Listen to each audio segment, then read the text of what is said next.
Guten Tag, Bucs fans. Welcome to the Celsius Pewter Report Tailgate Show presented by Age Rejuvenation. We're usually at walk-ons, but not today. Both the Wesley Chapel and the Midtown locations for walk-ons are going to be open today for the Bucs and Seahawks kickoff at 9 o'clock. That kickoff is at 9:30. They're going to be open at 9, but I'm your host, Scott Reynolds. And with me is Pewter Report's Bailey Adams. We got a big show for you today. And while we're not at walk-ons this morning, we want to make sure that you get to walk-ons. There's still time to get there for some great food, TVs galore. It's a great game day spot. We're there just about every single week for Bucs games. Walk-ons has got some great game day specials. So if you're up this morning and you're looking for a great brunch, they've got a fantastic brunch menu happening at both locations. Again, they open up at 9 o'clock. You can get there, get served with food and drink right before the kickoff at 9:30 against the Seahawks. Miller Lite pints are $3.99. A 22-ounce pour is $5.49. And Blue Moon pints are $5, and the 22-ounce pours are $7. Check out walk-ons.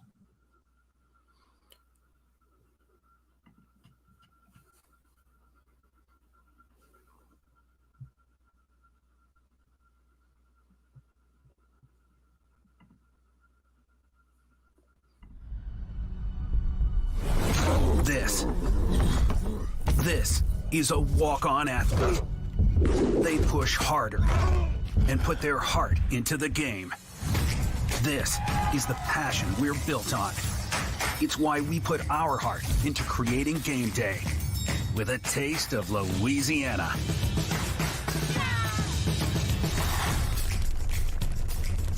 Walk-ons, we live for this. That's right. Walk-ons is where the action is for game days, and that's not just for Sundays. That's any day. That's Saturdays. That's Thursday night football, Monday night football. But today is Buccaneer football at 9:30. Stay tuned for Pewter GameDay coming up at 9:30 a.m. with Matt Matera and Josh Capo. Well, now, Bailey, let's get to the injury report. We want to make sure that you're following our YouTube channel, Pewter Report TV. That's critical. We're almost at 10,000 subscribers. Thanks to awesome Buccaneer fans like you guys. And we're going to have plenty of post-game coverage on pewterreport.com. That's our headquarters, if you will, on the internet. That is where all the action is after the game with our in-game, post-game analysis. The in-game analysis is during Pewter GameDay with Matt and Josh. But make sure you're following us on our social media platforms, Twitter, Facebook, and Instagram, at Pewter Report. And, of course, on YouTube, Pewter Report TV, where, again, we're almost at 10,000 subscribers. Please help us get there. Subscribe to Pewter Report TV. And like all of our videos, when you do that, whether it's a podcast or a press conference clip or an interview, it helps the algorithm, helps us get in front of more awesome Pewter people like you. So, Bailey, let's talk about the injury report. The Buccaneers got some tremendous news today. We're going to see Antoine Winfield Jr. out there, and that's critical because I think the Buccaneers would have done a better job, even though the defense played well against the Rams. But I think they could have beaten the Baltimore Ravens if Antoine Winfield Jr. was there. Good morning, Bailey. Yeah. Good morning. First of all, excuse the tired eyes, the morning voice, everyone. It's 8:05 in the morning. Not really used to this with our Pewter Tailgate show. But yeah, so Antoine Winfield Jr. obviously is the big one coming back, missing the last 2.5 games with a concussion. You know, it took him a little while to complete concussion protocol and get through that, but the Bucs got the good news. Todd Bowles said on Friday that he's good to go. And just what he does, I don't think we need to harp on it too much because everybody knows what he does for the Bucs defense as far as being able to play back there at safety, but also move so much inside this year to play at nickel. Just gives Todd Bowles a lot of freedom to do what he wants to do with his secondary in particular. And yeah, I think missing him against the Ravens, missing him against the Rams, it was noticeable. And it's always going to be noticeable when a player of that caliber is out. So getting him back for this game against an offense that's been running the ball really, really well this year and a quarterback that's been playing pretty much out of his mind this year, it's good to get a guy like that back. As far as people who are out and didn't travel to Germany, we have Russell Gage, who's still nursing that hamstring injury, Luke Gedeke, who's dealing with the foot injury, and J.J. Russell is out as well, the linebacker, the reserve linebacker. Cameron Brate, with that neck injury, is questionable to play, but I just before we got on here, I saw Jenna Lane from ESPN say that he's expected to play, make his return. So a little bit more good news there as you get a veteran tight end back. And I think outside of Antoine, probably the biggest injury news is that there's no injury designations for Mike Evans, no injury designation for Julio Jones, and then Nick Leverett, who is dealing with an illness, no injury designation for him, and Shaq Mason, no injury designation for him. So relatively a healthy Bucs team over there in Germany right now. Yeah, and when you look to one of the players that is healthy but almost didn't make the trip was Leonard Fournette. He had a passport issue. His passport did not arrive due to some of the weather because there was a hurricane, tropical storm hitting Florida this week. But his passport did not arrive, according to NFL Network, until 4 hours before the team left from Munich. So Leonard Fournette, I know Buccaneer fans out there, some of you might be saying, well, we're not missing much. But Leonard Fournette almost missed this trip because of passport issues, not due to injury. But when you look at Seattle, Bailey, this is a pretty healthy Seattle team. Of course, they have some players in injured reserve, like everybody does at this time of year. But this is probably a matchup. When you look at the fact this is a midseason matchup, putting the injured reserve players aside, obviously the Buccaneers still missing Shaq Barrett. They're going to the rest of the year. But this is kind of a battle between two teams that are pretty healthy right now. Yeah, especially for it being week 10. I think that is kind of unusual. The only real notable ones they have as far as injury designations for the Seahawks, linebacker Colin Gillespie with a knee injury is out. Marquise Goodwin has a groin injury and is questionable. But yeah, that's a relatively healthy team. And especially compared to earlier this year and past years, the Bucs are also a healthy team. And I don't think you can ask for much more than what they have right now.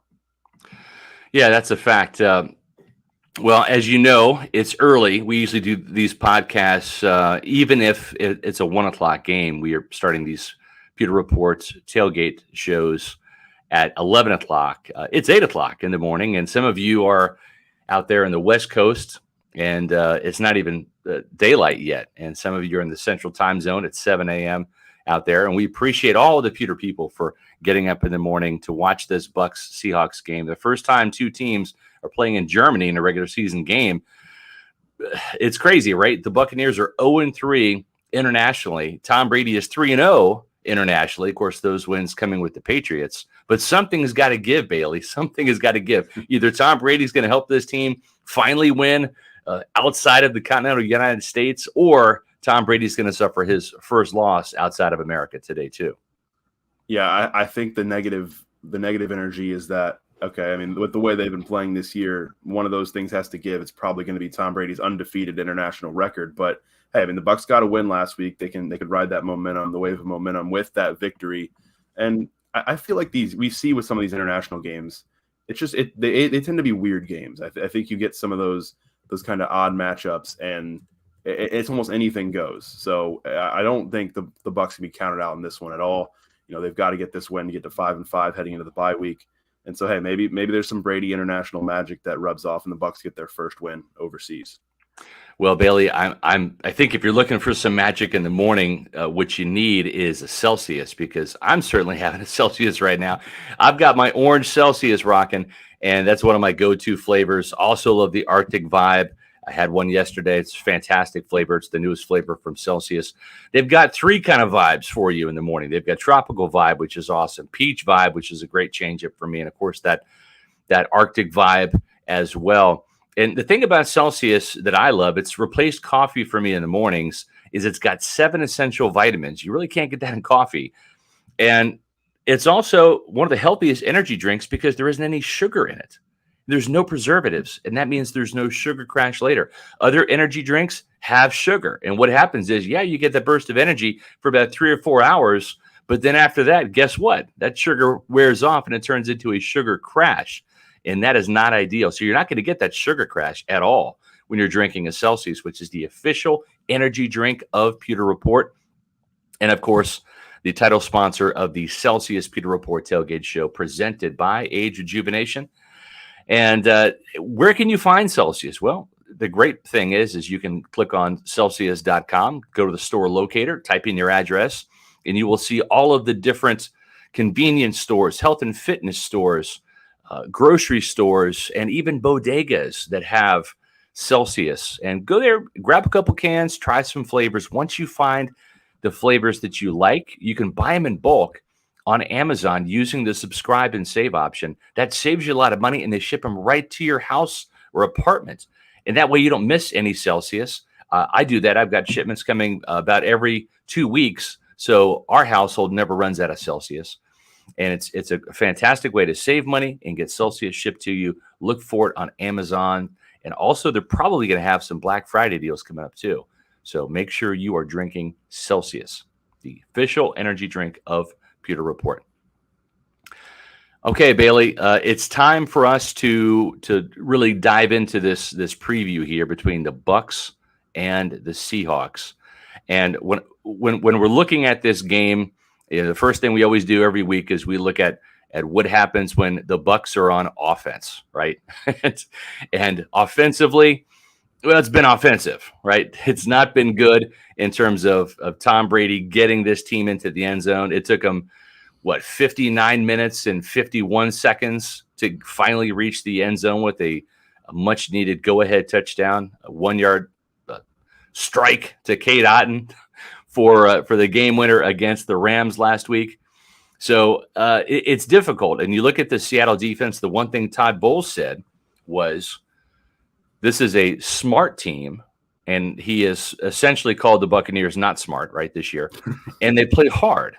And the Buccaneers' effort was questioned just recently by Tom Brady. So this is a smart, full-on effort defense that the Bucs are going to be facing, and their offense has been struggling. What do you think about Tom Brady? And let's start there at the quarterback position and how he's going to fare against this Seattle defense. I definitely think it probably starts up front, and as it typically does. But we've seen times this year where, if they get after Tom Brady, he gets uncomfortable, and it seems like he's throwing the ball into the dirt more often than he has been in the past. And I don't know if that's just a product of him not trusting his interior offensive line or some of these new guys, or if he's just like, hey, I'm 45 years old, I got to get the ball out. If the play's not there, the play's not there. But it starts up there, and the Seahawks do have a good defense, a good front that's going to challenge this Bucs offensive line.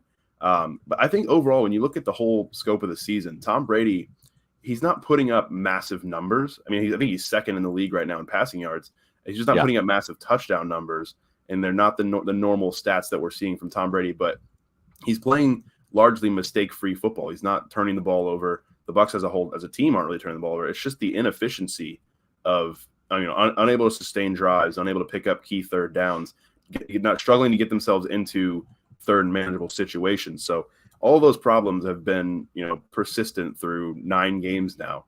And you kind of wonder, okay, well, it's week 10. Are those problems ever going to go away this season? And it's just a week-to-week thing where it's like, maybe this is the week it happens. And hey, maybe this is the week it happens. I don't know. Yeah, and the thing too is right.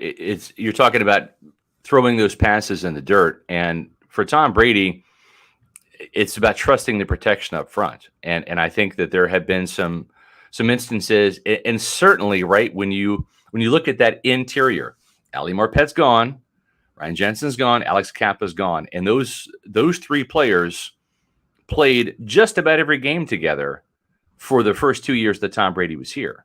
And even though he has some rapport with Shaq Mason this year he's 9 games into a brand new offense, and he's settling in. He's playing very good football, but it's just different, right? His pass protection is different than Alex Kappa's. And of course, Ryan Jensen, Robert Haynes, is a big drop off there.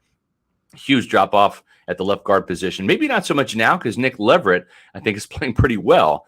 But But then Donovan Smith, right? I had to call Donovan out this week because the effort has just not been there. And we've seen Donovan kind of revert back to the old Donovan Smith, which is he'll take a couple plays off.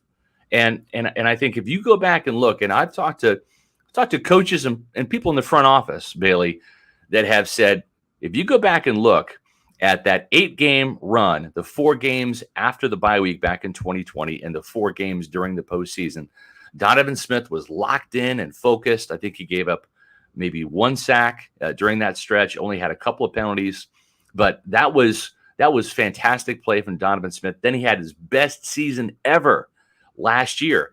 The sacks were down, the penalties were down, the consistent play was there, helping his team get to 13-4.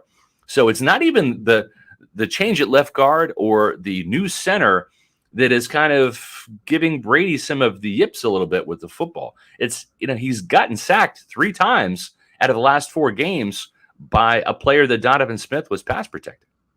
Yeah, and thinking back to that stretch of the end of the 2020 season and the playoffs, my mind kind of always goes back to that Washington game where I know the week before Chase Young had said he was coming after Tom Brady, and then Donovan Smith just handled him. It was just he did it. He was dominant in that game. He was dominant down the stretch. They won the Super Bowl, and we're just not seeing that same Donovan Smith right now. I think we're seeing some of those effort things, but we're also just seeing his penalty problems have resurfaced. I know that was something that he struggled with earlier in his career. Yeah, I think he's up to maybe 4 or 5 penalties this season. And a lot of them have come in the last couple of weeks, and there's just something not clicking right now. I don't know. It's tough to tell because he suffered that hyperextended elbow in week 1, missed a little bit, but he's not showing up on the injury report anymore. And I don't know that and maybe there's some lasting effects of it, but I don't think I don't know if that's still the excuse. I think it's just that he's just not playing good football. Yeah. And I think too, when you look at the fact that he's been pretty good in pass protection, but it's the run game where he's just kind of disappearing. I mean, he's got a horrible run game grade from Pro Football Focus. And it's interesting, right? Because at the beginning of the season, where was this team running so much? Not to the strength, which was Tristan Wirfs and Shaq Mason. They were running to that side of the ball. Donovan Smith and it was Luke Gedeke, the rookie there, and weren't getting any yardage. And it's like, you look at the grades and you can see why. But let's talk about the running game and transitioning there. We saw a little bit more of Rachaad White, a little bit less of Leonard Fournette. Matter of fact, reports from Tracy Wolfson during the game on CBS, Rachaad White had to go to Leonard Fournette and kind of give him a bit of a pep talk. How much are we going to see Leonard Fournette and Rachaad White? And we saw some Keyshawn Vaughn last week as well. Let's say that's probably not always very good to need your rookie to go over to your veteran running back and kind of give him a pep talk and calm him down. But I think that's kind of the trend that we're going to continue to see. I think, I know they paid Leonard Fournette a lot of money and they have him on the books for a lot of money, but Rachaad White has just looked more effective with the ball anytime he gets the ball, and it hasn't been a ton, but I think the more carries you see, the more of a rhythm he'll get into, and he's looking good, looking like the guy the Bucs drafted him to be. Leonard Fournette is not looking like the guy that the Bucs paid $7 million a year to. And I think at some point you've got to look at it and say, hey, which guy is going to be more effective? Which guy is going to get us, more yards and be, help this offense sustain drives? It was interesting to see Keyshawn Vaughn last week. It was, and I don't know if that was a product of, Leonard Fournette not being effective at all and them just saying, hey, let's give Vaughn a couple looks. But after 8 games of him barely even seeing the field, you get a couple carries for Keyshawn Vaughn. So I don't really, it's hard to really put a finger on what's going on with the Bucs run game. There's so many things wrong with it, but you kind of wonder if one of those solutions is give the ball to Rachaad White more. Yeah. And the interesting thing is those carries you're talking about, Keyshawn Vaughn got those carries before Rachaad White did. So that was a little interesting, flip of the script there. The tight end position, right? We saw Cade Otton step up huge down the stretch. Scotty Miller stepped up huge down the stretch.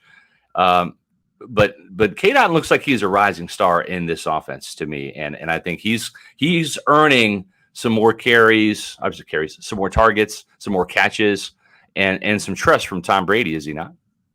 I definitely think he is. And it's one of those things that we've seen, I think, a little bit. It's kind of grown since training camp. I think we talked recently might have been before the Ravens game, about that practice he had in training camp where I think he caught 3 touchdowns, 2 from Tom Brady, 1 from Blaine Gabbert. And it was just something that they were establishing early. And I think as the season has gone on, you've seen more and more of that in the game.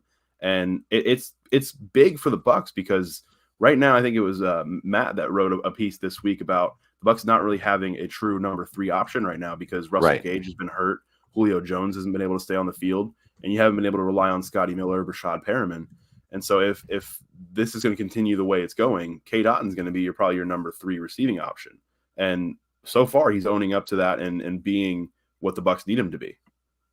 Yeah, and then when you look at the final piece, this is a wide receiver driven offense. The wide receivers, we've not seen the best of Mike Evans lately. It goes back to that Carolina game, the touchdown that was dropped. He was wide open, right? We saw a couple of drops last week against the Rams.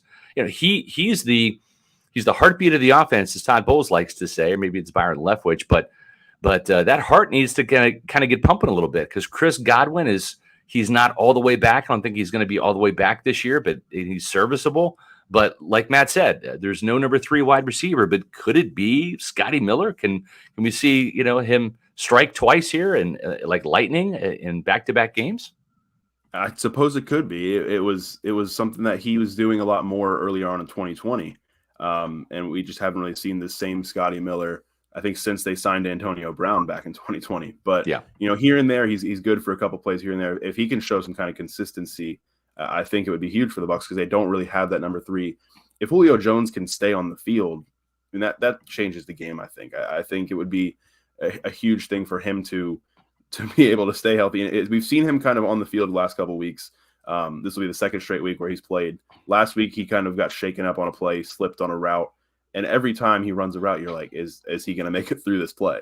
So there's always that worry there. But, hey, I think it's a start getting him back on the field for 2 straight weeks. And you kind of wonder, maybe he's going to age rejuvenation. He's getting up there in age. And maybe he's starting to feel a little bit better, and he's getting there back-to-back weeks. And, of course, all about that. Age Rejuvenation is the presenting sponsor of the Tailgate, the Pewter Report Tailgate Show, the Celsius Pewter Report Tailgate Show, presented by Age Rejuvenation. As we age, our hormones decrease, both for men and women. I was tired all the time, had no sex drive. I was groggy. I felt like I was 80 years old because everything hurt. I came to Age Rejuvenation because I was tired all the time. Bioidentical hormones has really made such an impact in people's lives. I actually enjoy shopping now. Got all my energy back. Mind is sharp. I feel like I'm 18 again. It was perfect for me. Get with Age Rejuvenation. Do it now. Don't wait. Call Age Rejuvenation today. That's right, folks. Don't wait. That's what I did. I waited till I was 50 to get this testosterone therapy. And I tell you, it makes a huge difference. I've got more energy. I'm sleeping better at night. I have literally dropped 3 pounds, not just on the scale, but 3 pounds of fat. And I've turned it into lean muscle.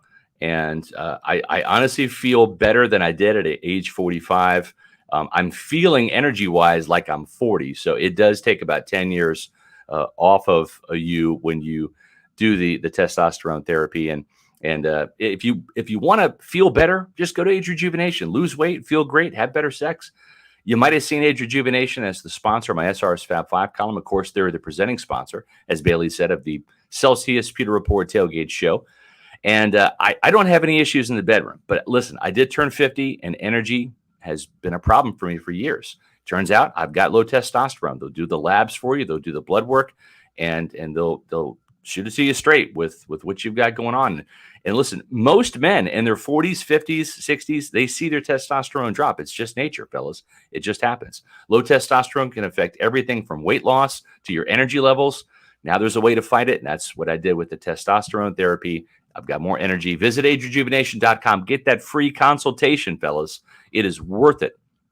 Age Rejuvenation with 5 Tampa Bay area locations to serve you. Lose weight, feel great, and have better sex with Age Rejuvenation. All right, Bailey. So we've got. Let's take a look at what these Buccaneers are going to do when they're on defense. They played much better defensively against the Rams. Now, this is not the same potent Rams offense that had Odell Beckham Jr. and Robert Woods, in addition to Cooper Kupp. Cooper Kupp was a little banged up, but he still scored on a 69-yard touchdown. But really, outside of that play, the Bucs defense did play all 4 quarters, as Todd Bowles has been begging them to. and they played pretty good. They shut down the Rams' horizontal attack with those end arounds to Cooper Kupp with the wide receiver screens on the perimeter. Carlton Davis stepped up in a big way with 6 tackles, second leading tackler for the Buccaneers. Devin White, no boneheaded plays, no mental errors. I thought he played very well. And Lavonte David should have had an interception. He's dropped a couple this year. But the Buccaneers rallied to the football. They tackled. We saw a couple sacks out of Vita. But just this run defense, right? They weren't going to be tested so much by the Rams, right? They shut them down. But the Seahawks ground game, Bailey, holy smokes, man. It's legit. They run the ball better than any team that I've seen on a consistent year in and year out basis outside of the Baltimore Ravens. If you look at their statistics, the lowest average when it comes to an offensive ball carrier is Geno Smith, the quarterback, with 4.8. You got the rookie Kenneth Walker at 5.1. Every other running back or wide receiver is averaging at least 5 yards a carry. It's phenomenal what they do in the ground game. It's going to test the Buccaneers' run defense for all 4 quarters. Yeah, and it feels like something that's increasingly rare in today's NFL with so much passing. But the Seahawks have been able to get it done on the ground, and I think it's opened up things for Geno Smith and has allowed him to get more comfortable. And you mentioned Geno Smith as like he has the lowest yards per carry, but that's still going to get it done. We said 4.8, that's still going to get it done. So yeah, the Bucs are up against it today, and definitely a step in the right direction last week against the Rams. But as you mentioned, I mean, the Rams rushing offense is down there with the Bucs among the worst in the league. And, they turn right around this week, and the Bucs will have to face one of the best rushing attacks in the league. And that rookie Kenneth Walker is very, very good. He's been the guy the last few weeks. I know Rashad Penny got hurt, but Kenneth Walker has been very impressive. And overall, this Seattle rushing attack, if you can shut that down, you're going to feel good about yourself. But asking your defense to shut it down is a tall task. It really is. And the crazy thing is you look at Seattle's offensive line, they don't really have any studs up front. Maybe Damian Lewis, the left guard, right? But I mean, there's no Pro Bowl guy there across that board. The PFF grades, there's no offensive lineman that has a 70 or better on that offensive line. Yet scheme-wise, they play collective football, they get it done, and it's effective. So the Bucs pass rush now. We talked about Vita. He's known as a run-stuffing defensive tackle. Not so much anymore. This guy's 6.5 sacks. He's already topped his career high, which was 4 last year when he was a Pro Bowler, Bailey. And he's playing a different position this year. As we've outlined the Pewter Report, Josh Capo did a segment on it as well. They're playing him more in an underfront as a 3 technique tackle. He'll still play a little bit of nose tackle in that A gap and sometimes head up on the center if there's a good matchup Todd Bowles likes, but he's really playing in that B gap on the weak side of the formation against the weak side guard and tackle, and he's thriving. He's playing on the right side, and 2 sacks last week. That matched a career high. He had 2 sacks previously against the Atlanta Falcons, I want to say 2 years ago. But he has become the pass rusher this Buccaneers have needed with Shaq Barrett out. And then we still need to see Joe Tryon-Shoyinka and Anthony Nelson step up, though. Yeah, I think it helps to have Akeem Hicks back. Akeem Hicks can eat up some of those double teams, and it opens things up, some one-on-ones for Vita Vea. And a lot of times you'll see Vita Vea in one-on-ones, and you're going to like his chances to win that matchup. And it's huge to have him, leading the way in sacks as he is, especially with Shaq Barrett's injury a couple weeks ago. But yeah, we need to see more out of JTS. I think JTS has been playing pretty well, but he's still doing some of the things that he was doing last year, and I don't think he's quite fully taken that next step. He's looking better, but I don't think he's quite fully there, and the Bucs need him to get there with Shaq out. And Anthony Nelson's a guy who last year was really impressive in that rotational role, and obviously they have to ask him to do more now too with Shaq out. But if the Bucs can get more from JTS and more from Anthony Nelson, it will only help Vita Vea, I think, and vice versa. I think the more the pass rush is working as a unit, it's going to be better for this defense. I totally agree. And then when you look at the blitzing, right? We're seeing Antoine Winfield Jr. back in this game today, and he's a player that's been deadly coming off the edge too. Geno Smith, when you look at him as a quarterback, 15 interceptions, only 15 touchdowns. The Bucs wish he had 15 interceptions, 15 touchdowns, 4 interceptions. He's completing 73% of his passes. It's a very balanced offense. It doesn't put a lot of pressure and stress on Geno Smith, but you have to wonder, maybe Antoine Winfield Jr. coming off a corner blitz, right? And from the slot, maybe that's a wrinkle that Geno Smith might not be expecting that happens today. They're going to have to, I think, manufacture some pressure on Geno Smith to get him rattled, because this is a guy who is a cool customer this year. Again, 73% completion percentage, only 4 interceptions, right? Yeah. And it'll be interesting too. I think, especially with Winfield back in there, you might see him on some of those blitzes. And with last week, you saw more of a controlled game from Devin White over in the middle. And I know sometimes he can play out of control and overrun tackles, overrun the quarterback. But I think you might see a little bit more blitzing with him up the middle and trying to generate that pressure, maybe trying to create a turnover, as long as he's able to play, within himself and not, stick to his assignment. Because I think sometimes when you ask him to make those splash plays, like, he wants to make the play so bad that it's going to make some bad things happen. But I think you see some of that up the middle, and I would love to see more of that off the edge from, and especially out of the nickel position, from Antoine Winfield Jr. Yeah, I agree. And then when you look at what Carlton Davis was able to do coming back last week, Zion McCollum's just a rookie, right? And he got his welcome to the NFL moment for a couple of weeks while he was out. Gave up some big runs, gave up some big catches. Carlton Davis is a real steadying presence there. Jamel Dean has played like the best cornerback in Tampa, because this year he has been, for sure. But Dean and Davis and Sean Murphy-Bunting, all 3 of those guys were very active in shutting down this Rams passing attack, again, outside of that blown coverage by Keanu Neal and the miscommunication with Mike Edwards. And I just think that having Jamel Dean in there with Carlton Davis really matches up pretty well with Tyler Lockett, with DK Metcalf, because, again, like the Buccaneers offense, the passing attack for Seattle is wide receiver driven. They don't get a bunch of production out of the tight end position, and it's mostly those 2 receivers. They really, kind of like the Buccaneers, don't have that big time third receiver option. But what do you see when you look at Davis and Sean Murphy-Bunting coming back last week, and then, of course, Jamel Dean playing as well as he has been? Yeah, well, I wrote a little bit about Carlton Davis and some of Sean Murphy-Bunting and how much they helped against the horizontal rushing attack last week in those screen games with the Rams. But having them back in pass coverage, and I think this is going to be more of a vertical test for them. Yeah. I think you've got 2 speedy guys on the outside and some physicality out of Metcalf too. It's an interesting matchup. I think that's going to be where the game may be won and lost, because that's like almost, it's strength on strength with the way Jamel Dean has been playing. And the way Carlton Davis has been playing for years now.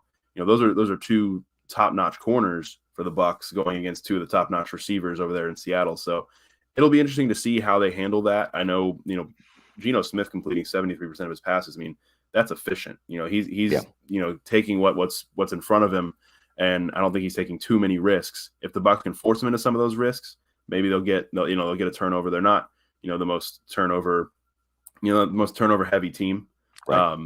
I think Jamel Dean had both his interceptions back in week 2. Yeah. So it's one of those things where the Bucs have had trouble creating turnovers, especially since Logan Ryan went out, because he had a couple in a short span of time, and they just struggled to take the ball away. So if they can do that, anytime you can get a turnover and force the team into turnovers, you're going to feel good about setting your offense up. Yeah, it's not that Mike Edwards and Keanu Neal are bad, but this is a safety-driven defense. It really is. Todd Bowles played safety, right? That's a marquee position in this defense, and not having Antoine Winfield Jr. has hurt. And, of course, Logan Ryan, as you mentioned, the guy had 3 takeaways in the first 3 games he played as a Buccaneer before he got hurt in that first series against Kansas City in week 4. So, a lot of finances tied up into Logan Ryan. They're not getting the best return on their investment because of a broken foot. But you know what? If you've got some finances and you want to get a good return, the place to do it is Immuni Financial. At Immuni Financial, we help you live in the now. Dude, congratulations. We're so happy for you. Thank you. And even though the now may feel very different, you still need to plan for the future. How's retirement treating you? Oh, just fantastic. I know I say it all the time, but you really got to come up to Colorado. Let's do it. All right. Yeah. We can help you develop that plan to keep you on track. so you can still prepare for tomorrow, today. Muni Financial. Plan ahead, stay ahead. That's right. Muni Financial can help you plan ahead and stay ahead. That's really important, especially in today's kind of wicked economic climate where, we've teetering with the recession and a lot of stuff happening globally that's affecting our economy. Of course, inflation's a big driver of that, but you want experience on your side when it comes to navigating these stormy economic times, and that's where Muni Financial comes in. They've got over 40 years of experience. That's one of the big reasons why I went with the Muni Financial. They've been there and they've done that. They've served this country, served clients across the country since 1980. Managing your family's wealth means more to Muni Financial than simply allocating your assets. It means legacy planning, brokerage and advisory services, retirement accounts, college savings accounts, and insurance services. With 40 years of experience, do what I did. Let Muni Financial help you plan ahead and stay ahead. Here's what I want you to do. Give them a call for a free, no-risk consultation and just see what they have to offer. It's worth the phone call. 1-800-868-6864 or visit amuni.com. All right, Bailey. We are just less than an hour away from kickoff, and that means Pewter GameDay, the live in-game analysis from Matt Matera and Josh Cabo from Pewter Report. Folks, if you don't necessarily like the commentators for today's show or any of those broadcasts from the TV networks, do what a lot of people do. Do what thousands of Buccaneer fans do. They turn down the TV, they watch the game, but they're watching it with Matt and Josh. You provide in-game analysis and insight. And when Matt's in the locker room, he's gathering all this intel and talking to the players, the coaches, the coordinators, and then bringing some of that insight into the game. And so when things happen, you're going to get that insight, analysis, and expert opinion that Matt and Josh deliver. It's a great way to watch the game with some Buccaneer insiders, listening to them and getting their reaction to the action. Pewter GameDay coming up at 9:30. All right, Bailey. Well, we are at the point now where we're looking at what I call the key matchups for the game. I do this every week in my SR's Fab 5 column. Let's go to the offensive side right now for these matchups, and let's take a look at we talked about Donovan Smith. I wrote about him in the SR's Fab 5. He's not having a great season compared to last year. He's not been very good in the run game. I think the effort has been spotty. I don't know this to be a fact, but I think Tom Brady was calling out Donovan Smith in his Let's Go podcast. I think that was one of the players, that he was thinking about when making those comments, because the effort just has not been there. And if you haven't seen the clips that I have on my SR's Fab 5 column from Friday, go ahead and check it out, because it's kind of plain to see. I did talk to Donovan about that after the Rams game. He did kind of own up to the fact he's not been playing his best football, and I hope that he plays better today. The Buccaneers are going to need him for sure, and he's going up against an interesting guy, Uchenna Nwosu, who is kind of an unknown player around the league. No Pro Bowl credentials to speak of. He's had 3 seasons where he's gotten 5 sacks. He's already has 7 this year, and he's a big reason why the Seahawks defense is playing so well, getting pressure off the edge.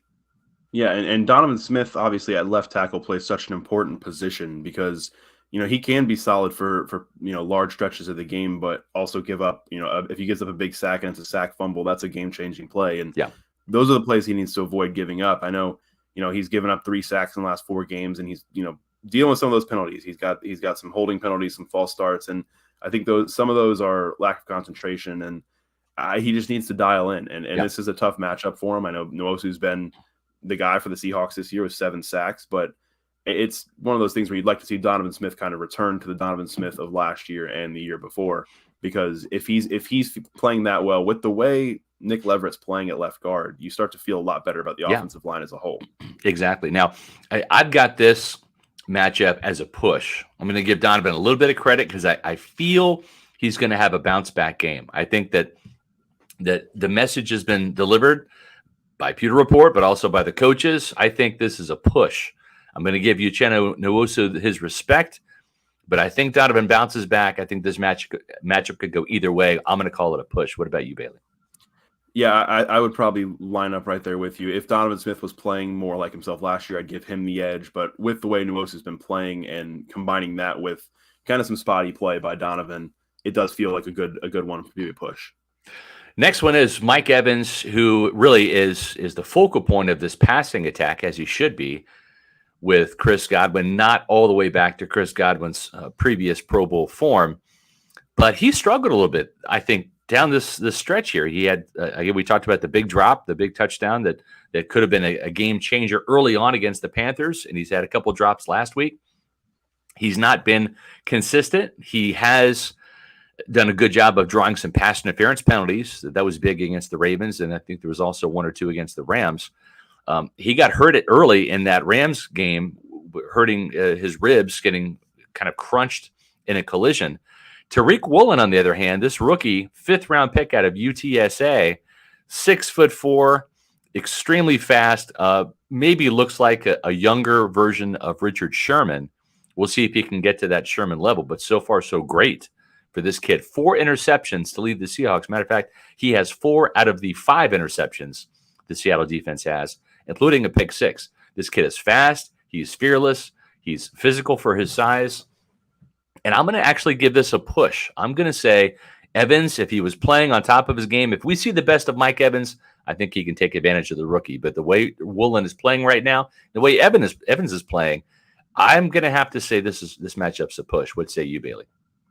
I think so. This is one that's interesting. It's just like a size versus size matchup, and you're not wrong. I mean, Mike Evans isn't playing his best football. I think what's interesting about Mike Evans is when he's not playing his best, he's still pretty effective. I mean, he's just that kind of receiver.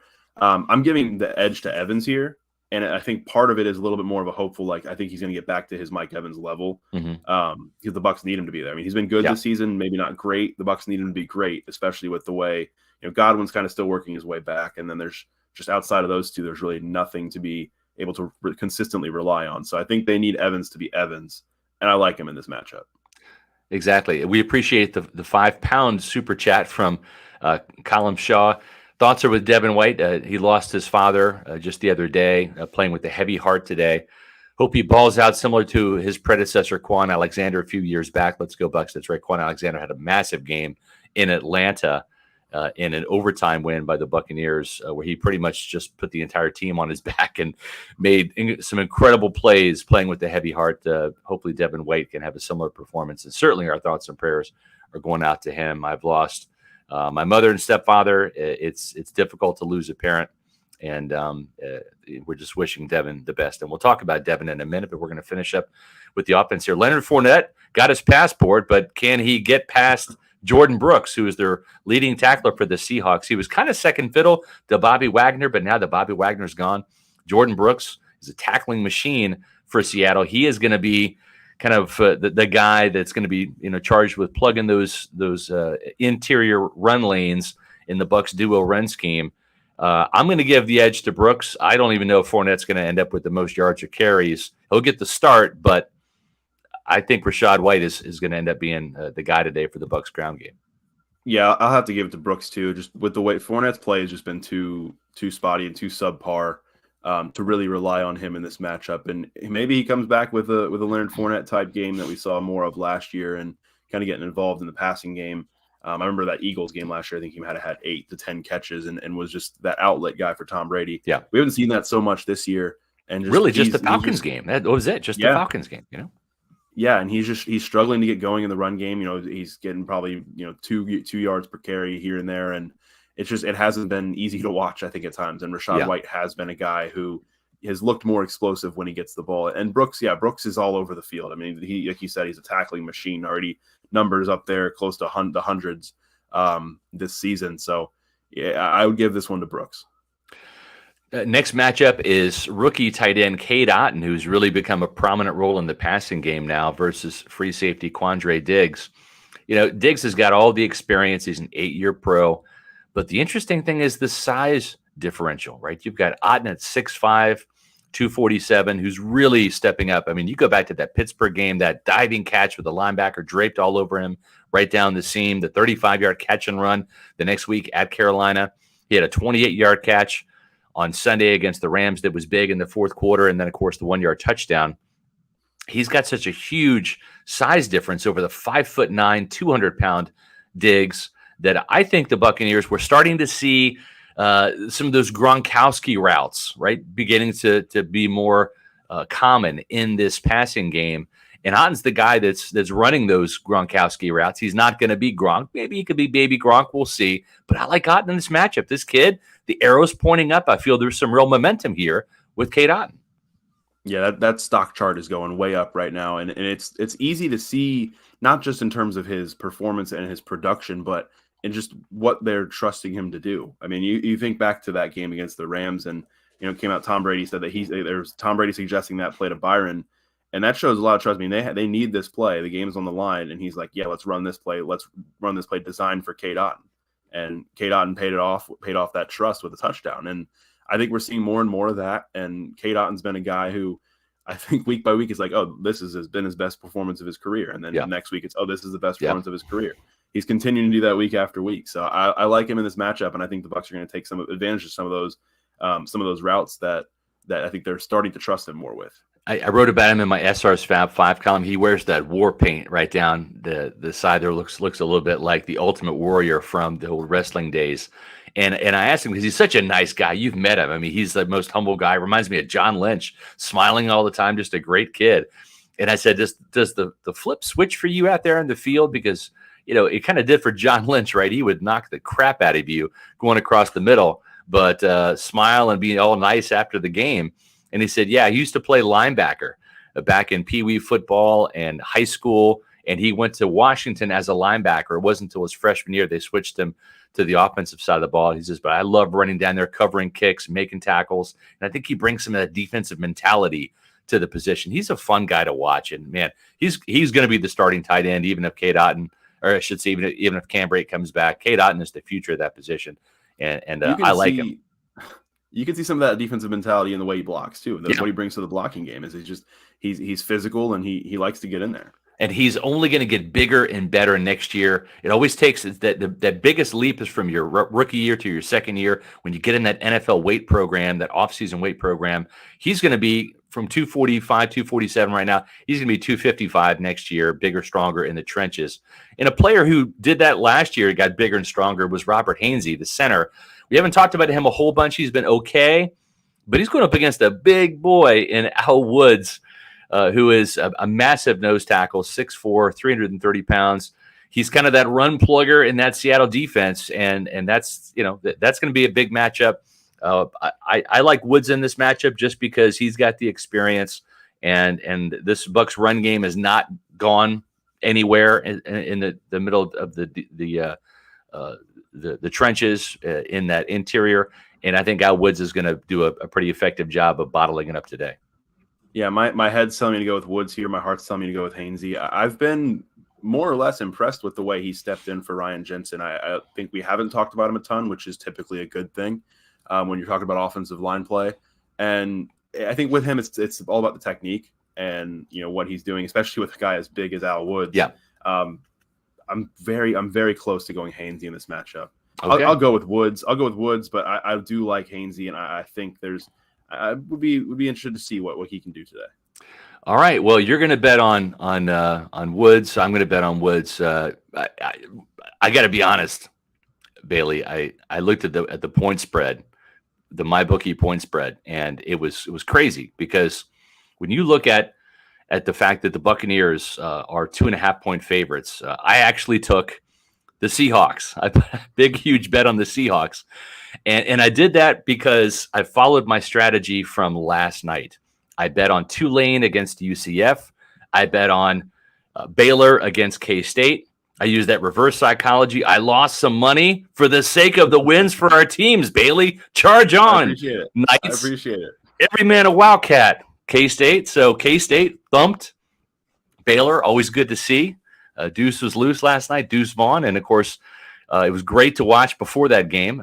The Knights do what Kansas State couldn't do, which was beat Tulane. Tulane's a good team. But now I think the Knights are kind of in the driver's seat in the division there. And And I'm picking the Seahawks today, so maybe that rubs off, and that reverse psychology helps out. But where I did all my bets is at the place you should do yours. Is the official online gaming partner of MyBookie. Folks, with so many sports books to choose from, you need a platform that makes it simple to bet and win, like MyBookie. The app is fantastic to use. I go to the website. It's easy to navigate.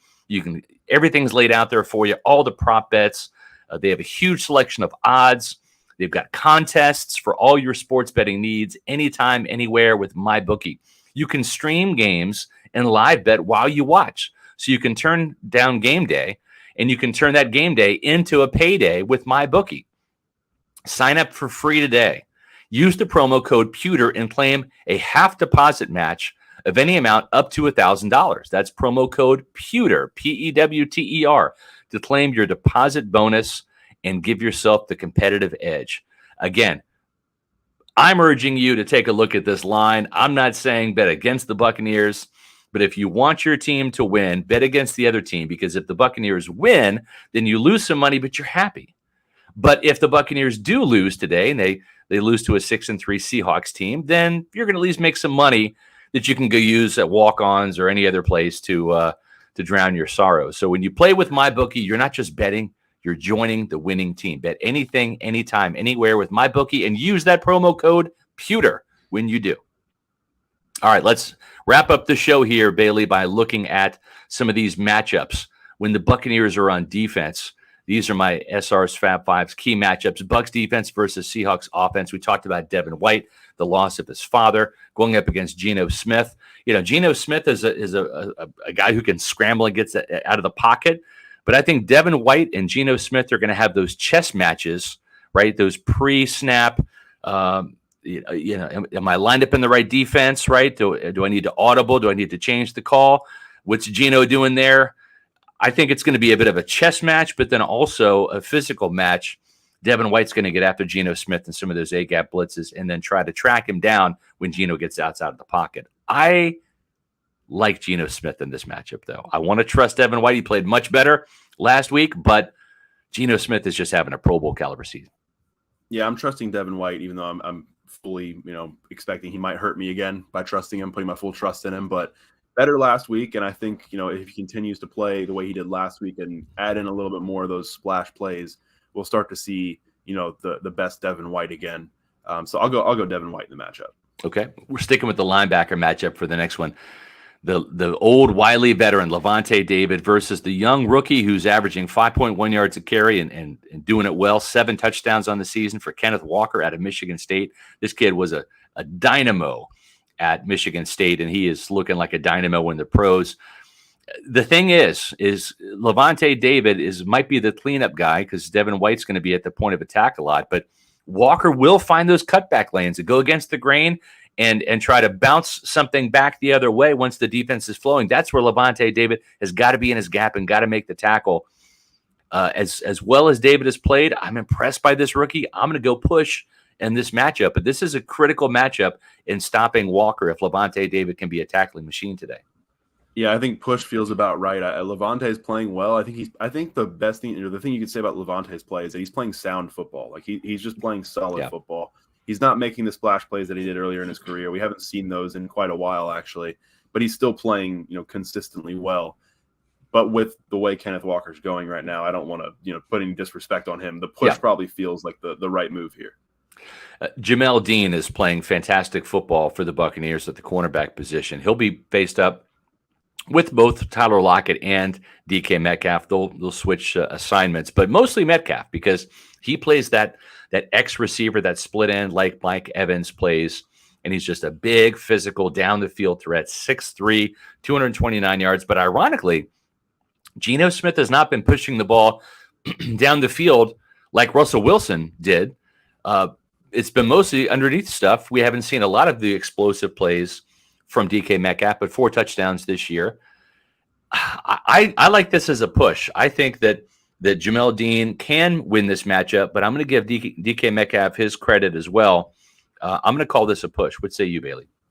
I definitely want to give DK his credit, but I'll go Jamel Dean here just with the way he's been playing this season. I think Jamel Dean has been the Bucs' best cornerback, I know Carlton's been hurt for a little bit, but even when Carlton's been on the field, I think Jamel's been the guy who's, really working his way toward earning that paycheck at the end of the season in a contract year. I think he comes out with a big performance. Maybe gets a pick today. His first interception since week 2.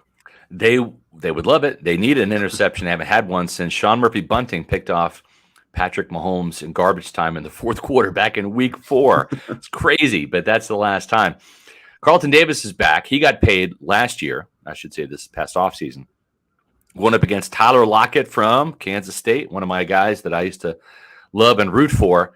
Tyler Lockett is a fantastic player. He's slippery. He's elusive. He's not very big. He's not very fast, but he's the kind of guy that could give Carlton Davis some problems with his route running.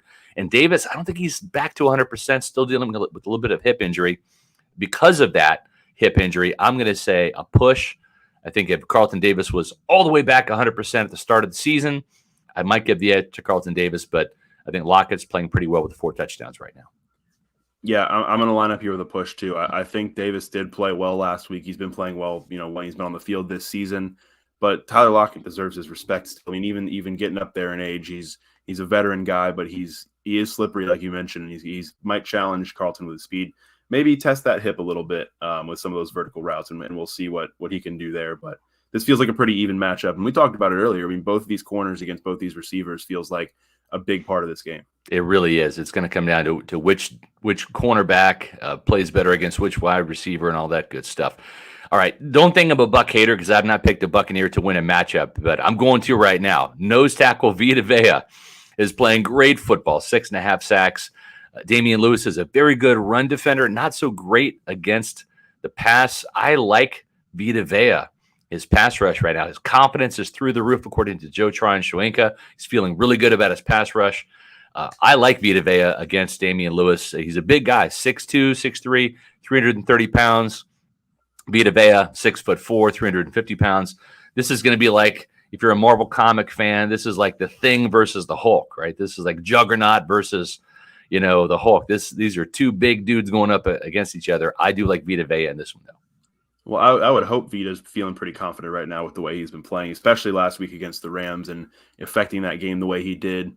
I like Vita in this matchup as well. I think Damian Lewis has been playing well. Like you mentioned earlier, the Seahawks offensive line as a unit has been playing really well. But if Vita can get into some of those one-on-one matchups, I really like his chances of adding to his sack total and getting closer to being the first defensive tackle in quite some time, the first Bucs defensive tackle to hit double-digit sacks. Yep. All right, Bailey, it's time for our predictions. We're just minutes away from turning this over to Matt Matera and Josh Capo to finish out the Pewter Report Tailgate show. As much as I want to believe in these Buccaneers, they were 9 seconds away from losing last week against the Rams. They got the win. It does count. It's in the record books, but the Seahawks, there's a reason why they're 6-3. They just play smarter football. They've got better effort across the board, and they play hard and physical. I think the Seahawks are what Todd Bowles wants his team to be. I'm going with Seattle winning a close one, 23-20. What say you, Bailey? I don't know why I did this, but we did our Pewter preview and predictions up on the website pewterreport.com on Friday, and I don't know why I'm buying into the Bucs, being a little bit closer to being back to where they should be. I'm going with the Bucs in this one. I don't think that last week really should have changed my mind on anything because really, when you look at the game as a whole, you don't really feel any better about the offense coming out of that game. The defense did play well, but it was a bad Rams offense, and this is a better Seahawks team. And for some reason, I'm feeling good about this one when I probably shouldn't be. I've got the Bucs winning 24-21 in a close one. I think the offense kind of figures out a little bit more today. Maybe we see a little bit more Rashad White. Maybe we see some more of that up tempo, the pace that they were taking at the end of the game last week.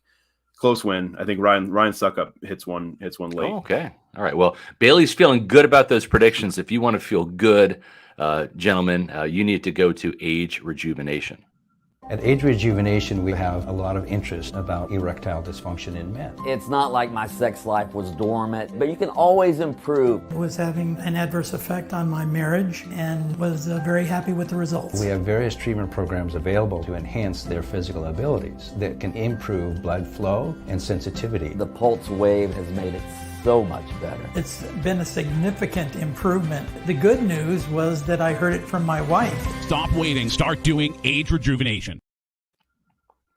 All right, now let's continue with this week's Celsius Pewter Report Tailgate Show presented by Age Rejuvenation with Pewter Report's Matt Matera and Josh Capo as they bring you all the way up until Pewter Game Day at 9:30. Hello and guten Morgen, Pewter Report readers, viewers, and listeners to a continuation of the Celsius Pewter Report Tailgate Show presented by Age Rejuvenation and typically live from the Walk-On's location, but we are doing today's show from the comfort of our own homes because the Bucs are going international, playing in Munich, Germany, the first ever NFL regular season game in Germany. They played some preseason games there, but this is where it counts in the regular season. I'm your host, Matt Matera. Joined with me is my fellow co-host, Josh Capo of PewterReport.com. We have half an hour until the game gets going. Josh, how you feeling? I know you were up this morning tweeting at me to get up. I was up, damn it. I was up. Thanks to Celsius. Absolutely. So, yeah, I got to do it. I do it every week. I do it on Twitter, and then I do it here. Matt. Guess what day it is? Today is... Oh, damn it. What did I tweet at you? Today is Sein Spieltag. It's game day. That's how you say it in German. Or according to Google Translator, that is what it means. So very exciting matchup coming up today. Bucs this morning. It's funny saying that this morning. Bucs versus Seahawks.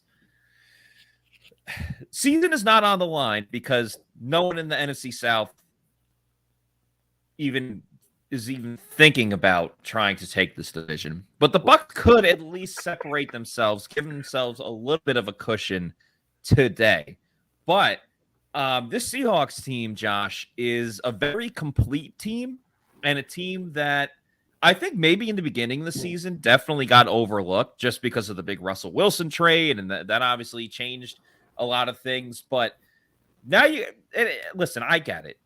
It's like, it's the Seahawks. Like they're overrated. I feel the same way about like the New York Giants, teams like that. You can't overlook this team, man, because they play from start to finish, from the first second of the game until the last. And you know what? The Bucs haven't done that. They did last week, but they haven't done that for the majority of their season. So if the Bucs think, oh, hey, we're going to Germany, this is fun, we're going to take some pictures over here and over there, they're going to get steamrolled. But we'll see if that happens in today's game.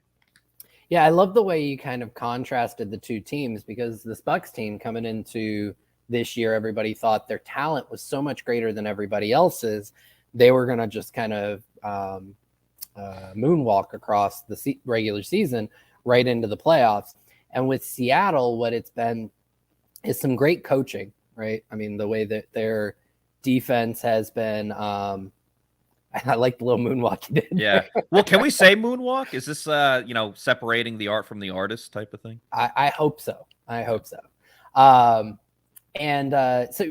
With Seattle, you've got some great coaching, and then you've got a team that their roster is, I think, overperforming their 50th percentile projection, including a ton of contributions from what's looking like a very, very good draft class. And that's on both sides of the ball. So you got two rookie tackles who have been playing very well overall. And then on the defense, you've got, and I can't forget Kenneth Walker, who's kind of stepped into that starting role at running back. And their running game hasn't missed a beat. And then on defense, you have guys like Tariq Woolen, who is playing. If it weren't for Sauce Gardner, I think we'd be talking about Tariq Woolen as Defensive Player of the Year. There's your Jets shout out. Yeah, thank you. And then across from him, Kobe Bryant, who's been playing pretty well as well at that other corner spot. I think Boye Mafe's had a couple of splash plays here and there, although I think the consistency from him hasn't been so fantastic. But as you talked about, the sum of the parts is kind of playing into this very, very solid team, where with the Bucs, it's almost like the sum of the parts is playing much worse than what you would expect all those parts to do. So kind of, I would say not mirror images of each other, but inverse images of each other to kind of characterize the two teams against each other. I think Scott, he just said it a couple of minutes ago on the Tailgate show when him and Bailey were on. I think Scott kind of summarized it perfectly where he said the Seahawks are what Todd Bowles wants this Bucs team to be. A complete team that can run the ball, that obviously will rely on how they can throw it with their weapons and talent. And obviously, like if you look across the board, if you're going to match up player by player, if you look at like the Bucs offense as the sun is shining and getting a glare in on my screen here, like everyone's taking Tom Brady over Geno Smith. That's not news. I would take Mike Evans and Chris Godwin, even with the injured version of Chris Godwin. I would still take that over DK Metcalf and you would take DK and Tyler Lockett? I think if this were a fully healthy Chris Godwin, yeah, I'd take probably the Bucs receivers by just the most marginal of or fractional of percentages. But with Chris Godwin still not back from his knee injury, I mean, DK and Lockett are still. When you talk about duos, I would say a top 3 duo in the entire NFL. But did you see that compilation where Tyler Lockett falls down every time he makes the catch? It doesn't matter. He made the catch. There's like a video of every time he makes a catch, instead of like taking contact or trying to go up the field, he just falls to the ground and gets tackled. It's more just comical than anything else. And I think last week it kind of hurt him the most because he didn't get to the sticks, but he thought he had, right? Yeah. If I remember correctly. Yeah. Yeah. So I'll still take it. He gets open and he gets the ball. Those are the two primary things you want your receiver to do. And I would probably take, not by much, but I'd take DK and Tyler over Mike and Chris this year right now, especially with Mike having some issues with getting on the same page with Brady, Godwin not fully back from the knee injury, not to mention a quad strain or a hamstring strain earlier in the season, just some lower injury stuff that he's still battling back from. I think I'd probably take DK and Lockett at this point. Well, we'll see if DK doesn't need to take a cart to go poop in the locker room this week in Germany. Who knows? Probably eating different foods this week because he's international. There you go. Anyway, just looking at the Bucs offense. This is the hard-hitting analysis you don't get anywhere else. How do the Bucs get back on track? Well, I don't even want to say back on track. How do the Bucs actually get their offense going for what feels like the first time this season, or at least the first time since the Kansas City game? Because I truly think, listen, the Bucs won, and that's good. That's overall the most important thing. But I have a bad feeling, whether it's the players, maybe not the coaches, but like the fan base, they think that because the Bucs won on a last-second comeback, the drive at the end of the game against the Rams, that it just all of a sudden erased all the other issues with this team that they had for, 59 minutes and 48 seconds, in the game. And I'm worried that the Bucs or people in general think, they made the comeback. Like everything's good now. Everything's changed. It's like, no, they should have never been in that situation in the first place. Yep. And I just don't totally foresee it changing this week, in my opinion. Yeah, I think I tweeted about it right after the game last week. And I said, this win, the Bucs have not improved their offensive issues at all. Not a single one. No. And we'll see if that carries over this week against what I would say is a much better performing Seattle defense. The Rams were a solid defense, but Seattle, I think, performing better overall. I think the Bucs offense has some opportunities to get right this week. And it'll be up to them whether they take advantage of it. But if I were to kind of give a big umbrella, kind of the 3 things that I'm hoping to see from the Bucs offense this week. Number 1 is this is an opportunity for the offensive line to have a better game in pass protection just all around. Because outside of their edge rusher, and I'm going to butcher his name, Nwosu. The Seattle pass rush is a little lackluster, right? So if the offensive line can step up and kind of control Nwosu, and I think that's going to come down to Donovan Smith and Tristan Wirfs. And, Smith, he hasn't played up to his capabilities. I think Scott and Bailey talked about that a little bit ago. Yeah. But even if you can just get, a career Donovan Smith where he's going to have 2 or 3 snaps where he kind of, I don't want to say takes the play off, but just kind of has a brain fart. But other than that, he's solid. He holds up. And Tristan continues to be all-world Tristan. I think you have an opportunity to set up the offense for a ton of success and give Brady the time he needs. Then looking at kind of the schematically, I think the Bucs offense can get the running game going a little bit if they choose to go with more Rachaad White, especially because with Seattle running a lot of bear fronts, the best way to kind of beat a bear front running the ball is getting to the edge. And I think Rachaad White is your better option to get to the edge over Lenny because he's more explosive, more decisive once he gets the ball. So there's an opportunity to get the running game going. And then from a passing concept perspective, Seattle runs a ton of cover 6 and cover 3. Cover 6 being quarter half, you have an opportunity to take advantage of the flats. So that's potentially Cade Otton, Chris Godwin, and Rachaad White again, and even some Lenny getting the ball in the flats and getting up field. And they run a lot of cover 3, and you've got the Bucs offense has some staples that can take advantage of cover 3. So I think the building blocks are there. It's whether they choose to take advantage of it. And that's going to require execution along the offensive line and Byron Leftwich to really kind of hone in as a play caller. Shout out to Mark here, who says, things we need: no wide receiver screens, some downfield throws, and a defensive turnover, which perfectly transitioned to something I want to say. You had an article that came out, I don't know if it was yesterday or the day before, but came out recently, calling out the fact that the Bucs run too many screens, and when they do run their screens, they're very predictable, and that's talking about the whole offense in general. You were talking specifically about the screens, but in general, as you were saying, the Bucs have a tell on offense that defense are picking up on throughout multiple games now, not just the Rams game. So I just want to say this to you. I'm going to say it to your face. I really like that article. I thought it was a fantastic job of just really putting it all out on the table, showing. And I mean, people were saying it on Twitter. Your last line about it doesn't matter sounded like The Rock. It doesn't matter how much you're practicing.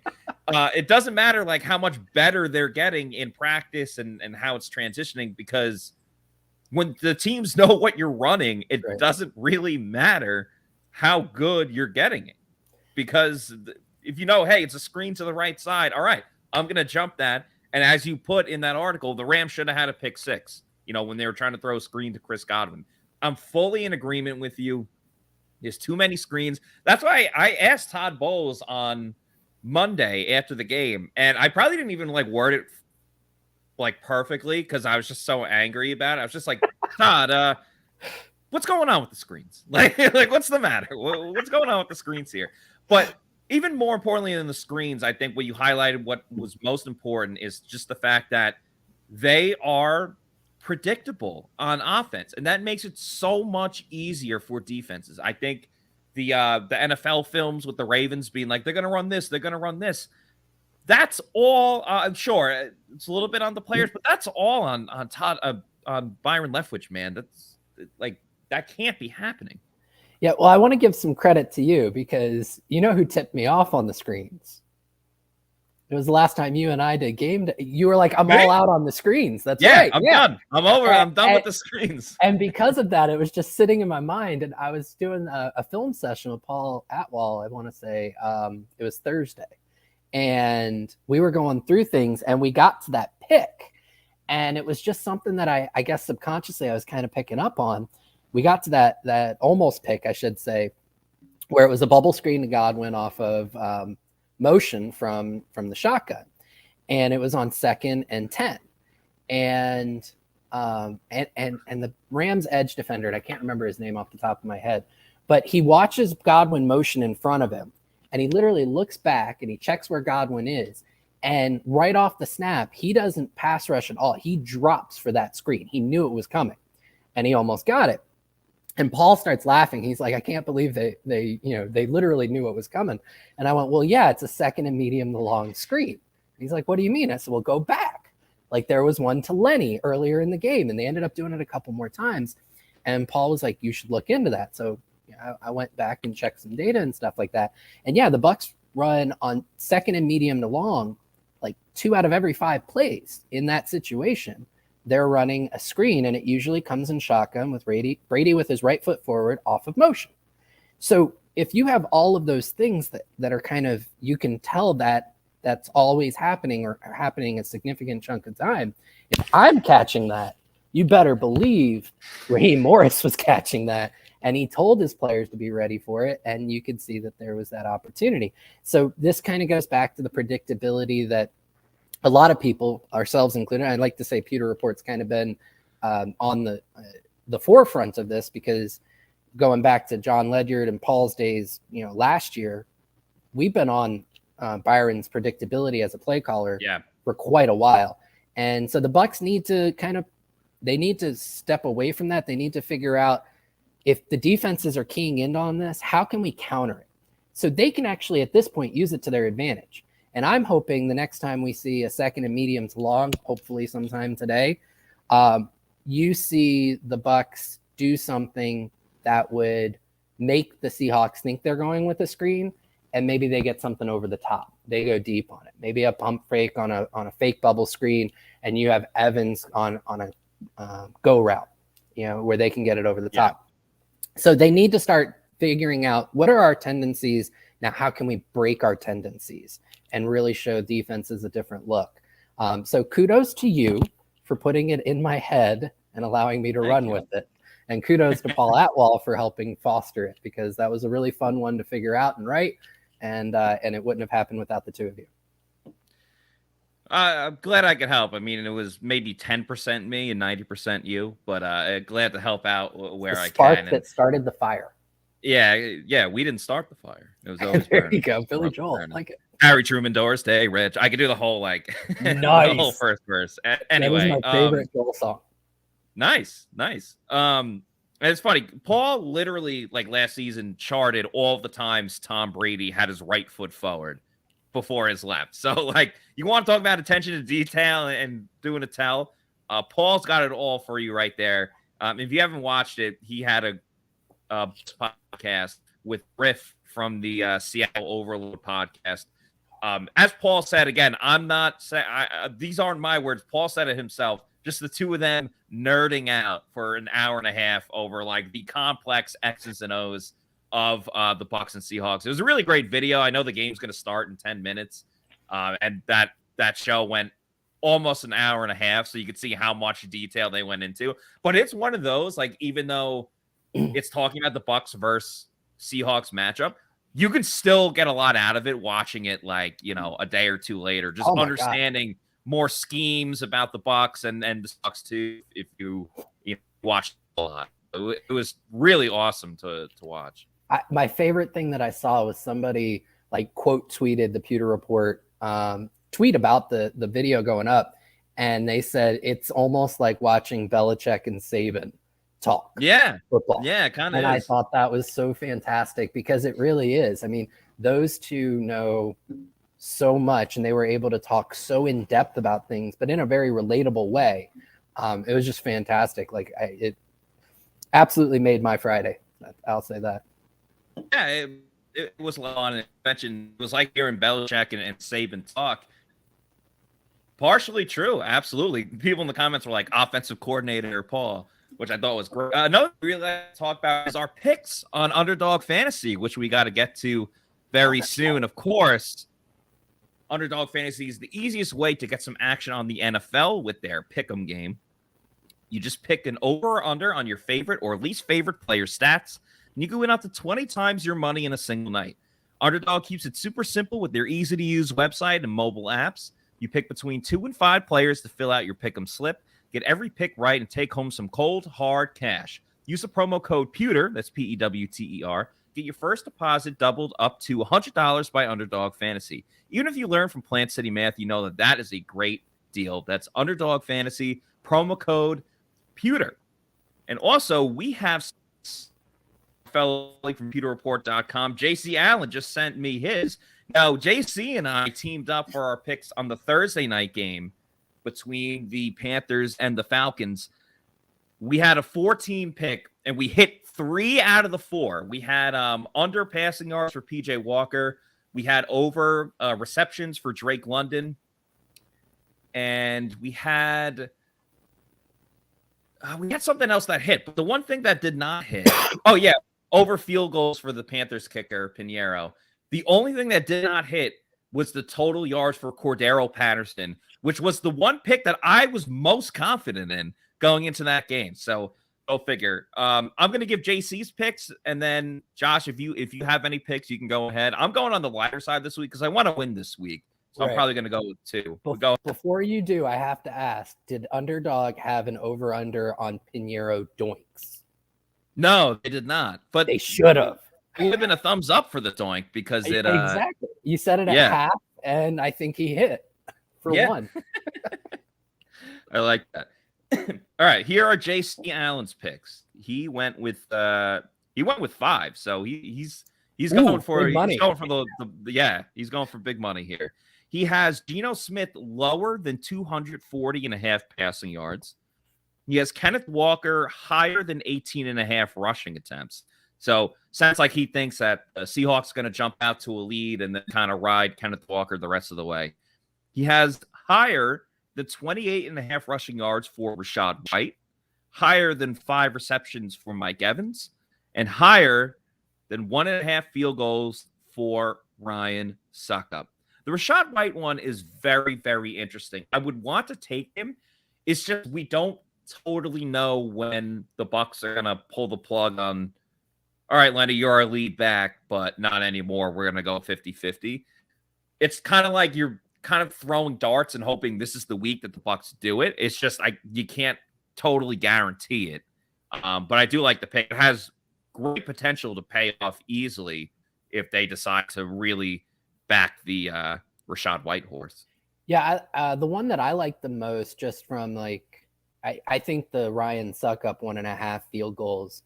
JC's kind of banking on the Bucs red zone offense to continue to be a little lackluster, and I think that's probably a smart bet there. So out of the 5, I'd say that's the one that I really like the most. And now that I'm looking at my own slip, I wish I had scrolled down to Succop and probably added him on. Yeah. Do you want to make your picks now, or do you want me to go? I can go. We'll go back and forth here. Yeah. So on Seattle's side, I took the over or higher on DK Metcalf for 12.15 fantasy points. Yeah, that's right, JC. Go big or go home. Nice. He's like the Bruce Arians of Underdog. Yeah. Rachaad White, I took higher than 2.5 receptions. So I think that he will be a factor. I think that he has an opportunity to be a factor in the passing game, even if he's still not the lead back. And I like that one. And then I took lower on Chris Godwin, 6.5 receptions. I think he's going to come in right at around 5 or 6. I think he could have a pretty solid game.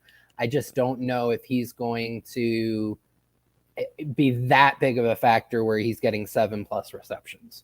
So those were my 3 for, I think it was a 6 times boost. Nice. I like it. I know I said I was going to go small, but then I just decided to say, screw it. I'm going big. I'm going 4 picks. Okay. Geno Smith higher than a half an interception. I think this is the week the Bucs finally got a damn turnover. There you finally. Go. There you go. Then I'm going Kenneth Walker over 79.5 rushing yards. I'm not convinced the Bucs run game is fixed just yet. I'm going higher than 285.5 passing yards for Tom Brady. I just think the same song and dance is going to go where the Bucs need to rally late. They're going to be chucking the ball all over the place. So Brady gets his passing yards there. He's second or third in the league in passing yards. So he is throwing it a lot. And then this kind of goes into the Rachaad White situation, but also just the ineffectiveness of the Bucs running game. I have under 72.5 rushing and receiving yards for Leonard Fournette. Been angry. His passport barely showed up, so I think he's going to barely show up in this game. So those are my picks for for underdog fantasy. That was good. I like that one.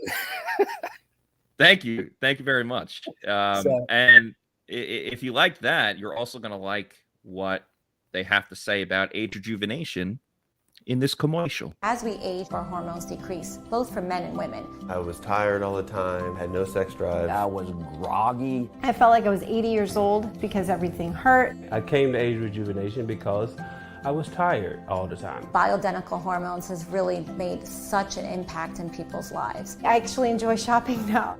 Got all my energy back. Mind is sharp. I feel like I'm 18 again. It was perfect for me.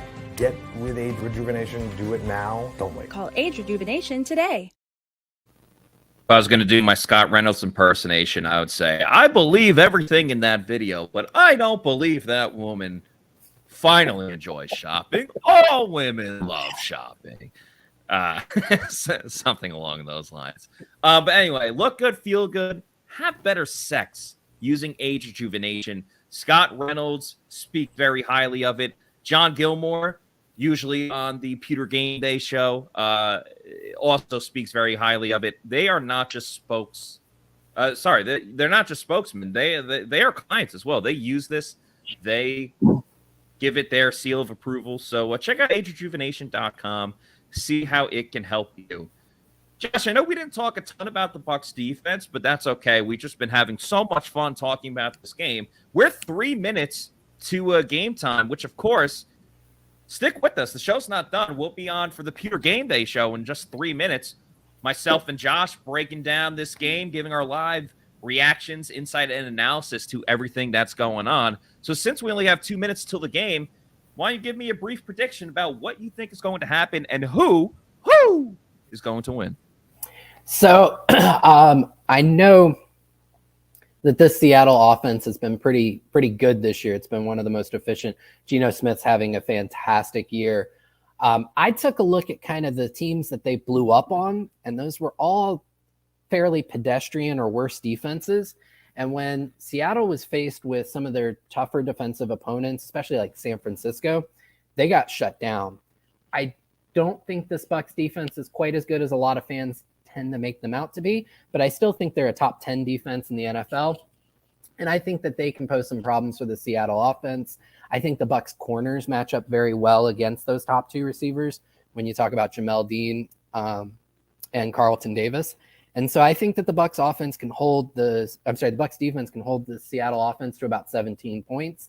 And I think the Bucs defense offense can do just enough to get over that. So I had 21-17 Bucs. And I think that was shared by both like Bailey and Casey. Like all of us predicted that score, which was I found to be very kind of serendipitous. A lot of people, Pewter people or Pewter colleagues, were very optimistic about the Bucs last week, and they won barely. I was not one of those people. I picked the Bucs to lose last week. I'm picking them to lose again this week. It's nothing personal. I just don't think any of the issues on offense are going to be fixed in this game. It's truly going to take the week, right out of the rules. And I do think the defense is going to play well, but as we've seen, it just takes one or two slip-ups, whether it's the big Cooper Kupp play or, breaking down in the second half against the Ravens. It just takes one or two plays where they mess up on, and that's all the opponent needs. So, unfortunately, I think that's going to be the case again. It's going to be, like I said, the same song and dance where the Bucs go down and they kind of get close and they struggle in the red zone, and then they're frantically scrambling at the end to try to tie the game up. I think we're going to see pretty much that once again. So I have the Seahawks winning 24-20. So that is my prediction for that game. Want to remind everyone, we're about to get into the Pewter GameDay show. They just finished up the anthems in Germany for that game. So Let's get it.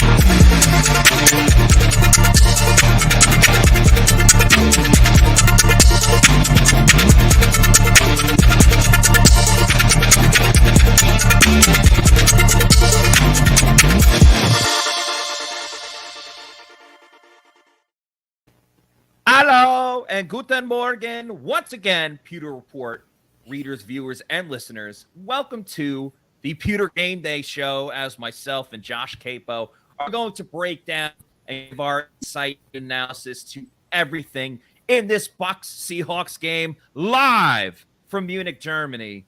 Very excited for this one. We're about to get into kickoff in just a few short moments. Josh, I'd ask you how you're doing, but we've just been on the show for the last half hour, so I know how you're doing. Let's sync up our TVs, though. How are you watching this game? NFL Network. I think that's how most people are getting it right now, right? Yeah, I'm actually on ABC because there's like I didn't learn this till a couple weeks ago, but like the areas where the game is being played. Yes, the home market. So anyway, what's on your screen right now? I've got Pete Carroll. 13th season as Seahawks head coach. So did I. He just put in a stick of gum and he's chewing. Yeah. What I found interesting, if you go back just a couple moments, and I know we're about to get to kickoff, I wonder if the NFL Network crew knew how small the box they were going to be in. Yeah, I was saying they put in like 4 guys. I thought that was they crazy. are shoulder to shoulder. And with Kurt Warner and Mike Irvin, I mean, and Rich Eisen, I think is a pretty tall dude. Like, they take up some space there. Not that they're wide, just big. Jalen Darden returns the kickoff. Oh, and he goes on the roller skates, but he breaks a couple of tackles and takes it out to the 15. The German soil not being too kind, Jalen Darden, as the Bucs will start at. I think our TVs are about at the same time because I think ABC is just showing the NFL Network feed. Yeah, I think that's what it is. I'm probably a second or two behind you. Okay, you want me to pause it for a moment? No, I actually think it could be perfect. Yeah. All right, cool. Appreciate everyone in the chat. Thanks, guys, for watching this show and getting involved. Common Sensei in all caps. Darden slipped. And then Tom says, nice one, Darden. So here we go. First play of the game. Bucs at the 16. Brady hands it off to, by God, it's Rachaad White in the backfield. And Leonard Fournette's probably shaking his head saying, nothing's changed. Nothing's changed. Look at that. He got 1 yard. But Rachaad White gets the start for the Buccaneers in the backfield. Todd Bowles, Byron Leftwich making a statement. Yeah. Fournette's got his hands on his hips like, oh. Damn. Well, they're making half a statement, right? White starting, but still a first down run. Yes, yeah. Half measures. Half baby steps. Brady in shotgun looking, throws over the middle. Looked like he got tipped at the line of scrimmage, but it's anyway, it's incomplete to Chris Godwin as Brady yells a cuss word. I don't know if they'll understand that in German. Well, he said it in English, but in Germany, if they'll understand that. So it'll be Bucs automatically put themselves behind the 8 ball with a 3rd and long. And last week we were debating whether 3.5 or 4.5 should be the line for the 3 and outs. I think I'm going to set the line at 4.5 once again. I'll take the over, especially because they're in unfamiliar soil, unfamiliar market. Yeah. I think that you're going to see some offensive struggles throughout the game here. Brady going deep down the field looking for Julio Jones, but it is overthrown. And would you look at that? The Bucs go 3 and out. Who could have saw that coming? Number one. Now, one thing that I will say, we are going to see some history be made today. I have a feeling by the end of this game, somebody will have broken the passing record on German soil, the rushing record on German soil, and the receiving record on German soil. I think you're going to see lots of history be made in terms of production on German soil. Rachaad White, first ever rushing attempt on German soil. Went for no yards. And Brady with the first pass attempt, another record for him. I think that's record number 4,000. The first incompletion. The first incompletion as well. Exactly. Nice punt by. Oh, sorry. Go ahead. Okay, go ahead. No, I was gonna say, first punt by team MVP, golden leg Jake Camarda, goes pretty far down the field. Yeah. I was gonna say, I'm not sure if you're familiar with the movie. It was from the mid '90s, Rocket Man. It was a Disney movie. And I think it's gonna be a long, long time till touch. Nah, I don't think I've seen that. Oh, so it was a comedy. I've seen October Sky with Jake Gyllenhaal. This one's a lot different, but it was a comedy about this team that ends up going to Mars, and this one guy who wasn't supposed to go ends up going. So he falls down, and he's like the first person on Mars, and then he keeps saying he's the first person to do everything on Mars and annoys the hell out of the rest of the crew. And I feel like we're going to do that here in Germany. Geno Smith immediately completes a pass to DK Metcalf. Seahawks get a first down. So things going pretty terrible. This is almost as bad. Not as bad, but remember, the Bucs got off to a horrific start the last time they played internationally. That was in 2019, when they played the Carolina Panthers, and Jameis Winston threw an interception on the first play. This not as bad. They at least got 3 plays and got the stop. But hey, nice play here by Devin White, tracking down Kenneth Walker for a short game. But yeah, then the Seahawks get the ball immediately, throw for a first down. But maybe the Bucs defense will get back on track here. Nice play by Devin White. Yeah, and Devin obviously probably playing with a lot of emotion. Yeah, his father passed earlier this week, so I know most of us at the Pewter Report sent our condolences out to him. You've seen a lot of players play with that kind of heavy heart and play some of the best games of their life, and you hope the same thing for Devin. But more so, you just hope that emotionally he's got the support he needs to handle that loss. Yeah, 1,000,000%. Our thoughts and prayers go out to Devin White and his family, and condolences to his father passing away. That's obviously a horrible thing that you don't want to see. And we'll see how he responds. And like as you said it perfectly. Just hopefully he's mentally in the right state, because that's obviously a huge impact on anyone. Right. 3rd and 5 for Seattle. Geno Smith in shotgun. And there's a stoppage of play, a flag. Probably going to be on the offense. Bucs had an interesting defensive setup there to lay a game on the Seahawks. They had 3 down defensive linemen, and then Tryon-Shoyinka was lined up as essentially an inside linebacker on that play. But it looked like he was going to blitz. Yeah, and the Bucs will throw that in there. Todd Bowles, gets creative with his fronts because he wants to put some confusion on the offensive line, which makes sense with Seattle with 2 rookies starting at the tackle spots. How do you set the protection for that, and can you create either A, a mismatch, or B, just a blown assignment? And so you'll probably see that on 3rd and obvious passing downs quite a bit today. Seahawks call another timeout. They cannot get their stuff together. But one thing that helps me get my stuff together, I'm using it right now because it's early in the morning, is Celsius, which, of course, is the presenting sponsor of the Pewter Report podcast and the Pewter GameDay show, which we're on right now. 7 essential vitamins in these drinks. They are the healthy version of an energy drink. So many different flavors, as you see the Arctic peach and tropical vibes there. A ton of great different flavors. Go to the store locator, find out where you can get a Celsius near you, or go to Amazon, click on the subscribe and save. Get the variety pack, because variety is the spice of life. And you have it sent to your house or apartment wherever you 1, 2, 3 weeks, whatever it is. Just make sure you're drinking Celsius energy drinks, the official sponsor of the Pewter Report podcast and the Pewter GameDay show. And as I say that, Tryon-Shoyinka gets a sack on Geno Smith, a big play for JTS. We've been looking for that breakout game. Couldn't happen today. I tweeted it last night. Washington, the Huskies, had a huge win over the Oregon Ducks in Oregon. And I said, maybe that'll bring a little extra juice to Vita, Joe Tryon-Shoyinka, and Cade Otton, who, of course, are all Washington Huskies. And then I was like, well, I don't know if they saw the game because it's like 5 a.m. But I saw Joe Tryon-Shoyinka this morning on Instagram. He put on his Insta story showing that Washington won, and he comes up with the big sack right there as Jalen Darden calls for a fair catch and then starts yelling. But anyway, big play for Joe Tryon-Shoyinka. You absolutely love to see that, because that also allows me to put this graphic on the screen. It's a sack, baby! A sack for the Tampa Bay Buccaneers, of course, brought to you by Pirate Republic, the official beer of PewterReport.com. They are based out of the Bahamas, now baiting started time for football season. Beer brings people together to celebrate life. That means celebrating life in the spirit of the original Pirate Code, which is a sense of belonging. Pirate Republic is a community of people living life on their terms. The Long John Pilsner is perfect for tailgating or having fun at the beach in the Florida sun. That's my personal favorite.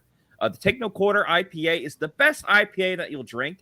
Doesn't even matter if you're not an IPA fan, you will enjoy that one.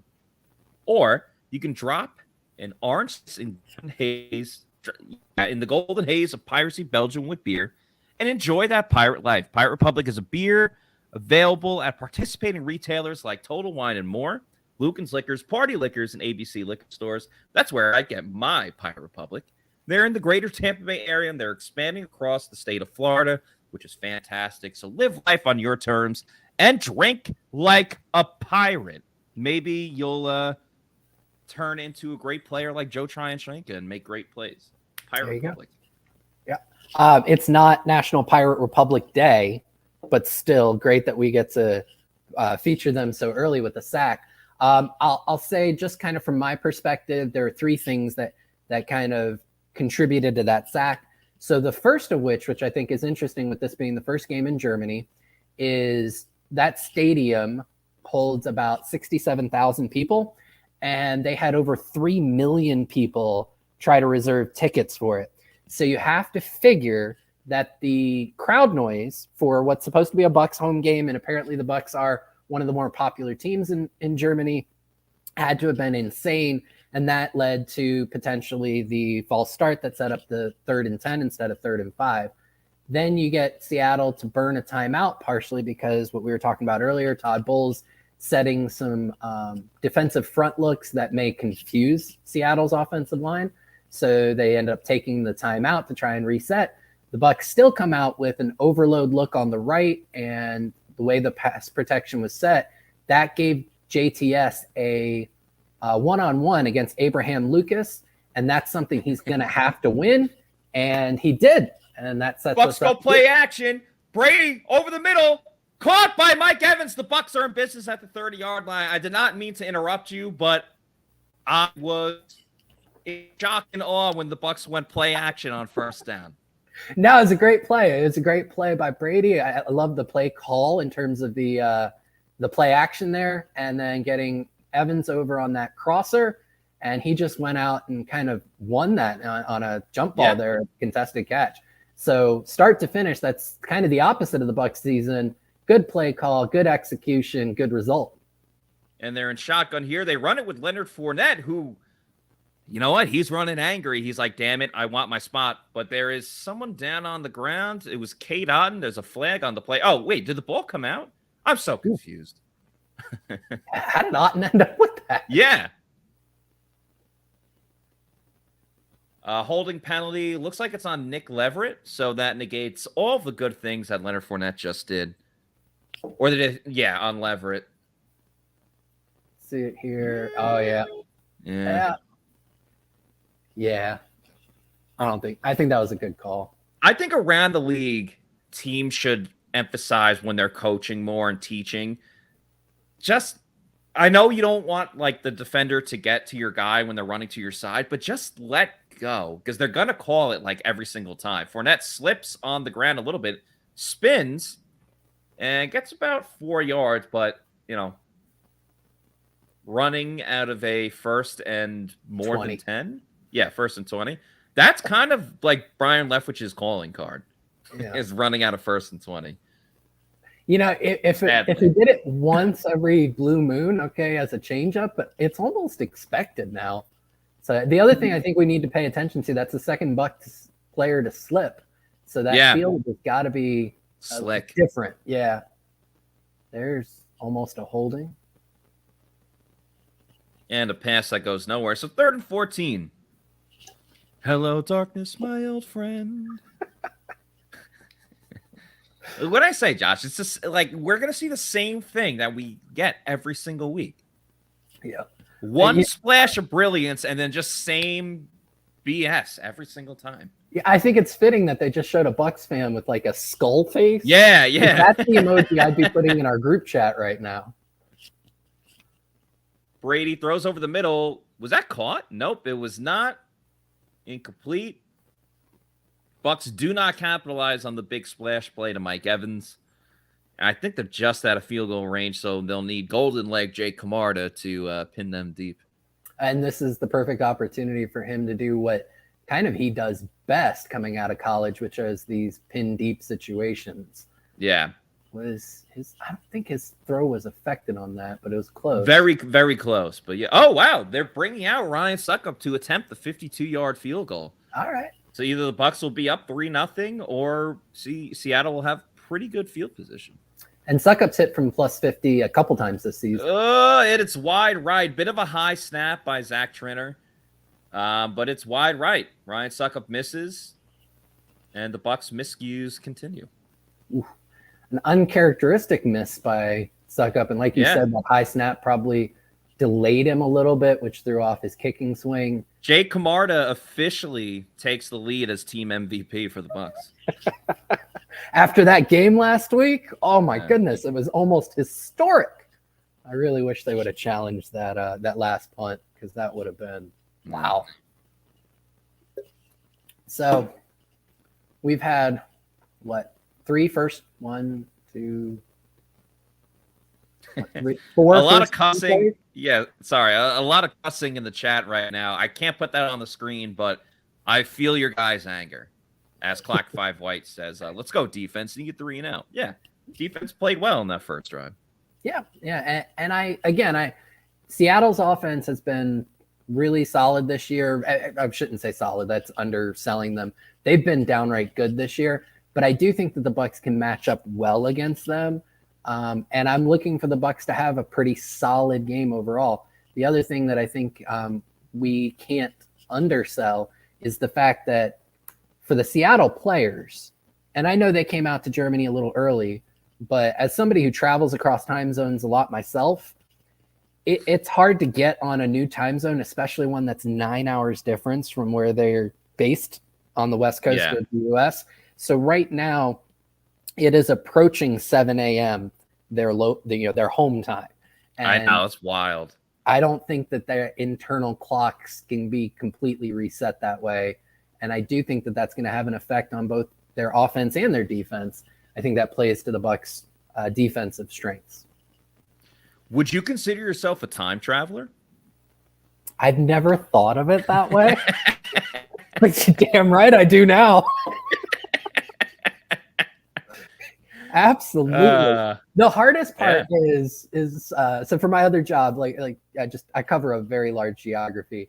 And so I'm always like texting people times, and I make sure I always put in the time zone I'm referencing, which most people don't think to do. Right. But I'm always constantly like, in this time zone, this is the time we need to meet or connect or whatever. Yeah. No, that's true. It is important to clarify that when it comes to, like when I was talking with Paul, who lives out on like the Western time zone, whatever. Yep. He was like, oh yeah, like we're gonna go at but he like 9 o'clock Eastern time. So yep. Yeah, it worked out there. Seahawks run it with Kenneth Walker here. A great job by Carlton Davis and the Bucs defense. Once again, we saw this last week, and early on, we're seeing it here. They've done a great job of setting the edge. Obviously, the Rams like to go sideline to sideline, those jet sweeps with Cooper Kupp. This was more of a pitch to the outside with Walker, but Carlton Davis right there to make sure that he can't get to the sideline and turn it up the field. Nicely done. Because that's how the Bucs, when the Bucs were great at stopping the run, the one time you can kind of beat them was trying to get to the outside. Now they're stopping the outside, and they just allow everything on the inside. So go figure. Yeah, the Rams run a version of the Seahawks run a version of the Rams offense. So you will see a lot of that kind of horizontal wide zone and a lot of those sweeps and things from their offense. And again, a Bucs player falls down on that last Anthony play. Nelson. Deep backside dig to Metcalf, and you saw Jamel Dean fall down right behind him. Seahawks run it with Kenneth Walker. Fantastic job by Akeem Hicks. Ooh. Eating that up quickly. Feel like he's letting out some frustration in terms of his impact on the Bucs team with that one. Just over the course of the season, he's like, I'm back, baby. Spunky Boy here says, you guys blaming the play calling, but haven't said a word about the penalties. They have to clean up the penalties. There's no question they have to do that. But you can't just say, oh, we got one penalty, we're done. That's going to kill our drive. You have to overcome that. And the Bucs have showed that they're not able to do that all week. Wow, Walker slipped there too. This field is awful. How do they play soccer on this? I have no clue. I think the cleats are a lot different. Yeah, but I mean, shouldn't football teams prepare for that? I know that the CBA, there are a lot of rules that the NFL puts in place with regards to the equipment that you can wear. And I think there might be some rules in terms of the spikes. And don't quote me on this, but I'm pretty sure that European football players use stronger spikes that would be able to handle this turf better. Well, that's weird that the NFL wouldn't allow that then. I mean, we had a 10-minute presentation from someone on the Bucs, I don't know, ops team or whatever, showing us these glasses that the players were wearing that it helps them go to sleep quicker with melatonin and things like that, which will essentially get them on a better schedule to get their body more acclimated to when they're in Germany. So they have all this technology for that, but they can't get the right cleats on the field. Well, I understand what you're saying. It's just I think the NFL prohibits them from changing the cleats to what may work better for this field turf. So, and I think some of that just may come down to the type of contact, and you can get stepped on a lot more easily than in a European football game. Oh, huge gain. Well, 3rd and 24. Bucs get the stop. I forgot the down and distance. But Bucs do a good job of forcing a punt. Yep. Yeah, the defense has done this has been their MO to start the last few weeks. Baltimore, they were stout in the first half. The Rams, they were pretty stout in the first half outside of that one Cooper Kupp touchdown, and doing a good job of giving the Bucs offense as much, a ton of time to figure some things out and create some points. Silver lining so far, the Bucs were able to drive a bit on the last drive and set up at least a scoring chance. So let's get some up tempo. We're going to have to wait until 3.5 minutes in the second quarter. Then we'll finally see the Bucs. I'm putting in a live bet. If the Bucs get the ball anywhere from 3 minutes under, I'm putting in a live bet that they're going to score, because it's the only time they're going to get it moving. Yep. Oh. Delay of game. Mm-hmm. Yep.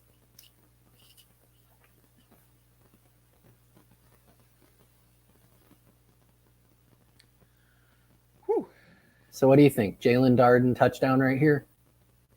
Probably a touchback. Touchback? Sorry, fair catch. Fair. Okay. My mind's still not at 100%. It's all right.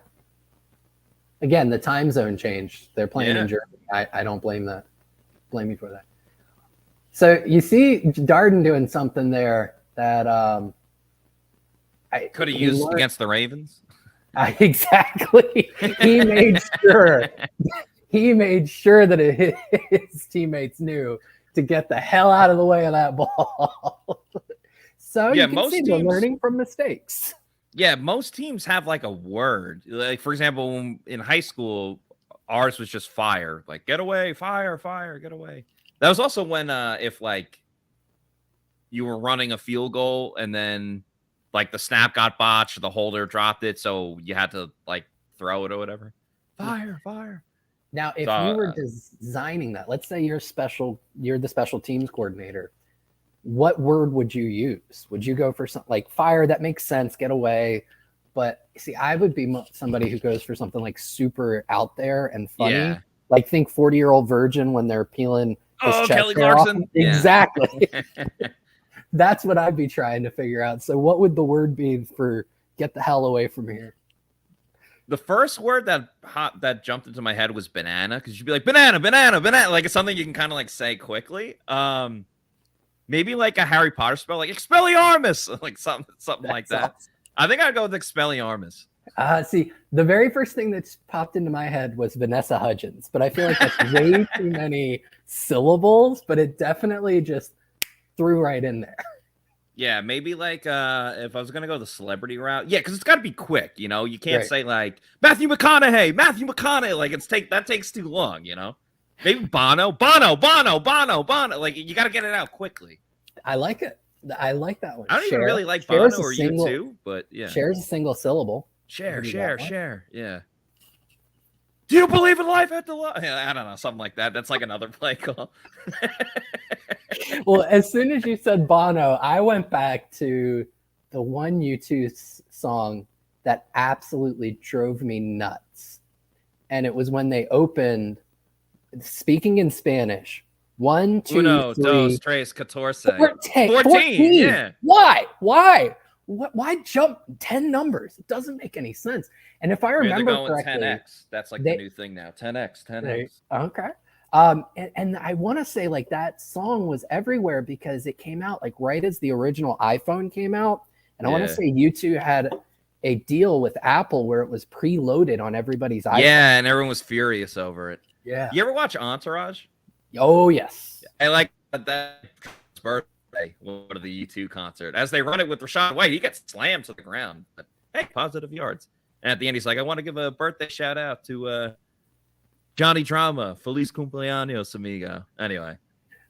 Drama was the absolute best character. He's the best character. This is the worst character. Well, you can make an argument for Ari, which you can't really quote him too much for this show, for the Pewter GameDay show, because it's usually either a lot of cuss words or something just egregiously offensive that could not get away in today's day and age. Rashad White takes a handoff, goes up the middle, and it's a first down for your Tampa Bay Buccaneers. Byron Leftwich sticking to the run game, for better or for worse. That was a really nice draw play. I mean, they created a huge lane for him. And, you know, we at Pewter Report, we've been very critical of this Bucs coaching staff. I love the Rashad White usage. It seems early here that they are doing with White and Lenny the same thing they did with Luke Gedeke and Nick Leverett back in Carolina, where each one they're trading off series. So White got the first and now the third series. Lenny got the second, and I would imagine he'll get the next one as well. Shout out J.C. Allen. I mean, this is what I was saying about like taking the gamble of White if he gets those 50-50 snaps.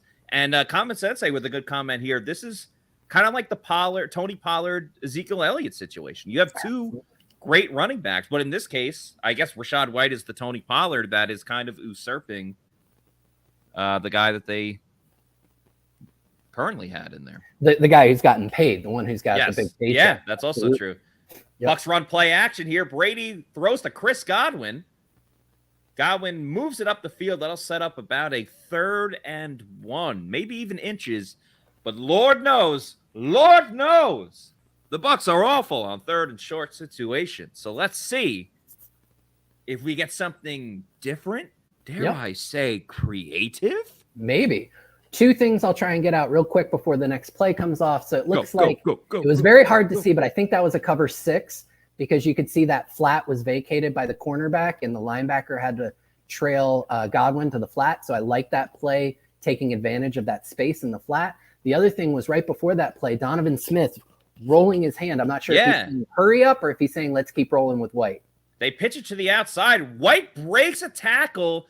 And he would have got tackled in the backfield, but he keeps it going as Tristan Wirfs holds him upright. That's a first down. That was Rashad White. That's all Rashad White. Yeah. I mean, he would have gotten smoked for like a 2-yard loss. Yeah, and you can see the decisiveness and the explosiveness. Really, one cut, and I'm getting upfield with some burst. Those are things you probably wouldn't have seen with Lenny there. From a play call standpoint, third and short, I don't think it was the creativity you were looking for, because it was a toss right in a third and short situation. Yeah. Play action here for Tampa Bay. Brady drops back, looking, and dumps it off to Cade Otton. You know what? That's all right. They went play action. Nothing was open down the field. You take the safe route with Cade Otton, who was the first Buccaneers tight end to make a catch in Germany. That's right. Protection was really great there. Brady had all kinds of time to get through every one of his progressions, and he comes back to Otton, who was probably last on the progression route on that. And was able to create at least some positive yardage there. You could tell from Brady's eyes he was looking down the field as they run shotgun here with Fournette. Chugs along to the 50-yard line to set up a 3rd and probably 2, something along those lines. Something interesting to note, kind of going back to something that you and I talked about pregame. This is the second and medium to long that the Bucs have faced. We didn't see a screen in either one of them. Leftwich opting to go with a run play in both those situations, and both have actually turned out really well. So working against some of their tendencies, a slightly less efficient way of going about it, but they've yielded some really good results. And that may be something they saw with Seattle's defense that they thought they could take advantage of. Hey, now they convert a 3rd and 2 with Fournette in the backfield. And Byron Leftwich has been saying it's not Lenny's fault when they don't convert on 3rd and shorts. And good for Lenny for finding the hole. He found the right hole this time. Rick Stroud is going to be so happy with this game plan. Hey, Rick Stroud, big fan of yours. He quote tweeted your screen article. Yeah. Stroud, I know, has publicly talked about how the Bucs just need to run more in general. And you can see they've been doing that here. And, 6 runs, 2 passes on this drive alone, 45 yards. It's been successful for him. Playing the long con once again. Just you wait for that play action with 9 seconds to go. That'll do it for the first quarter, ladies and gents. It's 0-0. So was that the other? Me. Feeling pretty good right now with no points on the board. But the Bucs are driving, which is a good thing. We don't see that too much. One of the things I said is I want to see the Bucs play today a 2-possession lead. We've seen the Bucs have the lead, but it's usually by 3, sometimes by 7. Let's see the Bucs go up 10. I think that's allowed in football. You're allowed to have a point lead. There's nothing wrong against that. I haven't read the rule book from cover to cover, but I don't think there's anything in there that says the Bucs can't go ahead by 10 points. I don't know.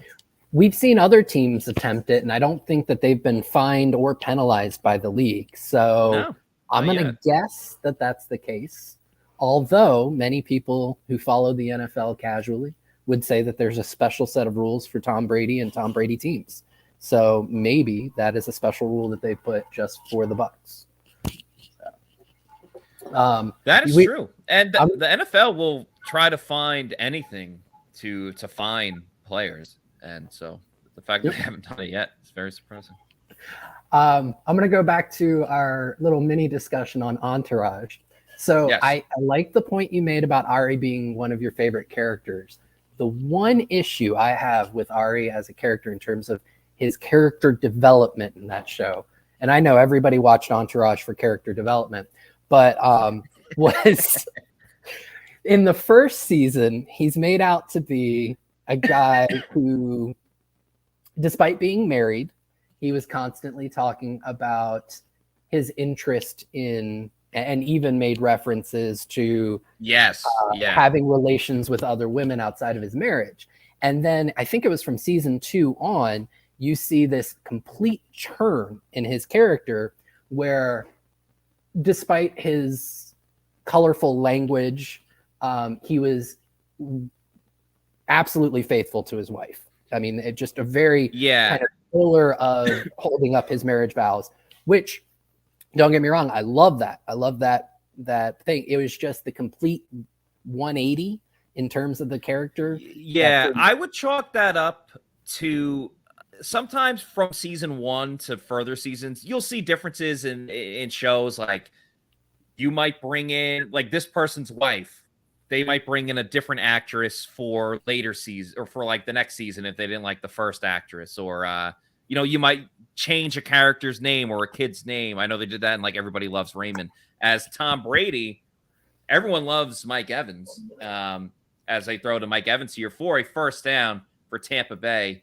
Their drive continues. Anyway, I'll get to the entourage point later. So, yeah, I've got to point this out. So second and medium to long, the Bucs just faked a screen and end up getting a deeper play after Seattle tried to jump the screen. So that's exactly what we were talking about. Byron Leftwich, reading PewterReport.com. Maybe so, but at least giving a counter to a tendency. Bucs go play action here. Had Cam Brate over the middle, but a nice play by the Seattle linebacker. Good to see just able to. He actually went through a serious injury, but he's out there today. Yeah, he was wide open. Damn. Oh, wow. Yeah, no, he had that middle area perfectly open. And just a fantastic play by, I believe that's Jordan Brooks, right? Yeah. Just a fantastic play there. White stopped for no gain, maybe even lost a yard on second down. So it'll be a 3rd and 10. Players talked about they don't want to get in these situations. I mean, no one does, but they have to be more efficient. They have to find ways to really just win their one-on-one opportunities. That's a lot of what it comes down to. And, Donovan Smith talked about that he needs to play better. He talked about how the whole team knows that they have to play better. Tom Brady calling out players. So, this is one of those pivotal moments where you got to step it up. 3rd and 10. Brady gets the snap, looking, throws across to Julio Jones. Julio Jones to the 10, the 5, touchdown, Tampa Bay. Julio Jones scores his 2nd touchdown of the season. That is the first touchdown in the history of the NFL in a regular season game in Germany. Julio Jones makes history on the catch and run. I am absolutely shocked. Julio Jones with some yak, a crossing route. I thought this guy was done. I still think he kind of is. But a crossing route down the field, moves it. That's a 30-yard touchdown. Yes. 31, 32. Holy crap. Yeah, so it looks like, again, that might have been cover 6 where they're taking advantage of the cover 4 side of it to attack a flat that's kind of vacated. And they did it with a crossing route coming from the other side of the formation. And Julio just got it and shows he's still got the wheels getting upfield. That was fantastic. So, overall, you look at those last 3 plays, the play action on first down got Cam Brate wide open. Just Jordan Brooks made a fantastic play. Wasn't a huge fan of that second down call with the run, but that third down, Seattle plays a ton of cover 6, and it looks like the Bucs took advantage of that from what I could see there. Fantastic play. Gets them an early lead, close to getting that double-digit lead that you want them to get. It's exciting. It's fantastic. So really, really enjoying some of the things that the Bucs offense have been showing here against Seattle, and they've been, for the most part, taking advantage of the Seattle defense. The other thing that I'll note is, once again, it looked like the protection was fantastic. And if there's one kind of chink in the armor with the Seattle team, it's that they don't get a consistent pass rush, and the Bucs were able to take advantage of it.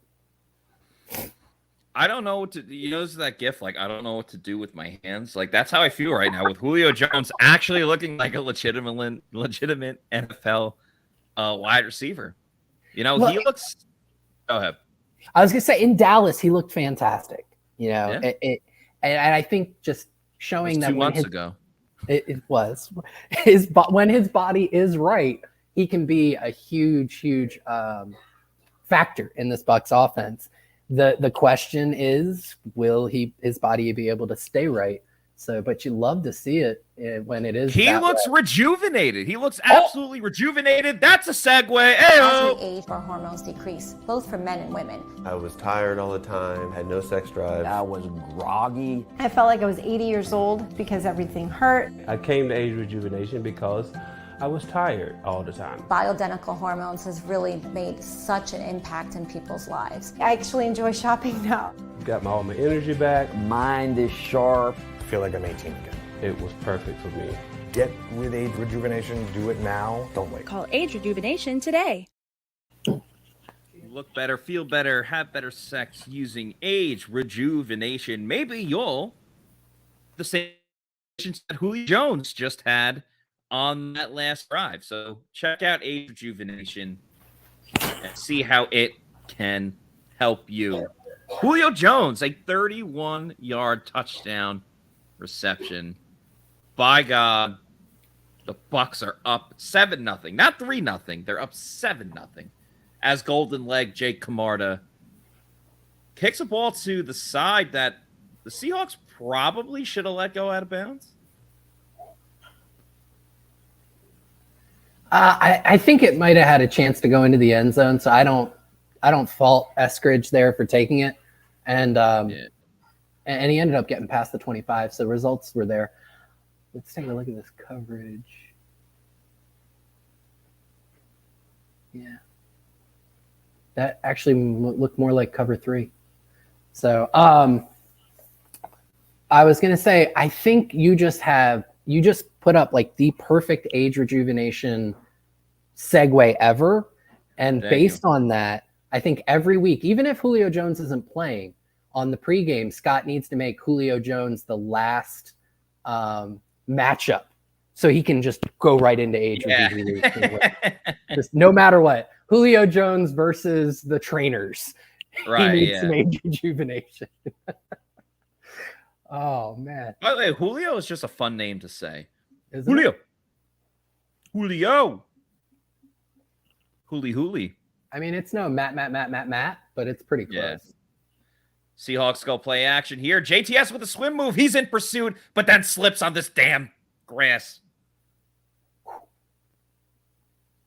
This grass. Not the kind of grass I like. Damn. Ed here, $100 says Brady is calling plays. My goal is just to make you laugh once a show.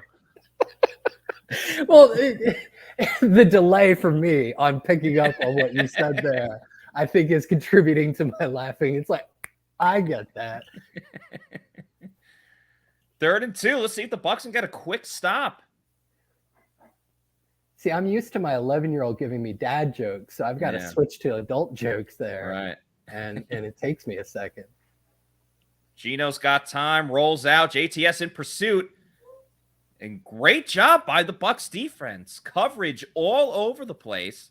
JTS with the pressure on Geno, and he has to throw it low.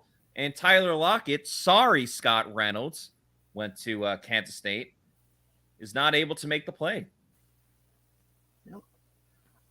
JTS has been a huge factor to start this game, and he'll need to continue to be a factor, getting that pressure on Geno and preventing DK and Lockett from getting deep on some of those longer snaps. I thought a Bucs player potentially went offsides. Jalen Darden makes the catch with a bird around him. Oh, God, it's the Steelers game all over again.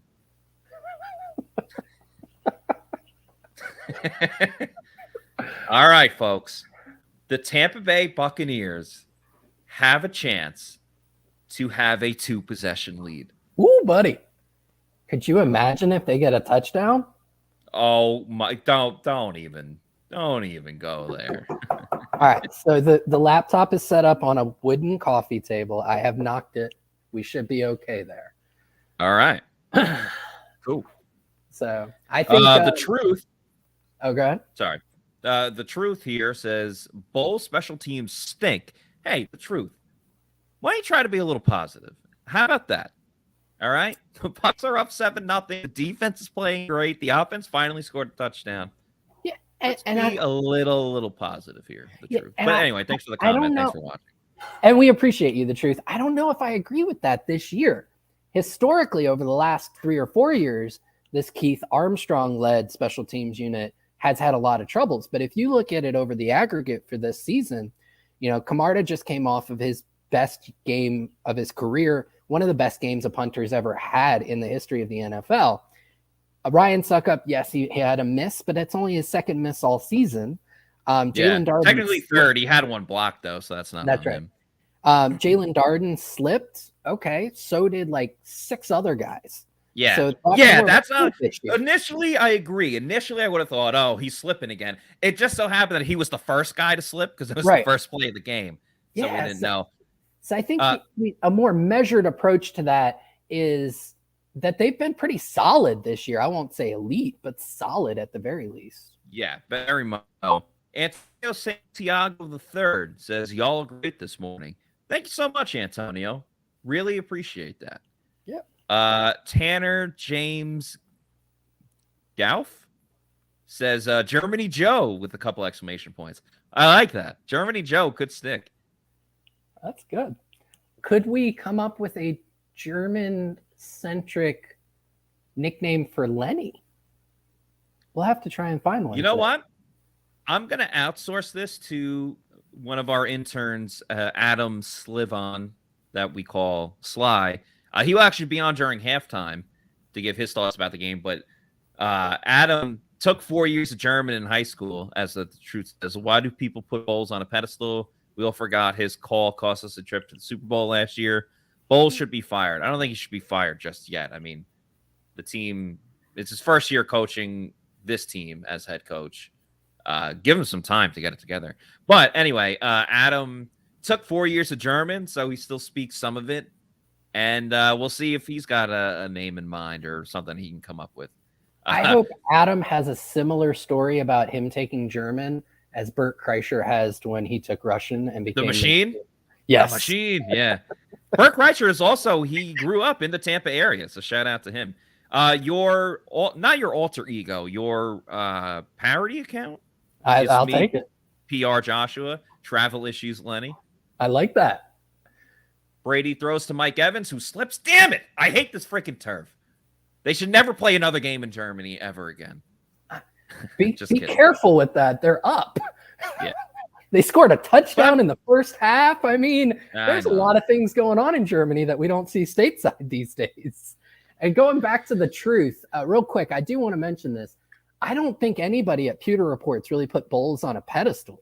I think we've been very fair and measured in terms of our analysis of his time coaching, and especially this season. And we've said these are the things that he hasn't done well and the issues that it's causing the Bucs, but also said that here he hasn't done everything poorly. So you kind of, again, more measured. It's never all one way or all the other way.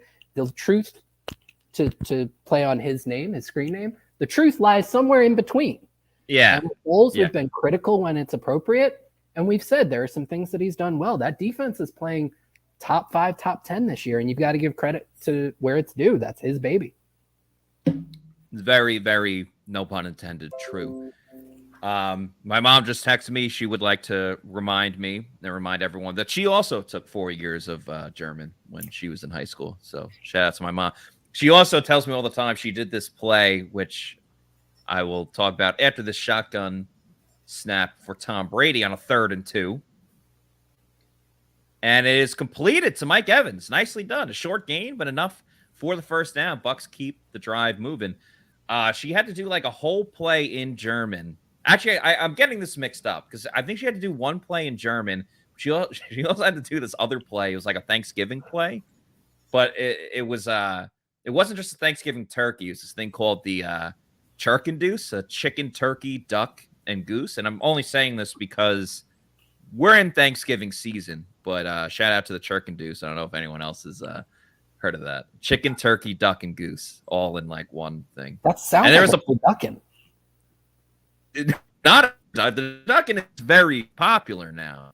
It's not a turducken though. It's the Chirkendoos, or maybe it is the same thing. I don't know. It could be which bird is getting stuffed as to how. Yeah, I guess so. All right, 2nd and 9 for Tampa Bay. Yeah, I'm just giving everyone fun facts today. I love it. That's a fantastic story. I hope your mom can help come up with a German Lenny nickname. I don't think she remembers too much German besides Goonkuff. Idiot. Oh, Scotty Miller getting in on the action and draws a penalty. Oh, That's what Scotty Miller does. He draws penalties. Not like artistically. He gets them. So Miller drawing that pass interference is going to put the Bucs at another first down, but something that we got to start talking about and keeping an eye out for. The Bucs offense has done a very good job kind of on third down and converting so far, but they put themselves in a lot of really tough third down situations that you would say from a process standpoint, it's probably not going to continue to be this good. And they've been in a lot of 2nd and 9, 2nd and 8s. You hope to see some improvement on that down. I would say some improvement on first down play calling. That's something we've belabored. So, hey, look, a first down run. Oh, Coke Keith getting into it with Bruce Irvin. No relation to Michael Irvin, who's at the game. But now we're back in a 2nd and 8. And it's untenable. It's unsustainable that they'll continue to be this good on third down to make up for these 1st and 2nd and longs.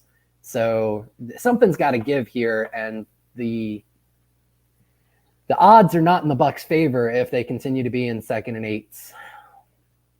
Yeah, they have to play much better, especially on first down. Mm-hmm. Nice block by Cade Otton to spring Leonard Fournette.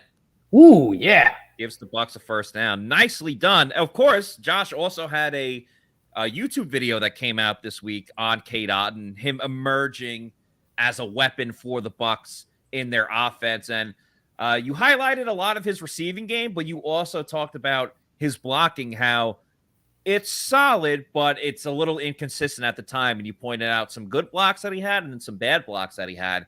That was a fantastic block, and it got Leonard Fournette the first down. Yeah, and I think he's more comfortable blocking on the move as a puller, which he did there, than just straight up from an inline position. Yeah.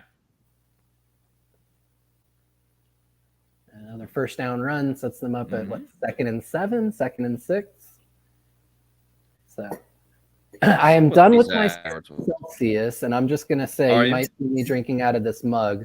I woke up today a little bit under the weather, so my wife was nice enough to make me some tea with honey that's going to hopefully help my voice and my throat as we go through this. Nice. Well, if you need a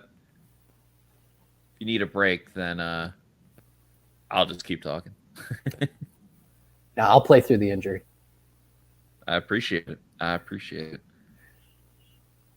right, just keeping up on my underdog picks. Kenneth Walker only has 7 rushing yards, so kudos to the Bucs.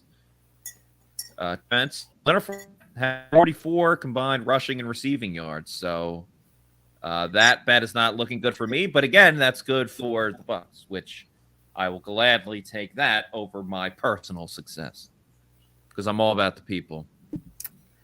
Man of the people. 3rd and 3 for the Bucs. Brady looking, has time, throws, caught by Scotty Miller. That was a big catch. I know it was only for 3 yards, but we want to see Scotty do different things, and Scotty did something different. Wow. And that was pretty tight coverage, too. Nicely done by Scotty. Great job by the offensive line. Yeah, a little whip route there. Does a great job of hauling it in against a bigger, longer cornerback there. Really, really great little play.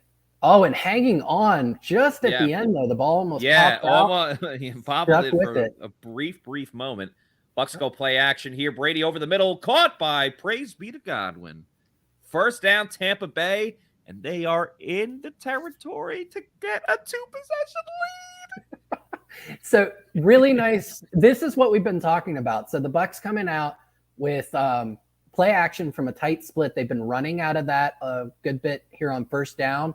The play action sucking the Seattle underneath defenders in to play the run, and it releases Godwin over the middle for an easy catch and first down.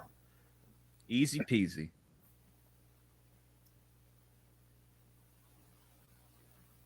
Look at that ball control. Yeah. Play action again. Brady has time. Throws over the middle. Caught by Scotty Miller, who almost drops it. But, damn. If he could have stayed upright, I mean, that's a walk-in touchdown. Oh, absolutely. Yeah, he's pointing for the first down, but he really should be doing a touchdown celebration. I mean, there's no one around him. Not in the same zip code. I don't know if Germany uses zip codes, but if they I don't do, know what they use. I know they use Celsius, the temperature. Yeah, and maybe the energy drink too. Yeah, I think since they're in Europe, we could say there was nobody in the same country. They all went to France. They all take the train to different countries. Exactly. And Keefe's going to run train on this play. And Leonard Fournette gets so close for Leonard Fournette. I meant run train as a lead blocker for Lenny. 2nd and goal from the 1. By God, you called it. You called it, Josh. The Bucs could score 2 touchdowns. Getting close. Oh, we got to learn how to say touchdown in German. Ooh, Touchdown in Germany for the Bucs. They go up 13-0. Leonard Fournette punches it in from a yard out. The Bucs have a 2-possession lead. They have a 2-touchdown lead. Are you kidding me?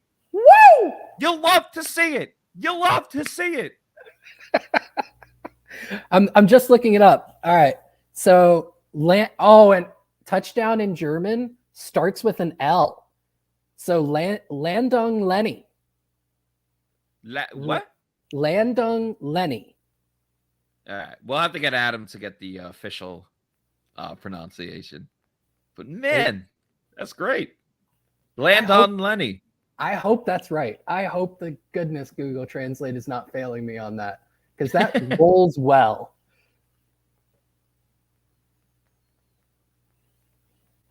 There's another one that says Das Aufsetzen. Das Bucs. Das Bucs.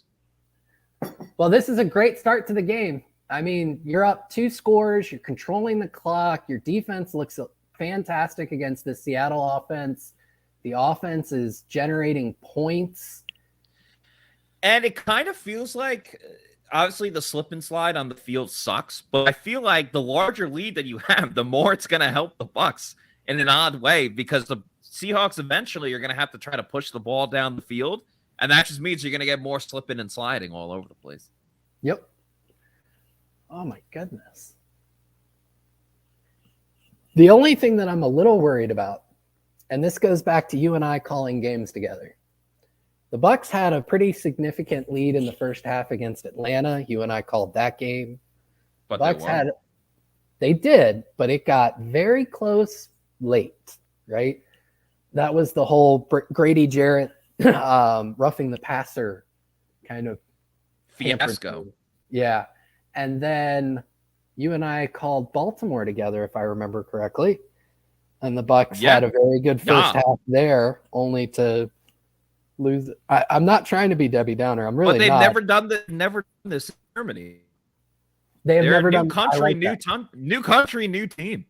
I like I'm that. gonna tweet that one out too. New country, new team. That's good. New country, new team. Should I say Das Bucs after? Yeah. I like it. Yeah.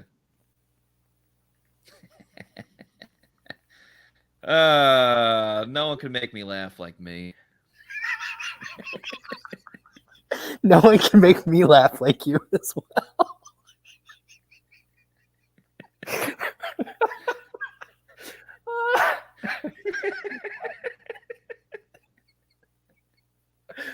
Oh gosh. Again, I come from like my son's favorite joke that he tells all the time is like, why did the cookie go to the hospital?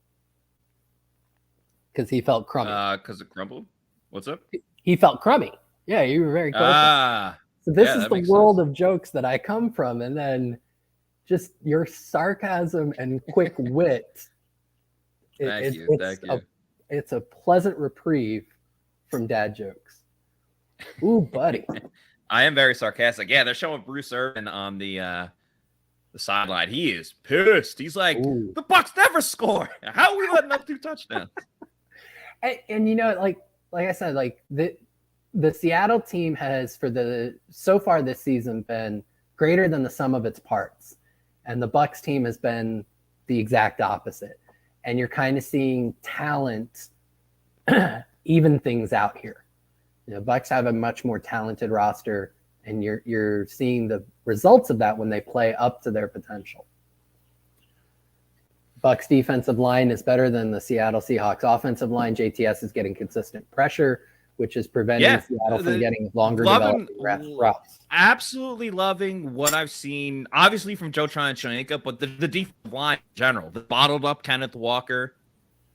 They're getting great pressure on Geno Smith. Logan Hall almost got one right there. JTS in coverage is probably why they didn't get to Geno Smith. Completed to DK Metcalf. I also took a prop bet in this, like a long shot thing. Again, just taking, the juice from Washington beating Oregon.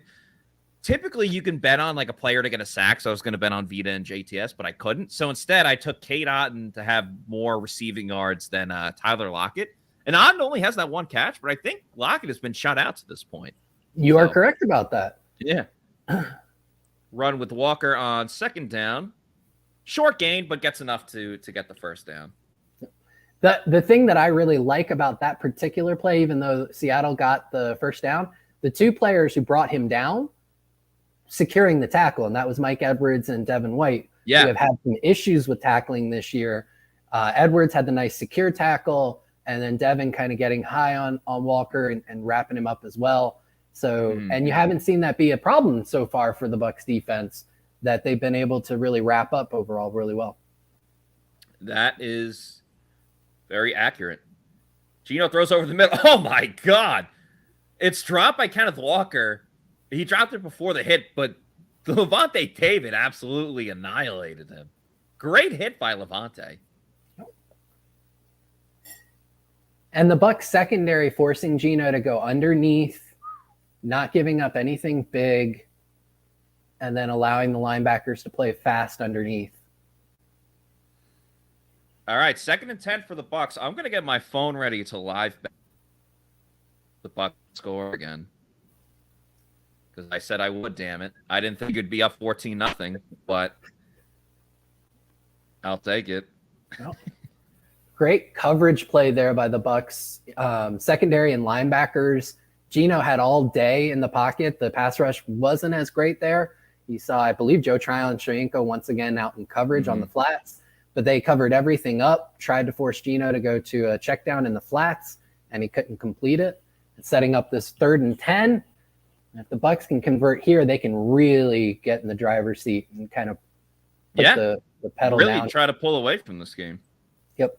Give the offense plenty of time. Geno throws across. Did he make the catch? They're saying incomplete. He was looking for DK Metcalf. Fantastic job. Yeah, nicely done. So Dean playing, I want to see the leverage, but just from where Metcalf ended up, tight coverage by Dean, forcing the sideline, making it. I mean, Metcalf had a shot at it, and it looked like he fell as well, again on a cut. Slip and slides. Yeah, but just making that a high difficulty throw and catch, and that's what you want to see out of your corners. Setting up 4th down. The heck was that? It might have been a challenge. Oh, a flag. False start on Seattle. Oh, come on, I need this prop bet. You know, I looked for the one where the record for number of passing yards in Germany would be broken today, and I could not find that prop bet. Nobody wanted to take that action. I didn't handle it. Oh, come on. Oh, there we go.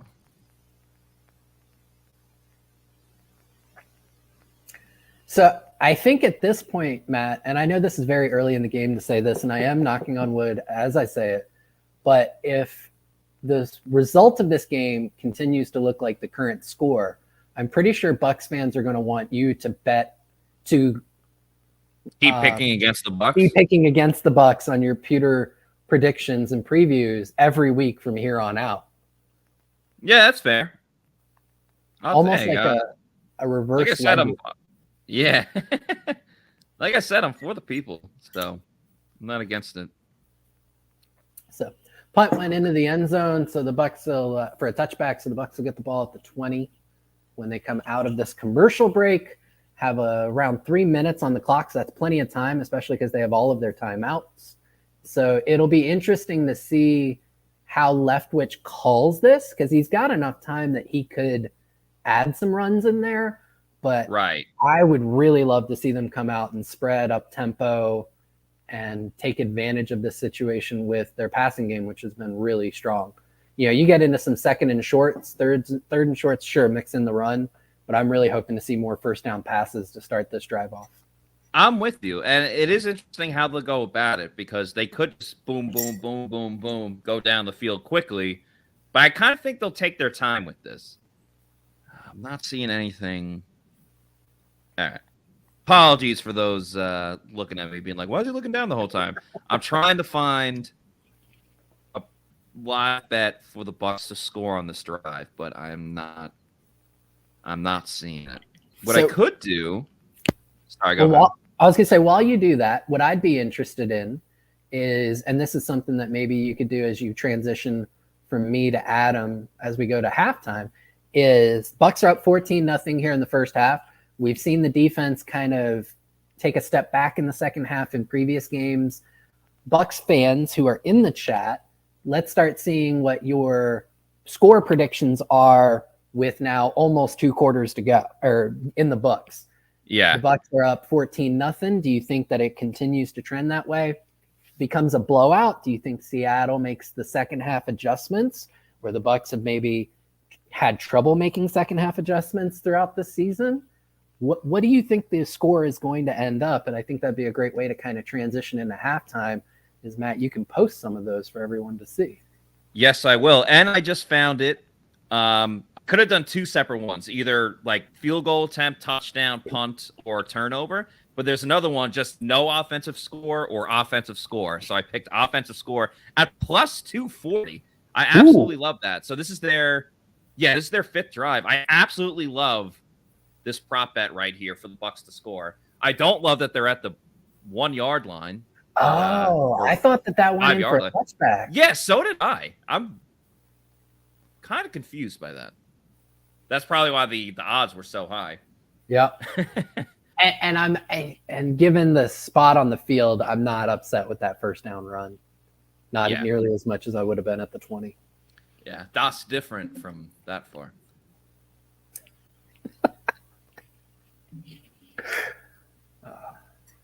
All right, so I'm so confused how that wasn't a touchback. Was there like a penalty that we didn't see? I don't know. Maybe it hit out of bounds and then went back into the field to play, and we missed that.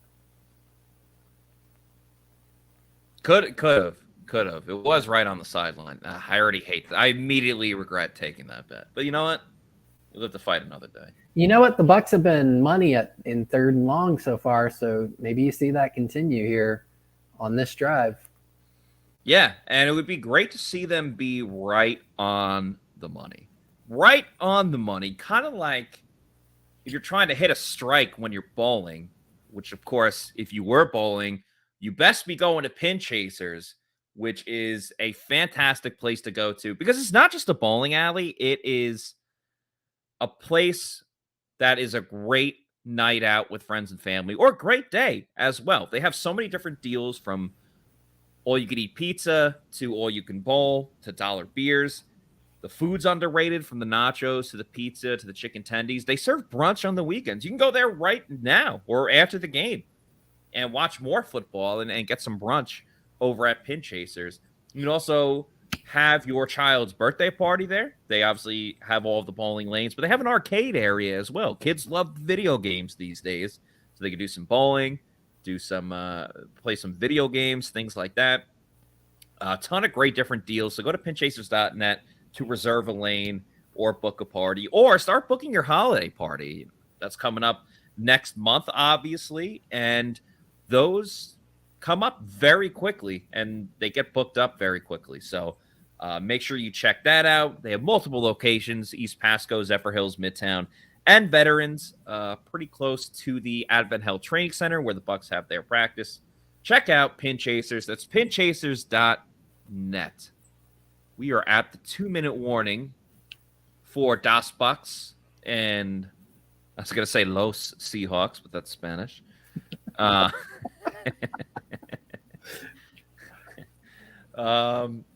Yeah, well, hopefully the Bucs throw it here. I don't want Byron to get all conservative because we're far back in our end zone. Yeah. It will be an interesting choice because if they go with the run and they don't convert, they do get Seattle to use their second timeout. Yeah. But you're still giving Seattle the ball back with well over 1:50 with only one timeout. And that's plenty of time, especially from where the Bucs will be punting. Although it does give potentially Camarda another chance to just go complete ham on a ball, which in Europe, I feel like Europe need to be punting games because most Europeans are huge into European football or soccer. So, of course, they want to see some big kicks. That's true. But it looks like the Bucs are going to pass out of this with 3rd and 7. 3-2 empty. Rashad White went in motion. Brady, oh, boy. I had to get rid of that quickly. There was great penetration up the middle.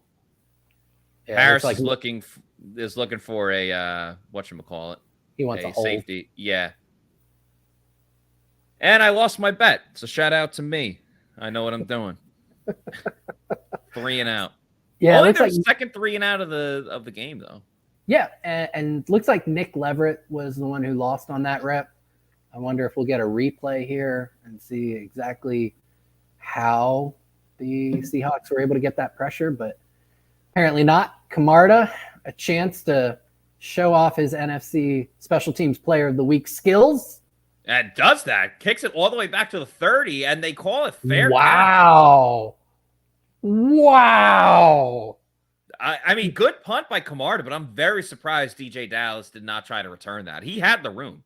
You come for the offense, you stay for the punting. Golden leg. He's golden leg. That thing was what? He kicked that from at least 2 yards into the end zone. So that would have been 71 yards in the air. If my math is right. That's incredible. Best 4th round pick in Bucs history. Putting it out there. Better than Mike Edwards, better than who else they got? Just a safety who, with a knack for the ball. He's no punting phenom. They call him Double P.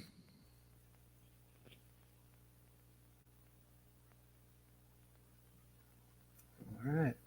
Bucs defense with a chance to kind of put the nail in the coffin here for this first half.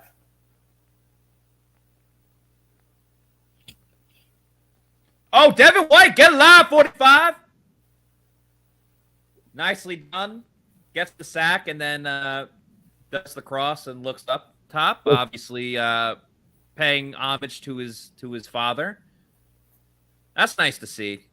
Yeah, great for Devin White. Absolutely, and he comes and the Bucs only rushed 4 on this, so that was more of a simulated pressure. They allowed Devin to come in kind of as a second layer rusher, where he can read the pass protection and react off of it using his speed and explosiveness, and really put Seattle behind the 8 ball here at 2nd and 20. Seattle immediately gets it back on the next play. Woo. By the way, love this comment by Joel Enrican. The Great White got a spray. I feel like that's an underutilized nickname that we haven't really used at all. The Great White. That is really awesome.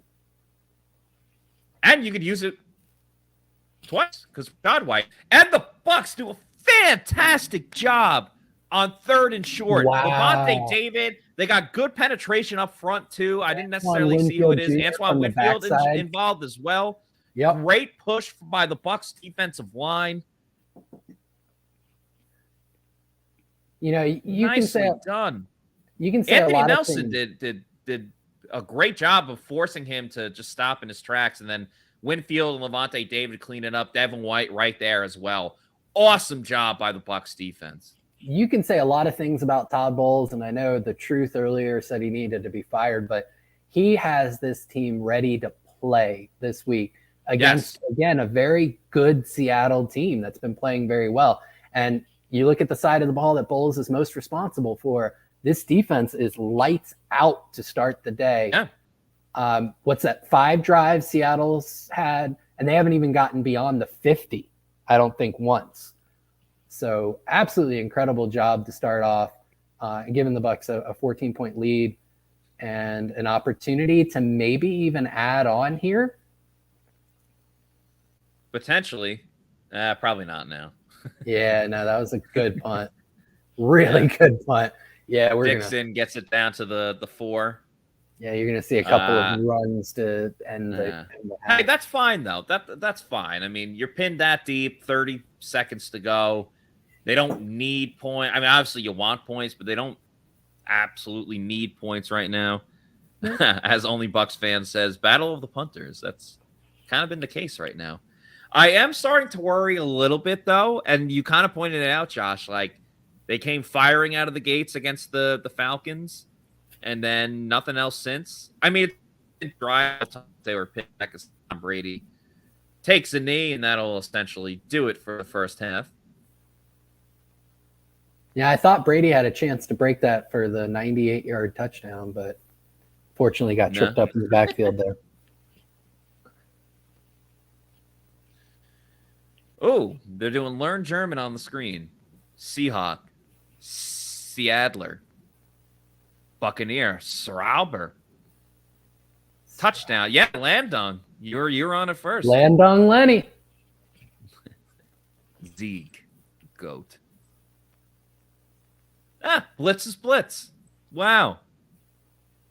Blitz almost sounds like a word that, I was going to say, like, that just comes from German. Yeah.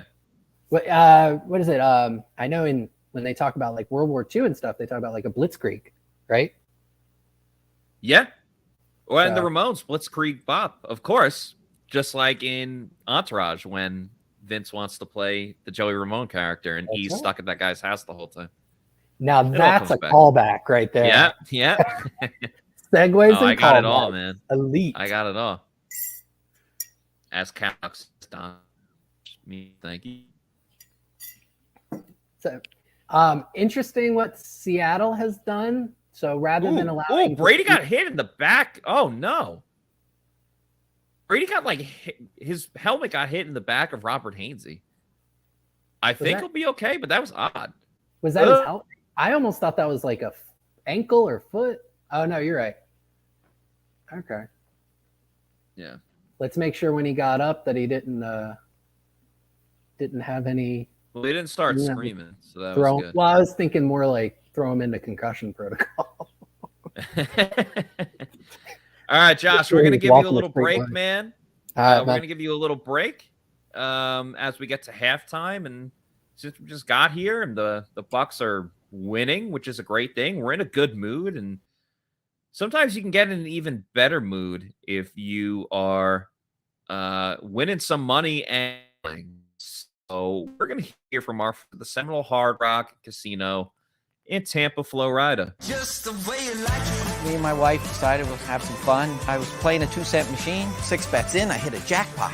$117,000. Hi, my name is Tara, and I won over $500,000 playing slot. I do this full time, and I would not change it for the world. I'm Gloria. I won over $2 million at Seminole Hard Rock Casino. I went and bought a bunch of jewelry. My name is Mike, and I won over $350,000. I love playing baccarat because it hits different. When you pull in that card and you flip over that 9, beating that 8, can't miss. I'm Jimmy. I won $500,000 in a slot tournament at Seminole Hard Rock in Tampa. Even a blind squirrel can get a nut sometimes. My name is Philip, and I won $215,000 on Blazing Sevens. Put my last $40 on the table. Next thing you know, bam, $215,000 jackpot. I hit that bad boy. I didn't realize how much it would change my life. You only live once. Have fun with it. Right. Anybody can win at Seminole Hard Rock in Tampa.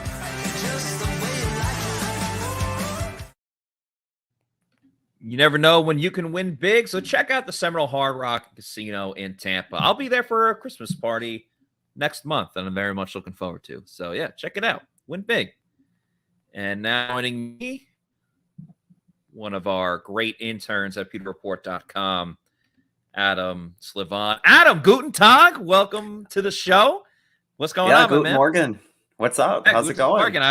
I was using that this morning. I said this on the stream before, but Adam took 4 years of German in high school. We were lobbying during this week to try to be the translator for Donovan Smith and Mike Edwards. Unfortunately, Adam could not make the trip to Germany.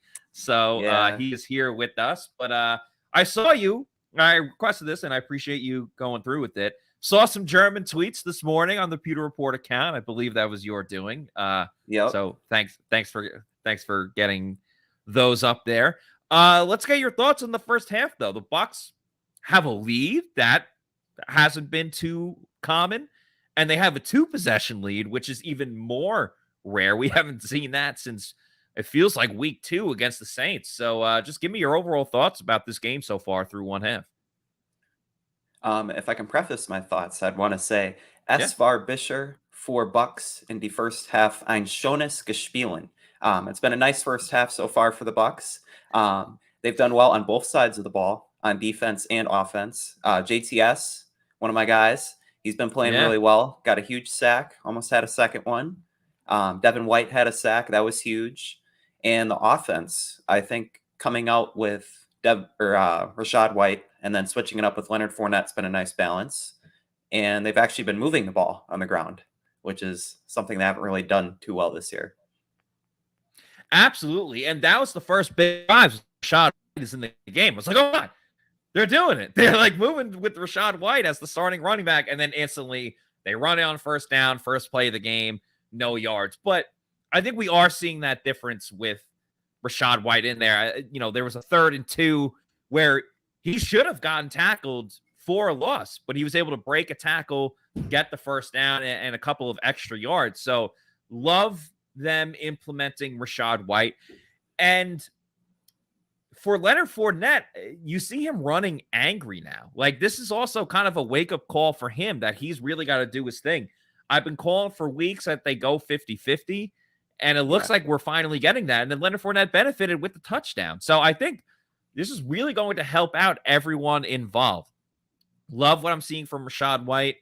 Like what I've seen from Leonard Fournette in this game, because he knows, like, hey, I can't just mess around now. I have to go and do my thing, or else it's going to be Rachaad White's job. But to your point, the Bucs defense, man, what told for looking for that breakout game. Looks like we're getting close to it. He's been everywhere. Lavonte David flying around. Devin White gets a sack.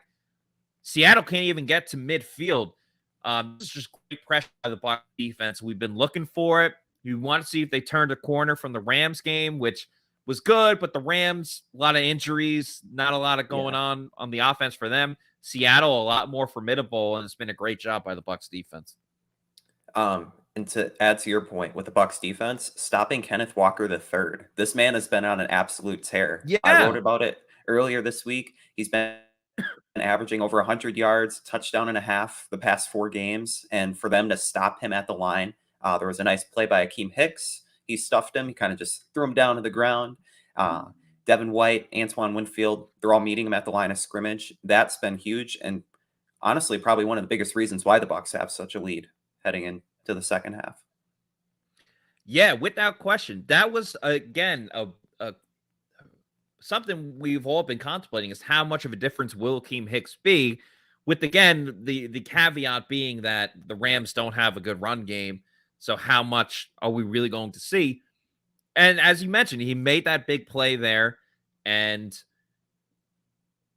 I just really like what I've seen from the Bucs defense.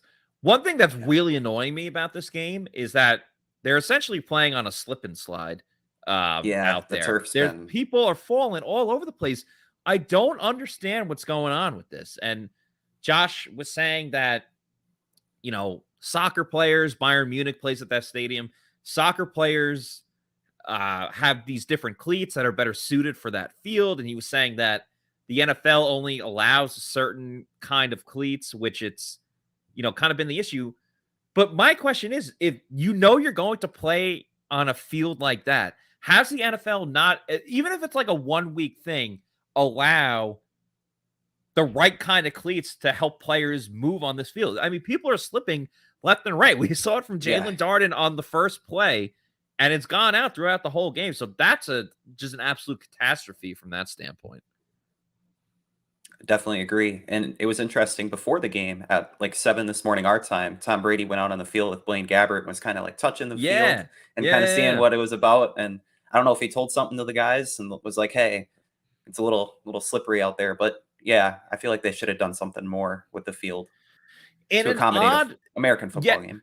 Right, without question. In an odd way, this kind of helps the Bucs now that they're out to that 14-0 lead, because eventually the Seahawks are going to have to move the ball, try to push it. They've been trying to do that, and the Bucs pass rush has just absolutely been fantastic. But the further and further you're going down the field, the more likely you're going to slip. I don't think you're going to see a ton of explosive plays. Now, the Bucs have had some. The Julio Jones touchdown, that was more just like a busted coverage. On a scale of 1 to 10, how shocked were you when Julio, 1, caught the ball, but 2, was able to go up the field for more than 5 yards? I mean, you're there at practice. You see him he's practicing, he's not practicing, he's stretching. It takes him an hour to stretch and get ready. He was flying down that field. They had the ball. I couldn't believe that was the furthest I've seen him run. Yeah. He didn't pull a hammy, so that's a good thing. But no, that was a great catch and run by Julio Jones, and it's an added element that's needed in the Bucs offense. They need that third receiver besides Evans and Godwin to kind of change it up. I think you've seen that not only with Julio, but with Scotty Miller. He had that nice catch up the middle. He didn't have to jump, but he jumped. But yeah, he's an avid jumper. He did that last week when he dropped the pass. I hit him in the face mask, actually. He's a very avid jumper when he doesn't necessarily need to. Yeah, I was surprised. The Bucs scored anyway on the Leonard Fournette touchdown, so it didn't totally matter. But Scotty was wide open on that play. He obviously fell to the ground and caught it, but I mean, there was no one near him. If he could just stay upright, he walks into that end. He could have walked backwards into that end zone. He would have scored. Yeah. At least he secured the catch, though.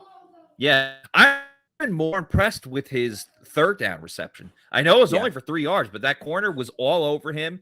It was, every third down play is a must need, and he absolutely got the job done right there. Saw something different from Scotty. He drew a penalty earlier on, too, and he's drawn penalties before, but it's down the field on the big plays. This was, again, another shorter route, gets the down on another short route as well. So with the second half coming up soon, what do you want to see from the Bucs, whether it's offense, defense, coaching, special teams, whatever it is? What are you looking forward to? I'm looking forward to the continued line play for the Bucs on both sides of the ball. The offensive line did a great job protecting Brady in the first half, allowed him to stretch the ball out downfield more than we've seen in the past few weeks. And then the defensive line, if they can continue to hold Kenneth Walker to less than 2 yards a carry, I think it was, that's going to be the reason why the Bucs walk away or fly out of Germany with a win. Common Sensei here says consistency. That's what Common Sensei wants to see. Yeah, let us know in the chat. What do you want to see in the second half here from the Bucs? Shaggy says Scotty trying to make SportsCenter top 10 with the jumping catches. Could be. Little guy makes a play, usually kind of becomes a big thing for this team. And I'd be remiss if I didn't ask you as well about the Bucs special teams. Jake Camarda, is he the team MVP? I think he's got to be the team MVP at this point. I saw your tweet, and I'm like, hey, he might be. Yeah, I mean, he stuck up missing that field goal. I mean, he that land ball was I'm crazy that DJ Dallas didn't try to return it, but nonetheless, he's doing a fantastic job as the punter. Josh Capos called him the greatest fourth-round pick in Buccaneers history. Is there any other German phrases or anything like that we should know for the second half if the Bucs make a play? Like, wow, what a play! Or we learned that touchdown was what was it, Landung? We were calling them Leonard Fournette Landung Lenny. Is there anything else we should know, or we kind of got the groundwork going? I like Spielmacher. That's playmaker. And my God! I'm not just using that in the German. I'm not just using that for this week. Spielmacher, like, wow, Mike Evans, you give him the ball, he's a Spielmacher out there. That's okay. That great. That is fantastic. That's why you're on the show, so you can give us stuff like that. Spielmacher. Okay. Yeah. Devin White being a real Spielmacher today with that sack. Joe Tryon-Shoyinka might be the best Spielmacher on the field today. That's fantastic. Yeah. I love it, man. All right. Thank you very much, Adam, for joining us as the second half about to kick off pretty soon. appreciate you, my man. Check out his work at pewterreport.com. Follow him. What's your social media? My Twitter is at Adam Lives On, Livson. Right, it's a play on your last name. So yeah, follow him there on Twitter. Check out his work on pewterreport.com. Check out Pewter Report's social media because he'll be tweeting the third quarter. Our other intern Matthew will be tweeting in the fourth quarter.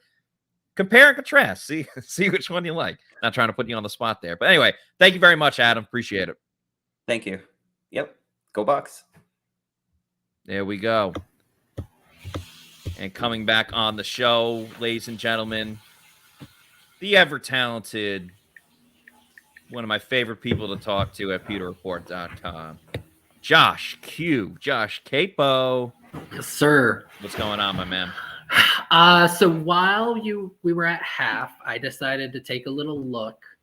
Bucs are in a great position, up 14-0 coming into the second half.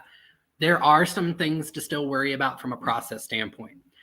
The Bucs had 11 first down runs in the first half. How many yards do you think they generated on those 11 first down runs? That does include the 8-yard run that Lenny had negated by a holding penalty, I believe, on Nick Leverett. I'm going to say 35 yards. You were close, but it's under that. 30 yards on 11 first downs. Okay, I initially was going to say 33 because all right, 3 yards per carry, 11 times 3, 11, 3 yards per rush. But okay, I feel good about that. Yeah, so 2.7 yards per run play on first down sets them up on average 2nd and 7, 2nd and 8. Now, the Bucs are 5 of 8, I want to say, on third down outside of kind of those two final drives within the 2 minutes or 2-minute drill where they were backed up on their own goal line. So obviously the third down has been masking the issues on first down. That's not something that you want to continue to count on here in the second half. By contrast, some of the play action stuff that they've done on first down off of that has been very successful. We've noted, lots of people have noted, I think JC Allen even asked Byron Leftwich about it. You don't need to have a committed running game to win on play action. So from a process standpoint, very much hoping that the Bucs go to more first down passing over the running and put themselves in easier third down situations or possibly stay out of third down. Punt from Camarda. I would like to see. Listen, going to be third, obviously, even though Paul Atwell said there's really not that much of a difference between like third and short and third and long. If you look at the percentages of conversions, I still feel like if you're going to be in a third down, I'd still rather be in 3rd and 2 versus 3rd and 10.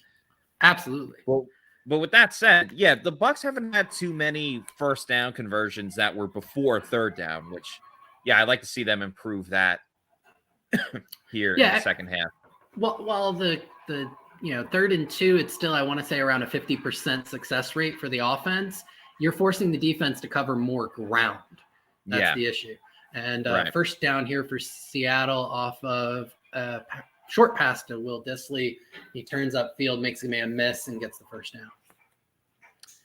And it looked like he slipped again as he was going up the field. Yeah, I would even say the Bucs defender, and I didn't catch who that was who missed the tackle, might have had some footing issues when he went to make the tackle. So that field continues to be an issue for, it looks like, both teams. Geno throws again to Dissly, I believe. Think so. Yep. Yeah, so they're getting the tight ends early here in the second half, a little adjustment. That's another thing we have to worry about is halftime adjustments. Bucs haven't really been fantastic in that area. Yeah, and I think from a process standpoint, just going to Dissly underneath here, Seattle is trying to take the Bucs pass rush out of things with some quicker developing plays. Yep, going quickly again. Ooh, DK Metcalf gives a nasty stiff arm to Jamel Dean. Gets the first down, and then starts talking some crap to the Bucs sideline. Very interesting. So we're already seeing early here in the third quarter, Geno Smith getting the ball out quickly. He was holding on to it a lot more in the first half, and that's why the Bucs were able to get to him. Yeah, just giving him some easy reads where he can just 3 steps and then let it go on some high percentages, shorter plays, and letting his playmakers create some yards after the catch, which they've done on all 3 plays so far. Tyler Lockett finally gets in on the action. Tackled by Carlton Davis, but enough for the first down. That's Lockett's first catch game. That guy is very heated right now. I don't know if he's yelling at the ref. What's going on? He keeps waving. He's like, no. So I think he sure might have like a gnat in front of him. He's just trying to get it out of his face. Geno's going to run here. Oh, man, he got clobbered by Anthony Nelson. Woo. And I apologize on my end if you hear some background noise. I think I've mentioned to you, got a you're good, fairly man. Sizable family, and here early on a Saturday morning, they're going to be moving around a little bit. Yeah, no worries, my dude. Yeah, that was an odd play call. I don't know if that was like some type of RPO that somebody didn't pick up correctly, and then Geno just tried to make what he could of it. Smith and shotgun again. Threw it high. Would have been out of bounds anyway. I don't think Seattle's run it on this drive yet. No, they haven't. And then the other thing I think to note, the Bucs are not getting much of a pass rush. Didn't late in the second quarter, and you're seeing Joe Tryon-Shoyinka falling back into coverage. Yeah, I don't love seeing that. He was pretty dominant as a pass rusher early in the game. You hope to put him back in those situations because the rest of the Bucs pass rush isn't really affecting Geno at the moment. Seattle's 0 for 5 on third down. As 3rd and 9 comes up here. Geno and shotgun looking to his right. Now looks to his left. Throws it. Nice coverage by Jamel Dean on DK Metcalf. Don't make a scene. Dean gets the stop. The Bucs defense gets another stop of Seattle on third down. The Seahawks will have to settle for a field goal, which is exactly what Tampa Bay has had to do for the majority of their season, but they got the touchdowns today. I don't know what the hell that camera was for just a second, but they will be trying a 40-yard field goal, which at this point with this slick field, nothing is guaranteed. And there's a penalty on the play. Oh, geez. Oh, God. Well, even if at 4th and 9. Oh, DK Metcalf gets an unsportsmanlike conduct penalty. So that's a 15-yard penalty, if I'm not mistaken. Wow. So that would make it a 55-yarder. 55-yarder. And that's huge. Yeah, and we saw DK was heated before, as we talked about. I mean, you want to talk about stupid penalty, dumb mistake. That's at the top right there. You know, Jamel Dean is a big physical corner who can, from a size standpoint, he can match up with DK very well.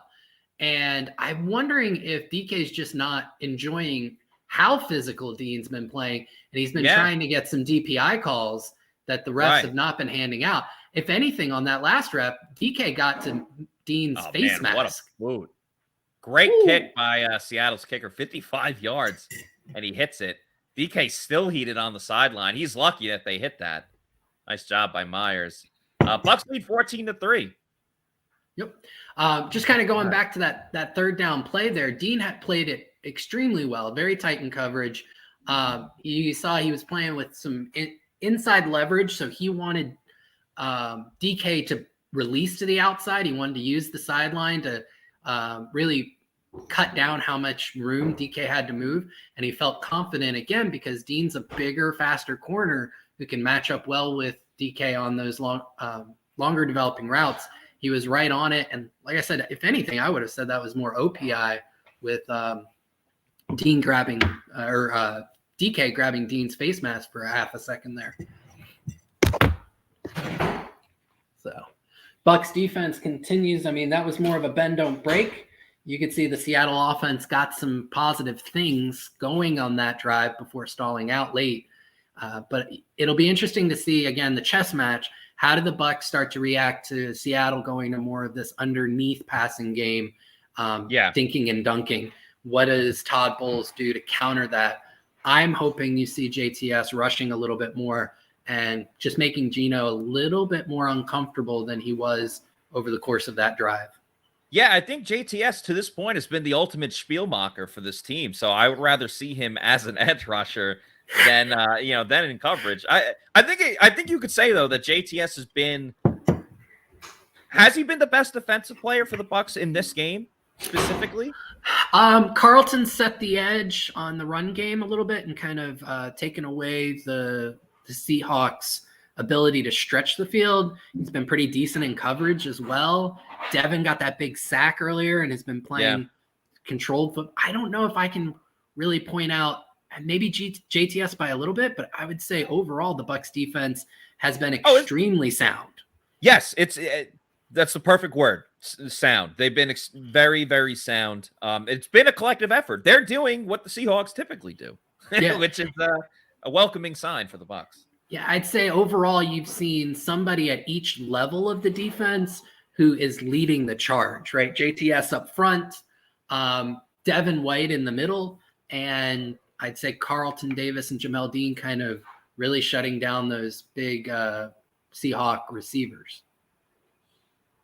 It looks like NFL Network's picked up something with DK and Carlton, and that led to him getting the unsportsmanlike.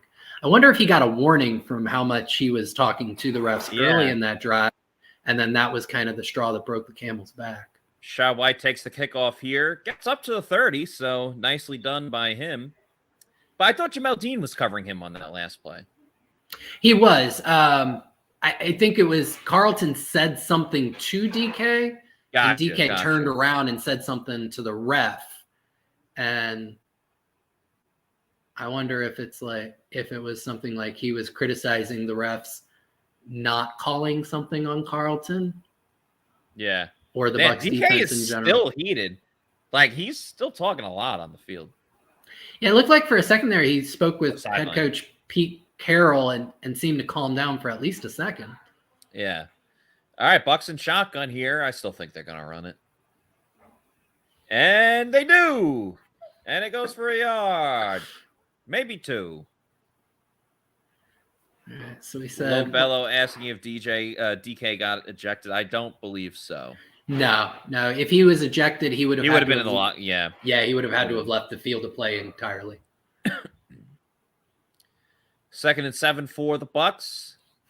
I'm not going to call this a crucial drive, but it's important that they at least sustain a drive. They don't even, obviously you want points, but that's been their big problem in the second half is a constant 3 and outs or just short amount of time with the football, and it lets teams back in the game.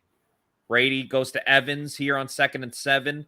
They'll set up a 3rd and short. This is exactly what I'm talking about. This is exactly what I'm worried about. 3rd and 2 here. Seahawks just got a little momentum with the field goal. You have to be able to sustain these drives. Yep. I want to say on the Bucs' first touchdown drive, you saw a similar situation, 3rd and 2, and they went to an empty spread look, just a little stick concept where everybody ran 4 to 5 yards upfield and turned around. And I would love to see something similar.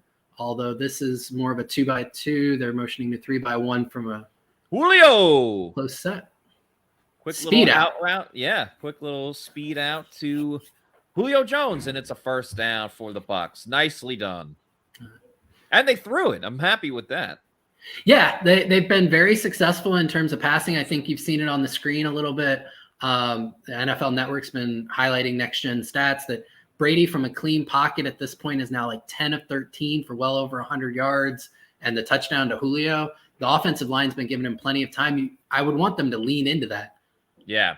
There's some creativity. Yeah, was that a direct snap to Lenny? It was. I don't even think Brady was behind the line of scrimmage. They probably had him lined up on the backside. Direct snap Lenny. Yeah. Another 1st down run. Whatever. At least they mixed it up. Kind of. 2 yards. Okay. Yeah, Brady went out wide. No one covered him. Damn, he was wide open. Yeah, I said it earlier. Right before the half when he did that kneel down, it looked like he had a shot to take it the 98 yards for the touchdown. Right. So maybe they need to lean into his athleticism a little bit more. Scotty Miller goes in motion here. Slow developing play, but Lenny gets up the field. He'll be a yard short. And again, it looked like he slipped a little bit. Yep. So you've seen this quite a bit this game. This is becoming a tendency for this particular game, but potentially a counter from what they've shown over the course of the season. Second and longs or medium to longs. We highlighted earlier this week that the Bucs like to run some screens there, especially out of motion from shotgun. And it looks like the Bucs are countering that. So we really like to see it. An interesting countering going back to the run. It has worked for them. I want to say those second down runs from medium to long out of shotgun have been extremely pitch to successful. Rashad White. They get Donovan Smith in motion. And sorry, I didn't mean to cut you off there, but the Bucs do get the first down. So a nice job converting. They pulled Donovan Smith on the play. Yep. This time a toss left instead of toss right. Smith, when he gets underway as a lead blocker there, he can be very effective. And I absolutely love when Donovan Smith is out in space. And listen, I understand, like, if a lineman's on a corner, and he wasn't totally on the corner on that play, but when a lineman's on a corner, like, typically the lineman's going to, dominate the when blocking. Well, it's to get to the first place as Cade Otton makes a reception for about 7-8 yards. But because corners are fast and you got to get to them when you're out in space, it's a little tough to like kind of lock in on them and directly get into them. And I think Donovan Smith, for the most part, does a great job with that, and then gets you that highlight pancake block that we all like to see. And 8-yard reception for Cade Otton there. Sets up a 2nd and 2, a very manageable second down. That's Otton's second catch of the game. I did not start him in fantasy this week, and I'm happy that I didn't. Yeah, it looks like he got single coverage over the middle, got leverage on his route, and then got upfield for a couple of yards. It's one of the things that we highlighted on a film room we put on YouTube, I think it was Friday, in terms of his ability to create some yak. Oh, my goodness. What Big a fantastic catch by Chris Godwin. Praise be to Godwin. That was an awesome catch down the sideline. Looked like he had no chance of getting completed. He just stopped, went up, and got it. Yeah, it looks like in coverage, too. Wow, great job by Chris Godwin. Yep. Back shoulder fade. Let Godwin go up and make it. He's fantastic in contested catch situations. He has been for most of his career. And just let him go up and make a play. It was a really great play call to get the single coverage. Brady to check to it because he was going away from Brady at receiver again. Oh, my God. Lenny throws it to Brady. Brady slips and falls, and Leonard Fournette throws an interception. Oh, man. Oh, my God. Oh, my goodness. I'm at a loss of words. I don't even know who to be mad at or what to think. And Brady kind of tripped Woolen on the play, but Brady fell. Again, the stupid-ass field. Lenny, I don't think should even thrown that in the first place. No. I mean, Woolen was there in coverage, and Tom Brady does a lot of great things, but winning his one-on-one battles as a receiver isn't necessarily one of them. Hopefully Brady's okay. Listen, I'm all for trickery, whatever you want to call it. Yeah, I don't know if that was the spot, though. No. I mean, oh, man, he almost landed, like, badly on Brady. I don't even think that Brady does trip. I don't know if that's on purpose, though. It could have been. You got the tripping penalty that's going to be after. Purpose. Yeah, and that's going to be tacked on afterwards. I want to be very measured in what I say here because we've been harping on Leftwich to be more creative, but that's not what I've been talking about. I don't think that's what anybody's been talking about. Trick plays aren't what you need. You need better sequencing. The Bucs offense has been extremely efficient with their normal concepts, just with better execution in third down situations. I don't love that. Obviously, it sounds like you're just reading results back. And unfortunately for you, Matt, not even 20 seconds ago, you were like, hey, Brady was open. Why didn't we go to him? So that's for all time. Oh, that is a absolute momentum killer. Yeah. And they were moving the ball down the field. That's the problem. Yeah, you know? yeah. Like if they would have tried this 2 weeks ago against the Ravens, or when they were struggling against the Panthers and the Steelers, yeah, I'm all for it. But this game, you're having success. You have a lead. You don't need to do that, especially like throwing it to Brady. Like if it was Mike Evans, all right, fine. You toss it up and. Oh boy, I wonder if there's going to be a question about that post game. Hey Byron, you're always talking about putting your team in position to succeed. What did you see in practice that made you think Brady was going to win one-on-one with Tariq Woolen? Yeah. I got to call it better. They got to execute it better. We got to be better. Or something like that. Oh, goodness. What does Twitter say about it? Everyone's like, WTF, you got to be kidding me. Boy.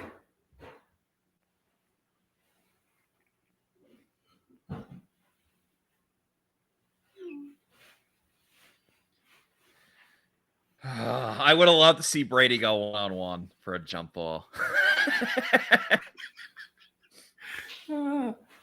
Yeah, as Scott Reynolds tweets in all caps, "Why Byron? ... Why?"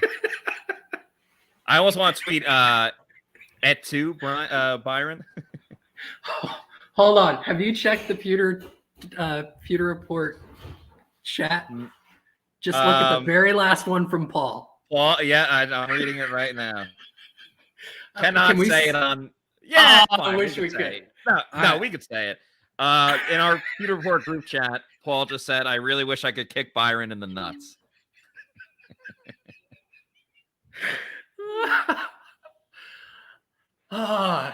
Did we see Brady and Leftwich hugging after that play?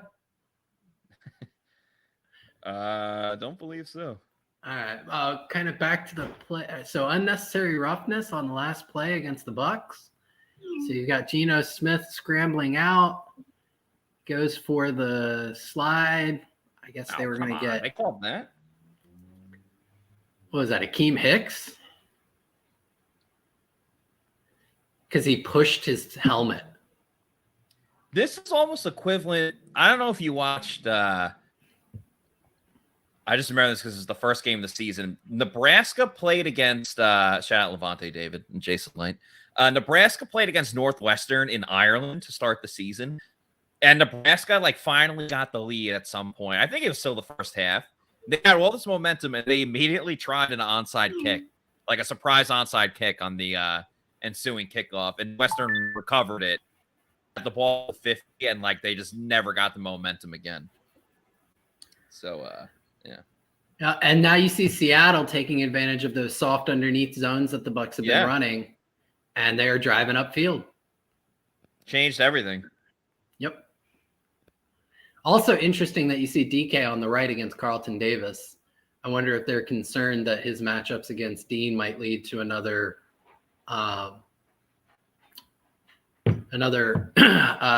unsportsmanlike that could get him booted. Yeah, it kind of flexed the Carlton there.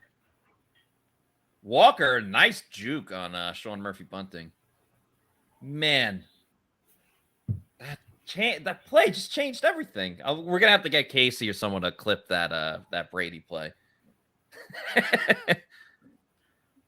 Clip Brady play. Jesus, Mary and Moses. Seattle goes play action. Geno has all day to throw. It's completed to DK Metcalf, who's now dominating all of the Bucs corners. He's not just choosing one. He's taking them all. Yeah, DK is a man on a mission. And there's not much the Bucs can do about it. Yep. I mean, that was solid coverage by Dean. He broke down at the stem. It was just a great throw and catch by Geno and Metcalf. Good job by the Bucs defense there to shut that run down for a minimal gain. I can't believe they tried to throw it to Brady. You're up 14-3. You're moving the football like completely fine. Doesn't that feel like a Madden move? Yeah. Like just randomly, hey, why don't we try this thing that we've never done before? It's maddening. That's what it is. On the PFF grade, though, I think Brady at the ball tracking there was fantastic. The route running, obviously not. Yeah. I wonder what his PFF grade at receiver will be for the next game. We got a commercial break, and third quarter has been pretty electric for all these plays. Kind of gets you re-energized. So good time to talk about our friends at Celsius, the official sponsor of the Pewter GameDay show. 7 essential vitamins, the healthy version of an energy drink. Gives you that essential energy to crush whatever you're doing, whether it's a live stream, a long drive, a workout, or a busy work day. Make sure you're drinking Celsius. So many great different flavors. You see all the vibes right there, Arctic Peach and Tropical. You also got other great flavors such as the sparkling orange, sparkling watermelon, orange pomegranate, peach mango. You can go with the cola flavor, cucumber lime as well. So a ton of great flavors along with just, again, the healthy energy drink. You could also go get one. Check out your store locator. Local bodega. That's right.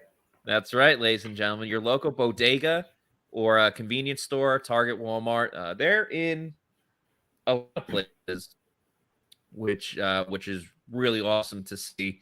Or if you want them in bulk, go to Amazon, click the subscribe and save. Get the variety pack, because variety is the spice of life.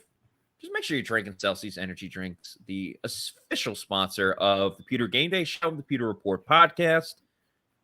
Hashtag Celsius Live Fit. Hashtag Celsius Energy. What was your Celsius of choice today? I went with the sparkling orange pomegranate. Oh, very nice. So I'm normally, as you know, a peach vibe guy. I tend to like the vibes overall. But and I think at this point the Bucs may need some positive vibes. So I hope there are Bucs fans and Pewter Report fans out there drinking some Celsius vibes. But I actually went with the peach mango green tea. Because of the not feeling so great this morning, hoping the green tea would help. Wow, look at that divot in the field. Yeah. Brady doesn't just make divots golfing.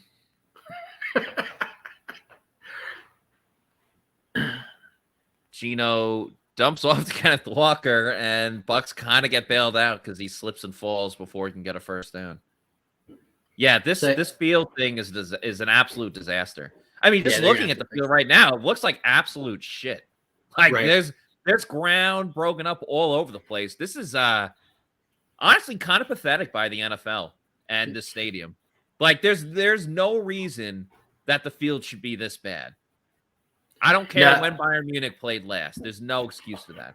They had this plan for over a year. I don't know that specifically, but they had a plan for months. You can't tell me you can't get the field in tip-top shape. It's pathetic. And there's all sorts of talk right now from players led by the NFL Players Association about field conditions. A little bit different on the turf. Yeah, they're talking about what do they call it, split turf, or in terms of the soft tissue non-contact injuries that they're creating. This is going to become a huge point of contention from the players going forward, is field conditions overall and player safety. I thought DK Metcalf was about to make that 1-yard catch. But yeah, it is a huge thing. Every year there is like one or two really big topics, league-wide issues that you see in the NFL. And especially when the player starts speaking out about it is when it's really important. But I think that is important too. Because the NFL, I think at times just has this like, hey, we're going to do it our way and, tough cookies. That's how it's going to be. And it's like, no, like if you're doing something that's not okay, like the players should speak up about it. So I'm glad that they are. Yeah, and in general, what you see the NFL do from a player health standpoint is typically be fumble! Looks like it's recovered by the Bucs. I apologize. I don't. No, that's fine. Devin White looks like he created the fumble, and I want to say Anthony Nelson fell on it. Yeah, I'm not sure. I think Geno may have been down, but let's see. No, that ball's loose. That ball is loose. That's a turnover for the Bucs, baby. Haven't had that in quite a long time, but that is Tampa Bay's football. All right, the Bucs kill even more of the clock. Fantastic job by them. I'm going to go on a little bit of, I don't want to call it a tirade, but I'm going to, a monologue, if you will. Devin White has faced a lot of criticism over the last month or so. I think much of it was deserved. Much of it came from our way here at Pewter Report. Yep. Scott Reynolds tweeted from the Pewter Report account during the Baltimore game that Devin White was the most overrated player in the NFL. I followed that up that night with a tirade of my own based on what I saw as poor play and a lack of effort. Last week, Devin White had a fantastic game in coverage and in terms of run defense. And he has doubled that up with an absolutely fantastic game so far here in Germany against the Seahawks. And that he just capped it off with that turnover. So where we have been very critical before, I want to make sure we are measured in terms of our analysis. Devin White has had a fantastic, we'll say, game in 2.5 quarters following up some, what I would say, much deserved criticism. And kudos to him for stepping up as a leader and a captain should and helping get this defense back right. Yeah, really happy for him. Obviously going through a tough time right now, but, you know, he had to face the music, and right now he's playing a symphony. Damn it, I wish I said that right the first time. That would have been a great little right. But let's remember, you know, that takeaway, haven't seen that in a while. Cool thing about Pirates is they take stuff, you know, they plunder. That's a big thing of what they do. They're taking the ball away right now. That's what Tampa Bay just did. So we're going to put a fumble graphic on the screen right here. That fumble and fumble recovery by the Bucs brought to you by Pirate Republic, the official beer of PewterReport.com. A lot of great different types of beers at Pirate Republic, including the Long John Pilsner in red, the Take No Quarter IPA in green, and the Gold and Haze Piracy Belgian wit beer in the gold can right there.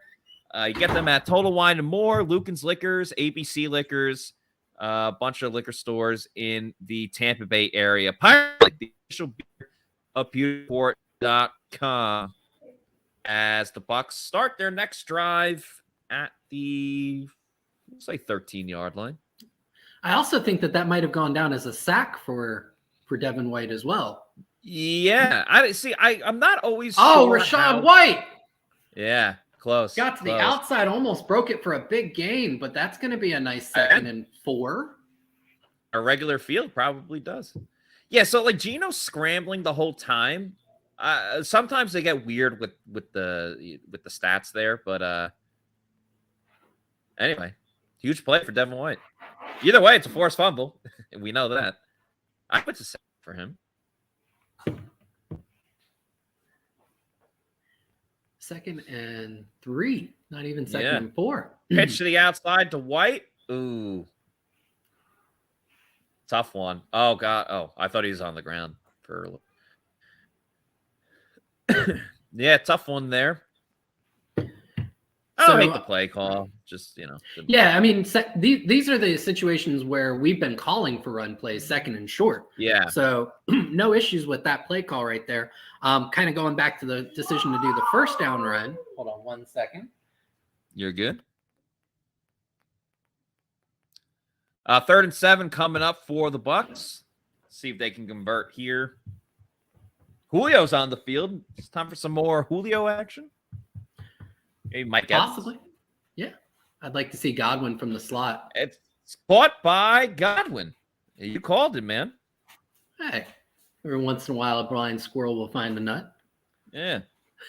So kind of going back to that first down run with Rachaad, even with that positive result, 7 yards on that first down run, the Bucs have run the ball, by my count, 14 times on first down for this game, for a total of, even with that good game, 42 yards, which comes out to exactly a 3.0 yards per carry, and setting them up on average at 2nd and 7. That is what we have been so critical of. Please be play action. Rashad White, another big run. It takes out to the 40, to the 50. A nasty stiff arm. Oh my God. Oh. Take a seat. Woo! Wow. Rashad White. Bam. Throwing that stiff arm. What a move by Rashad White. RB1. RB1. Look at that. Take a seat to the captain of the defense. Diggs. Looking up at the lights. Looking up at the bright lights of the Bayern Munich Stadium. Woo! He better get the angry run of the week. I mean, we'll see. This is the first game. But that was an angry run. All right. So as soon as Tom I says, criticize beast mode. And as soon as I criticize the first down running and how the average yards per carry has been terrible, that puts them up to 71 over 15. And they're now averaging 4.7 yards per carry on first down. And then was that was over 20 yards, right? It was 29. That was their first rush of 20 yards on the season. So congratulations to the Tampa Bay Buccaneers. There you go. Josh S. here says, Rashad with the get off me. That's right. Oh, man, that was great. Hey, my best friend. Go ahead. I was going to say my best friend, Johnny, he would say right there, I'm a grown-ass man. Well, like that's a grown-ass man moment. You say that. Trusting right here, grown man stuff arm. There you go. Thank you, grown man Justin. stiff arm. Grown man stiff arm, yeah. There you go. Oh, man, that was awesome. That was fantastic. Huge moments for both players with the last name White in this game. Devin White forces the fumble, and this drive, a majority of it has been Rashad White.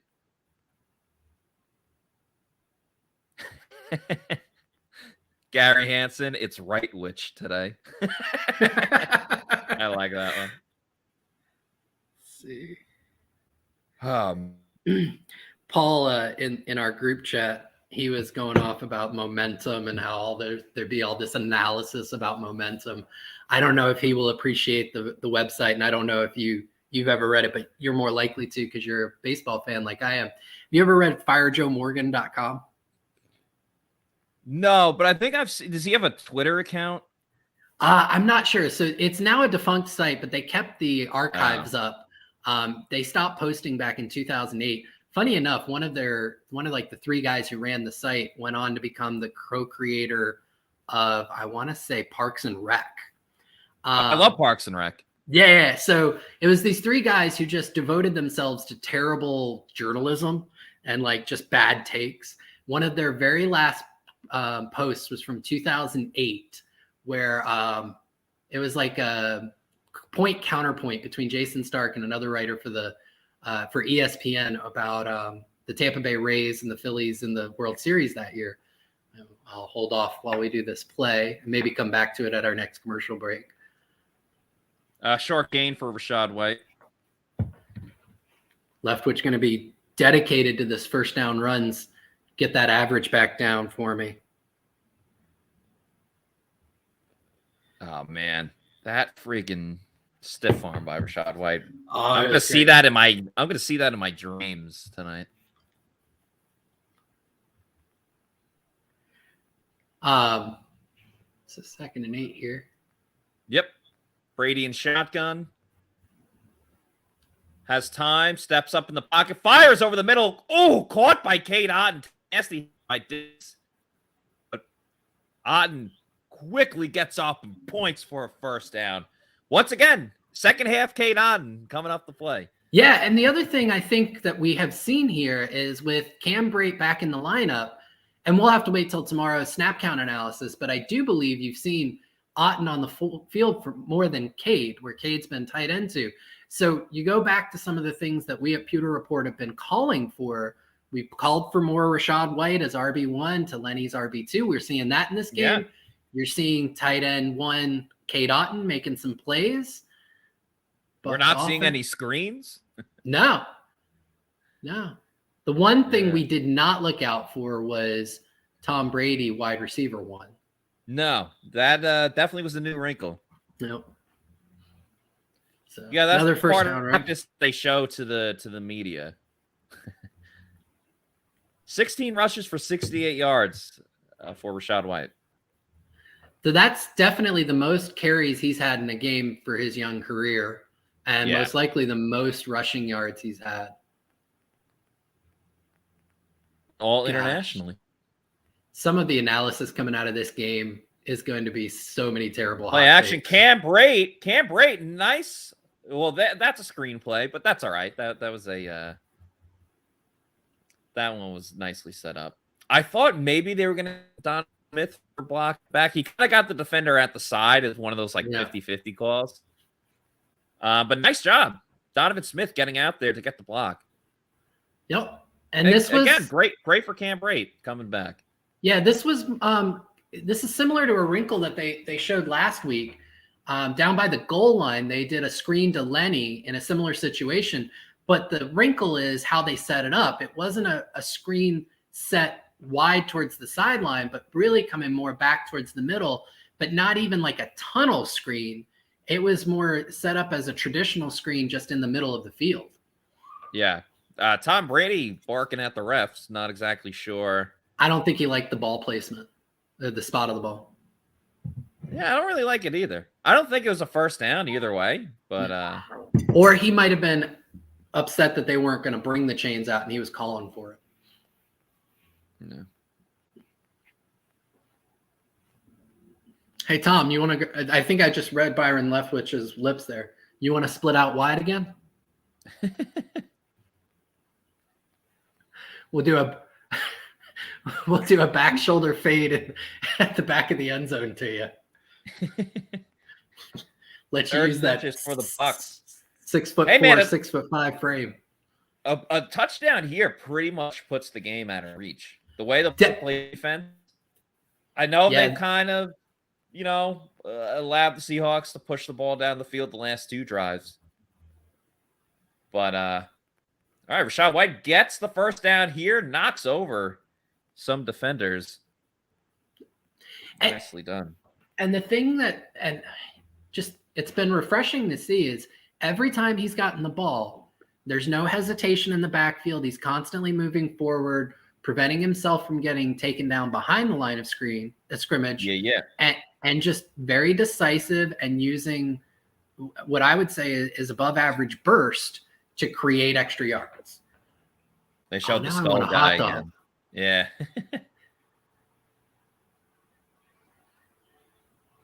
First and goal for the Bucs at the 4. They run it with Rachaad White. Maybe gets a yard. A lot of traffic there. Yep. A lot of people have talked about why Tom Brady doesn't check out of a lot of plays or check out of runs into more successful passing plays. There, I think he checked into the run play. You could see he had a kind of a check to his helmet as his tight end was starting to come in motion, pushed him back to the line of scrimmage. So I'm pretty sure that was the situation where he checked into that run play. Going to go. Now it's going to be a pass. Brady looks to his right, waiting, looks to his left, throws, caught, touchdown, Chris Godwin. Boom! Praise be to Godwin, his first touchdown of the season. He's very excited. He jumps up, starts flexing like this. Nicely done for Tampa Bay and specifically Chris Godwin. That is Tom Brady's second touchdown pass of the day. Bucs take a 20-3 lead with 10:48 to go, and the refs huddle up. There is a penalty on the play. Let's see if this stands up. Maybe it's a penalty following the play. Yeah, I think it was a post-play penalty. It might have been for some type of celebration. The NFL, no flag. You spread the game internationally. You'd like to see the players enjoying themselves, maybe celebrating a little bit, but nope, can't have that. Yeah, nice progression read by Brady. Obviously, was trying to go right. That was his first look, and then look back to Chris Godwin, and now you see him huddled up with Blaine Gabbert and Ryan. Yeah, it's an interesting way they set that up. So if you watch Brady kind of go through his progression, he had his two best receiving targets together on the backside of the play. It was obviously a full field read, but he started on the concept side to 3 lesser targets and was able to get back to Godwin. Oh, he almost dropped that too. We've seen a few of those. Yeah, we saw Scotty a couple times with the little. It's like they're getting the slickness from the ball being on the field for the moment before it gets snapped, and becoming an issue there. While we go to commercial break in the game, we're going to hear another commercial from Age Rejuvenation. At Age Rejuvenation, we have a lot of interest about erectile dysfunction in men. It's not like my sex life was dormant, but you can always improve. I was having an adverse effect on my marriage and was very happy with the results. We have various treatment programs available to enhance their physical abilities that can improve blood flow and sensitivity. The pulse wave has made it so much better. It's been a significant improvement. The good news was that I heard it from my wife. Stop waiting. Start doing Age Rejuvenation. Bucs have had no problem getting points up today, but if you need help in that department or just wanting to feel, younger than you have before, said 50 years old right now, he is feeling like he's 40.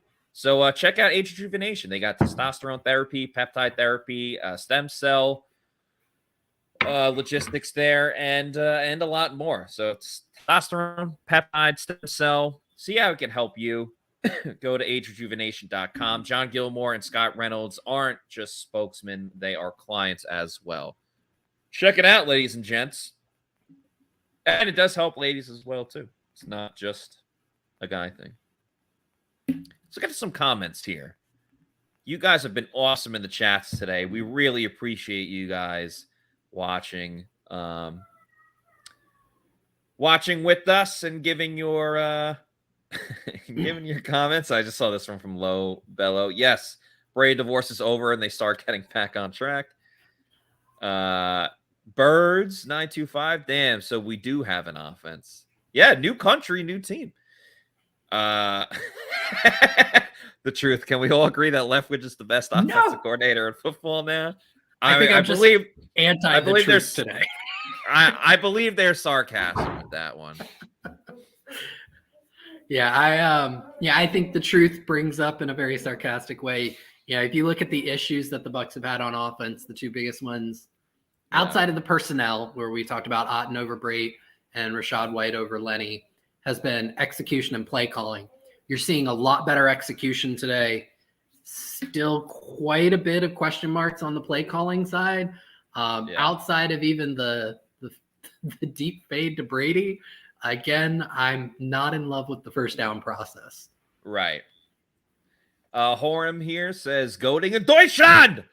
I don't know why I said it like that. I just did. Goating in Deutschland. Jeff says, what a morning, boys. Yeah, I mean, we have a whole day of football after this, which I'm very excited for. Iron Bear says, we need to talk conditions of this field. Yeah, we've been talking about it a lot. Players are slipping and sliding all over the place. There's divots everywhere. You would think that they're on a golf course right now. It looks like absolute crap. And the NFL should take a lot of criticism for this. They really, really should. Yep. And again, kind of what we were talking about earlier, this has been a huge issue for the players this past week, and you're going to hear more about it with this. As Kenneth Walker takes a screen and gets upfield, that's got to be at least 20 yards on that play. Yeah. Sets the Seahawks up in, and you can see that they've cut to the field again where Brady slipped and fell on the interception from Lenny. This is going to be a huge point of contention. Over the middle, nothing there. Yeah, just a bad pass over through. I think that was Disley, but you got a flag there. On the play, Doe. Legal use of hands to the face on Das Bucs. Lakeem Hicks. Damn.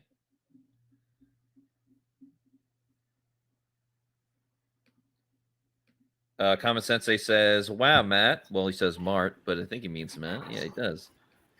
That was Godwin's first touchdown of the season. Yeah, it was. Well, he missed a couple of games and, still trying to come back. So, anyway, he's off the schneid. being a real Spielmacher today. So that had to have been something that Sly gave you, right? Yeah, it means playmaker. Ah, yes. Okay, that makes total sense. I thought it was a great word. I said I'm going to use it even when they're not playing in Germany. I love it. All right. Kenneth Walker doing big things on this drive. I wish I took him for total yards and not just rushing yards, because he has no chance of hitting his rushing yards, but the total yards, there's a possibility.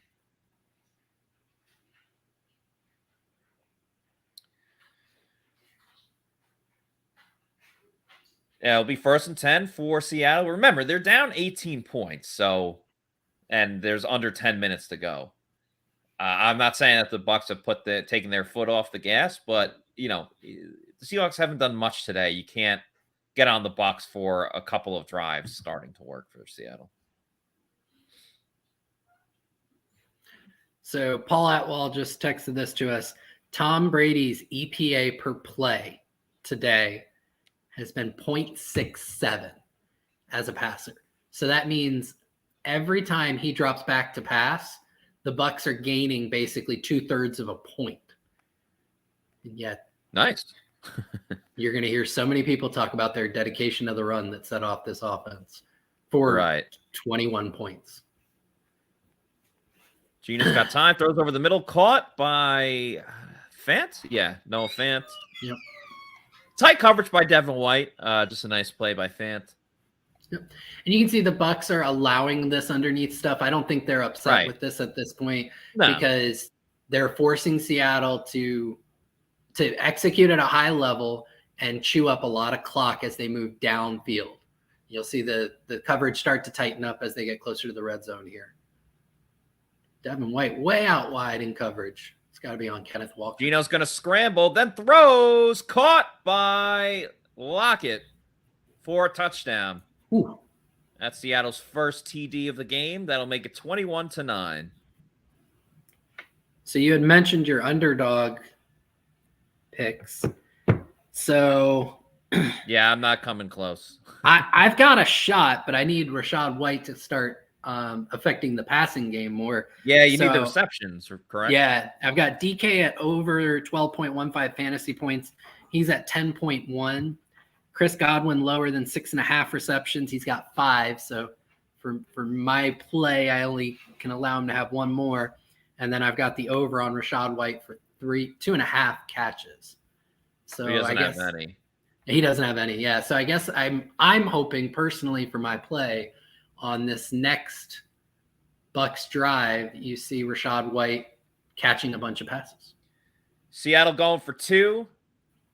Geno looking, has time, a lot of time, throws.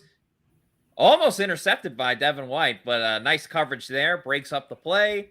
The 2-point conversion is no good, making it at 21-9 game. Most notable thing on that 2-point conversion was Nacho showing big ups, trying to deflect a pass that Geno never even tried to make. But I could take him in a pickup basketball game showing that kind of hops. I like this comment here from MJRVI. He says, Bowles allows 1 touchdown. You guys want to fire them. What do you want? A perfect game? A shutout? Shutouts are very few and far between in today's NFL. I mean, come on. It's the 4th quarter. They just allowed their first touchdown. Get a grip, people.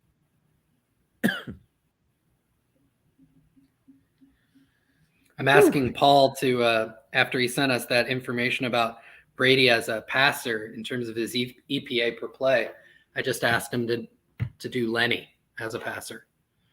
Leonard is doubtful to return to this game with a hip injury. Ooh. So I never want to see anyone get injured. I know Leonard has struggled this year. But, yeah, it's something to monitor. So we could get some Keyshawn Vaughn. Again, for my underdog, I hope not. What's that? I said for my underdog play, I hope we don't get a lot of Vaughn to start with, at least.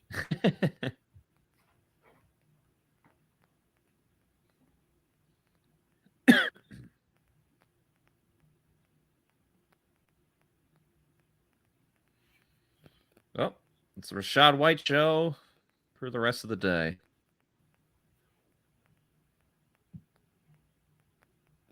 Shift says Vaughn season.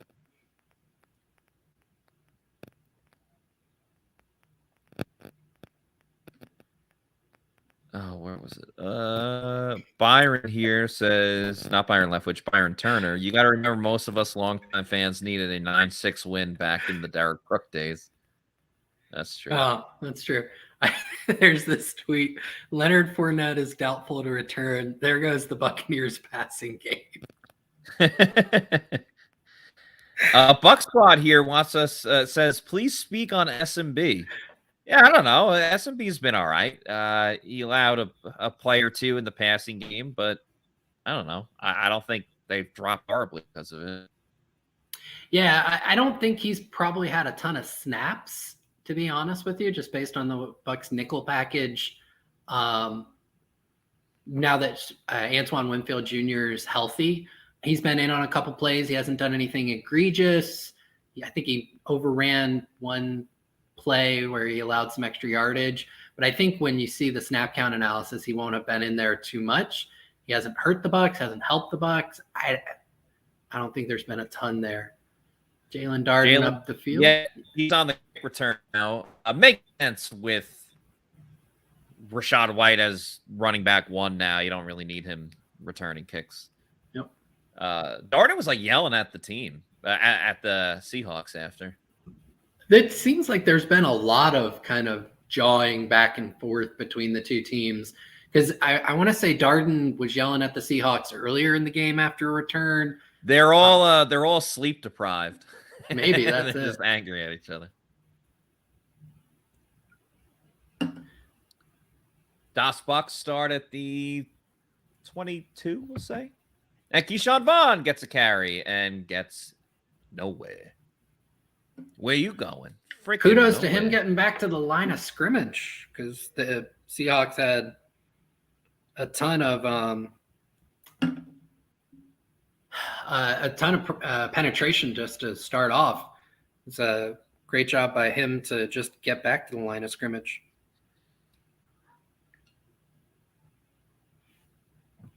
Albert wants to know where Vita is. Well, the Bucs are on offense, so you don't see him. But yeah, I mean, Vita hasn't had a crazy game by any means. Throw to Julio Jones, incomplete, broken up there by Jackson. Yeah, I think Vita may get some negative takes after this week because you haven't seen him really affecting the pocket as a pass rusher. But you also have to keep in mind that the Bucs have held this Seattle running game for the most part in check, and this is a team that every single running back was averaging like well over 4.5 yards a carry. So no, Vita's absolutely, a big part of that. Absolutely. 3rd and 10. Brady drops back, steps up, dumps it off to Keyshawn Vaughn. He's got a chance. Gets the first down. Nicely done by Keyshawn Vaughn. He's angry, but he still got the first down. So nicely done. That looked like that play was doomed. But not the case. That could be anger over the fact that he didn't realize his spin move kept him inbounds and he probably could have gotten more.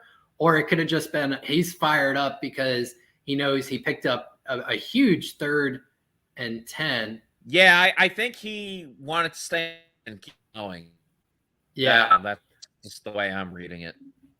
Yep, and that's Keyshawn the second. Vaughn, now more receptions than Rachaad White. Thank you for that.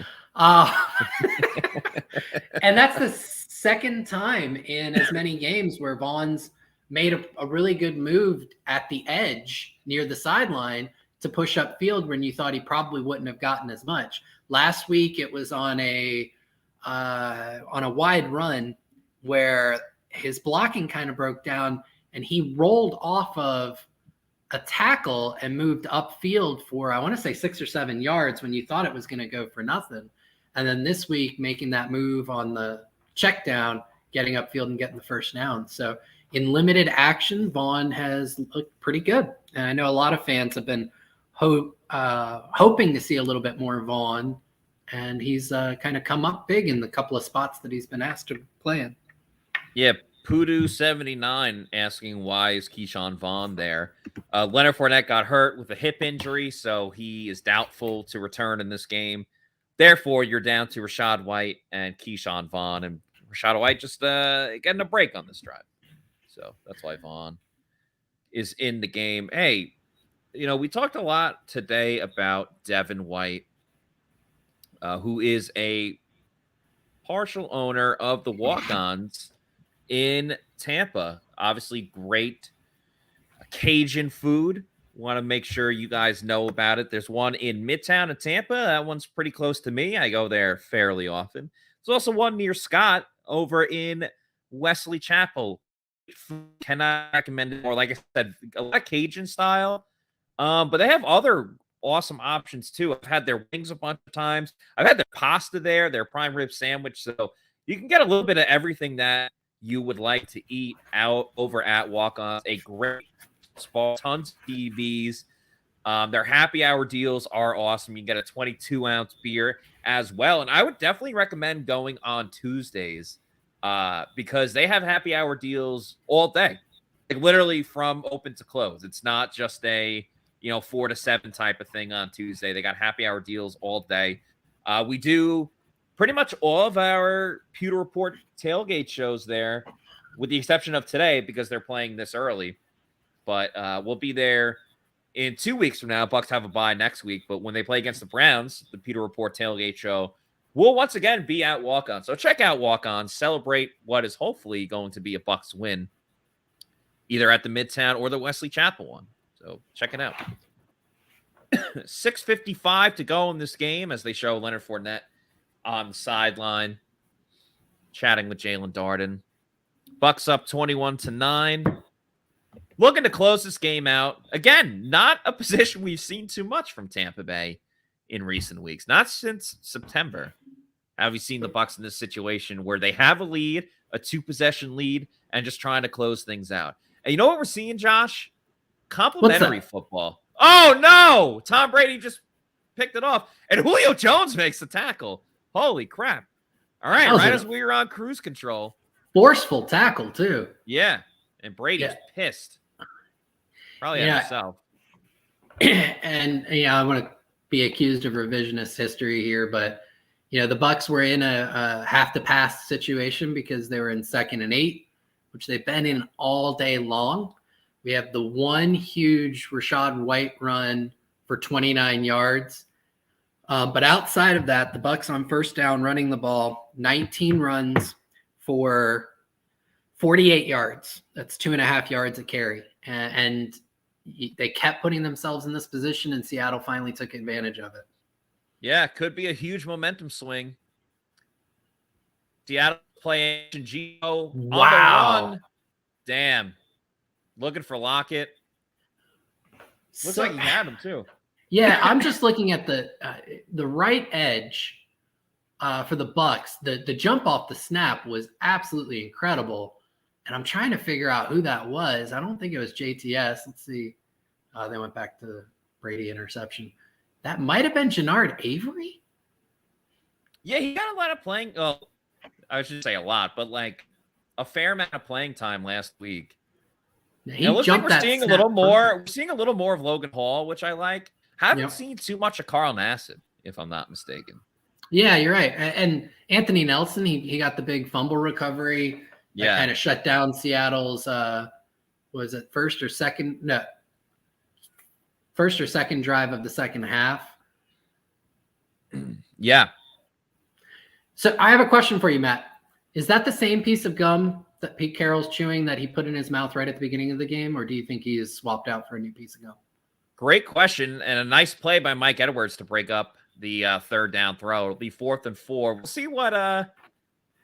We'll see what Seattle does here. I would imagine they'll go for it with 5:43 to go.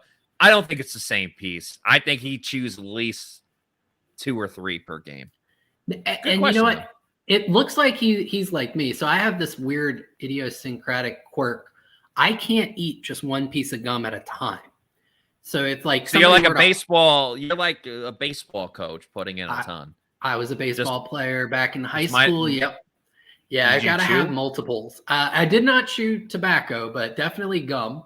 And I had to have multiples, big old wad. And it looks like Pete Carroll and I. Fourth share down, that. Devin White on the rush. Oh, Lockett makes the catch, and that hurts me with my Kate Otten to have more receiving yards than Tyler Lockett bet, because Otten was up by 3 before that reception by Lockett. Devin White went in untouched. Geno had to backpedal like 10 yards before he threw it and threw off his back foot.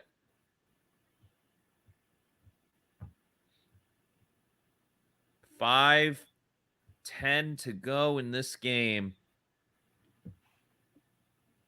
Bucs looking to cling on to a 21-9 lead. Geno in the pocket, has time, escapes the pass rush, running down the field, slides at the 20, and they're going to get Lavonte David for a late hit.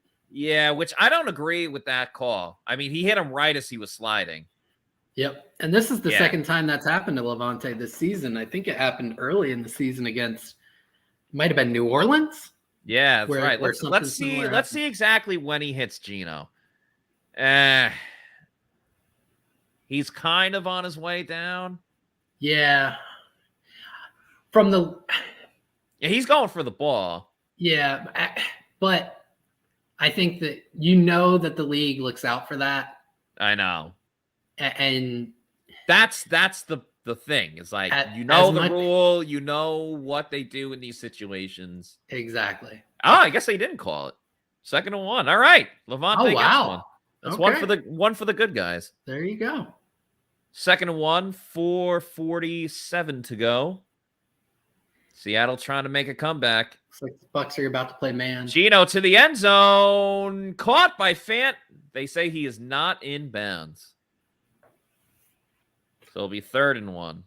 Again, four down territory for Seattle, considering they're down 12 points.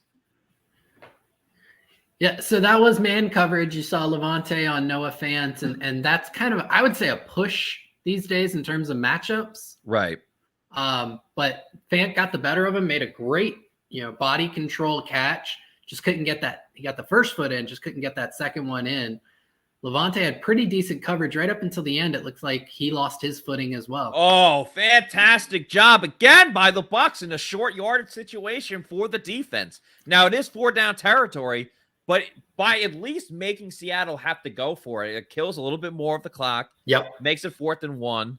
Great push by the defensive line, who have been great today. They really have done an awesome job. Yeah, and you're putting pressure on Seattle's offense because now they can't think about just getting a touchdown. They have to think about making sure that they have another down to play. And so you're forcing them to consider a shorter play that's going to take even more time off the clock. Devin White with the great pursuit of Smith. The throw in the end zone. Oh, it's caught by Marquise Goodman with SMB and coverage. Wow. Yep. So what was it? Somebody had a comment earlier about, talk about SMB more. From that initial look, it looked like the coverage was pretty solid. Just a great play. Sometimes playmakers make plays. What's the word, the German word for it? A Spielmacher. Spielmacher. But let's see if we get a better look at the route, because it looked like SMB was all over him. Yeah, I mean, it's tight coverage. Yeah. Yep. Great throw. How did he miss that SMB? He's like right there. Maybe he didn't have his head totally turned around. Yeah, he didn't have his head turned around in time. Yeah, because if he's seeing the ball, I mean, you don't even have to like fully dive. Just like kind of, if do the anything, Scotty Miller jump. Yeah. Yep. If anything, that's just an amazing play by Geno, because he had to put that out there before the break by the receiver, just putting it into a spot where only his guy could get it, even in tight coverage. So that's the Geno that everybody's been kind of talking about this year, just doing some things that you never thought he could over the last 8 years or so.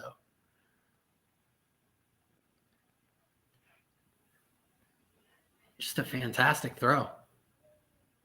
Yep. Can't fault Sean Murphy Bunting on that at all. And all of a sudden, Seattle's back in this game. Yeah, this is another tight game for the Bucs, but normally they are on the Seattle side of like trying to chase and come back in this game. This time they actually have the lead. And momentum's on Seattle's side. Listen, the Bucs have been very prone to going 3 and out. They haven't done as badly at it today. But, I mean, with Byron's play calling, the love of running on first down, it's dicey, man. I wouldn't want to give the ball back to Seattle. Nope, not at all. And the Bucs had some really good moments on defense over the course of that entire drive. It's just right when the Seahawks needed to have it. I think they picked up 2 fourth-down conversions. Yeah, situational football, man. Got to get off the field, and they couldn't.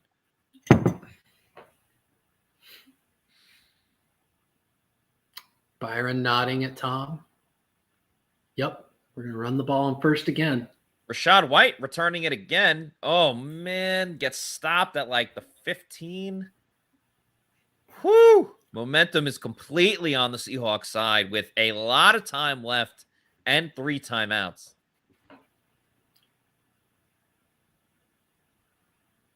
They show the Brady interception, or he's looking for... Yeah, I don't think he saw that linebacker. Yeah. Or maybe he thought he could get it over him. But if so, that was pretty low for that type of throw. Yes, it was. Run on first down here. Rachaad White gets nowhere, and this was exactly what I was talking about.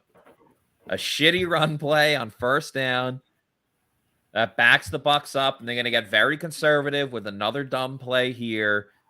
Probably another run, and it's going to be like 3rd and 7. And things are going to be tight. Things are going to be very tight. So all game long, Byron's play calling has been asking Tom Brady and the receivers to be superhuman on 3rd down. And for most of the game, they delivered. And then you finally had one crucial mistake that's allowed Seattle back into this game. Oh, big play for the Bucs. Chris Godwin makes reception and gets a crucial, and I will say it again for emphasis, crucial first down for the Bucs. That's going to almost guarantee that you get to the 2-minute warning with the Bucs still having the ball. Now, you're going to see yet another first down run to follow that up. Right, of course. Man, nice job by Chris Godwin. He's come up with a couple of big catches here today. The Bucs receiving core as a whole has come up. Really big. Like what I've seen. Oh man, Cade Otton kind of got bumped before he could like fully get to his blocker or the guy he was trying to block. If he can get there a second earlier, I'm not saying Rachaad White takes it for 60 yards, but I think that's like a 5-yard gain versus a 2.5. And Seattle takes their first timeout. So they're electing to take one before the 2-minute warning. Pretty wise move, I would imagine. I would agree. Yeah, I mean another one and then let it go to the 2-minute warning, so they'll still have one timeout after the 2-minute warning. Yeah, analytics would say that you want to take the. I shouldn't say analytics. So it's say the smart move here is to take the timeouts now and prevent the Bucs from possibly running clock that they don't have to if they can actually get the 3-down stop here and get the ball back, because that would give them the ball back with much more time to control the pace of the clock.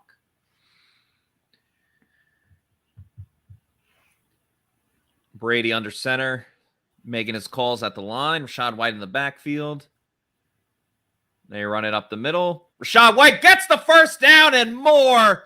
Another clutch, crucial first down for Tampa Bay.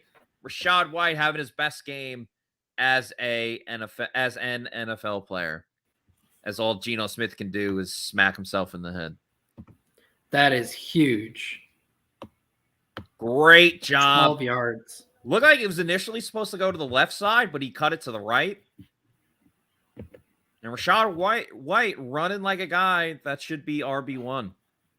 Absolutely. I mean, at this point, he is with the injury to Leonard Fournette. Fournette's going to have 2 weeks to get, hopefully get right from that hip injury. But just in general, White has proven throughout this game that he is running with a little bit more decisiveness, vision, burst, and definitely deserves to have a bigger role in this offense going forward. Only 87 rushing yards for Rashad White. It feels like he should have a lot more. Yeah, I think you've got like 3 or 4 decent to big runs, but he's had a lot of that have gone for 2 to 3.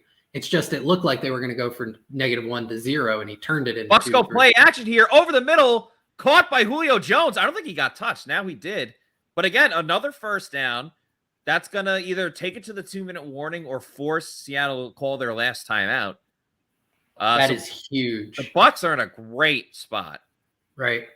Trying to do the math here. Looks like Seattle might have taken their last timeout. Nope, it got to the 2-minute warning. So 40.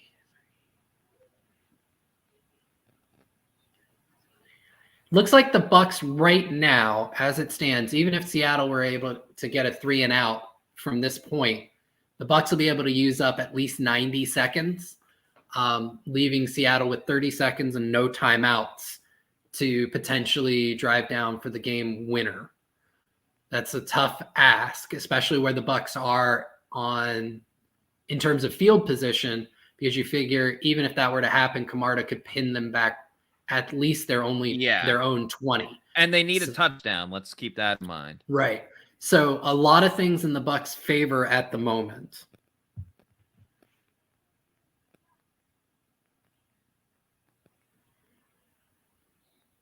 Let's get to the chat. Let's see what the Pewter people is saying. Ed, we have a running back. Edwin Smith. Edwin, I like your name. Reminds me of Edwin Diaz, the best closer in baseball. LFG. Who does he play for? The New York Mets. Just signed him to a big contract. Big contract. Common Sensei says Devin White greater than No Vision Lenny. But Edwin Diaz was the best closer in baseball. Yeah, no, he definitely save had. percentage, everything. Joshua The Rays, says first down wins this game. The Rays just lost a former best closer in baseball. Unfortunately, injuries kind of derailed his career, but you go back to that 2020 season, the Rays traded for Nick Anderson from the Marlins, and he had an elite second half of the season. Unfortunately, like I said, injuries derailed his career, and they released him, and then he just signed a split contract with the Braves, a team I know you enjoy. I had never heard of that guy. Yeah, shout out to him. He's one. He had I want to say that second half in 2020, he had a K rate of 45%. Like almost every other batter he faced, he was striking out. It was ridiculous. Oh, really? Yeah. That makes me want to look it up while we're on a commercial break here. Break. Yeah, Bucs fans come for the baseball analysis. I know. Byron said, "LOL, I'm glad you asked." The Mets, of course. It's always about the Mets. Let's see here. Bucs running with White here. Gets a positive gain. Cuts it to the outside. Down the field, the 20. And then he smartly slides down. That's Tristan Wirfs is like, yeah, boy. Yeah. Tom Brady daps it up with Mike Evans and Donovan Smith. That's going to do it, folks. That should absolutely do it. Fantastic job by the Bucs at the end of this game. Offensive line deserves credit. Rashad White, RB1. In a powerhouse performance, the Bucs offense generates 21 points. Although I will, oh my goodness. All right. So assuming, and I think it's a pretty safe assumption at this point, no more points are scored. Bailey Adams, Casey Hudson, and myself had the Bucs winning this game 21-17. Final score looks like it's going to be 21-16. For all you Pewter Report readers, listeners, and viewers, this is your nuanced analysis of the best coverage of the Bucs in the game.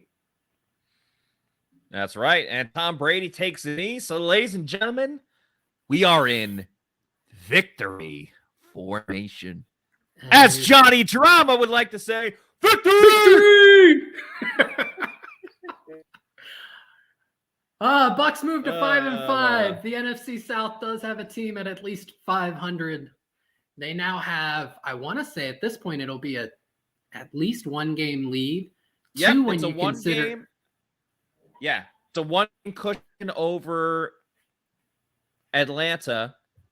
Of course, the Bucs have the most wins in the division, or at least tied for it with Carolina with 2.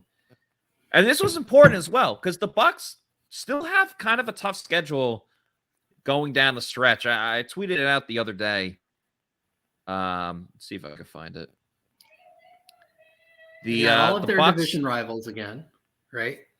Yeah, well, the Bucs' next 4 games is as Tom Brady takes another knee. The Bucs' next 4 games are Seattle. Well, that's right now. Cleveland, New Orleans, and San Francisco.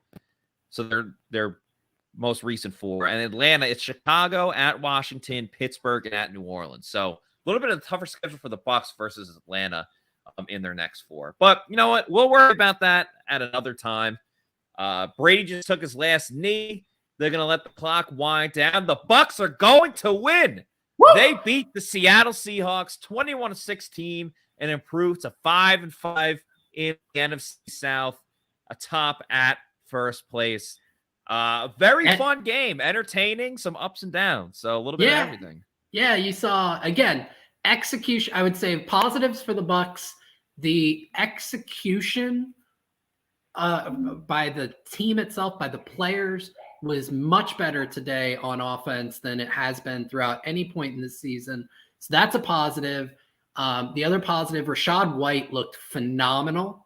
So you hope to see him and Cade Otton. Cade Otton had some really nice catches too. You hope to see those rookies continuing to contribute to the offense. I don't think that everything is solved because, again, I think the play calling, there were some suspect decisions made. And then the defense overall played a really lights out game. Even on the second touchdown, that was great coverage by SMB. Just a fantastic throw by Geno Smith. You got to give him credit. So I would say lots of positives to take out of this. It wasn't a perfect game, but a step in the right direction. Defense looked great again. I'm with you. I'm not going to let a couple of bad drives in the second half, derail what overall was a really good game by them. Again, looks like they're really getting into their rhythm. And the Bucs offense took a step in the right direction. Again, as you said, not perfect, still things to change on first down. But Rachaad White as the starting running back paid huge dividends today with Leonard Fournette and without Leonard Fournette, which is absolutely great. Hey, appreciate everyone that watched this show and joined in the comments. A very fun game. Loved all of what you guys had to say, both positive and negative. And don't worry, we're about to finish this show, but in a little bit, look out on our social media. We'll let you guys know. But we're going to have the Pewter post-game show. Myself, Scott Reynolds, anyone else from Pewter that wants to join, we're the Pewter Report podcast, Pewter post-game show. In just a little bit, recapping this entire game. So keep a lookout for that. So for Josh Capo, I'm Matt Matera. Oh, sorry. Do you want to say something else? Look like you're gearing up to say something. Yeah, I was just going to say 2 things, actually. I may drop in on that post-game show, depending on what the family allows me to do. And then the other thing, really cool graphic that they put up right at the end there. Tom Brady, the first quarterback to win in 3 different countries an NFL game. Very, very cool. And he's undefeated international. So another very cool thing. So for Josh K, Matera, and thank everybody for watching. And we will see you in a little bit for another edition of the Pewter Report podcast and the Pewter GameDay show. Vita saying out.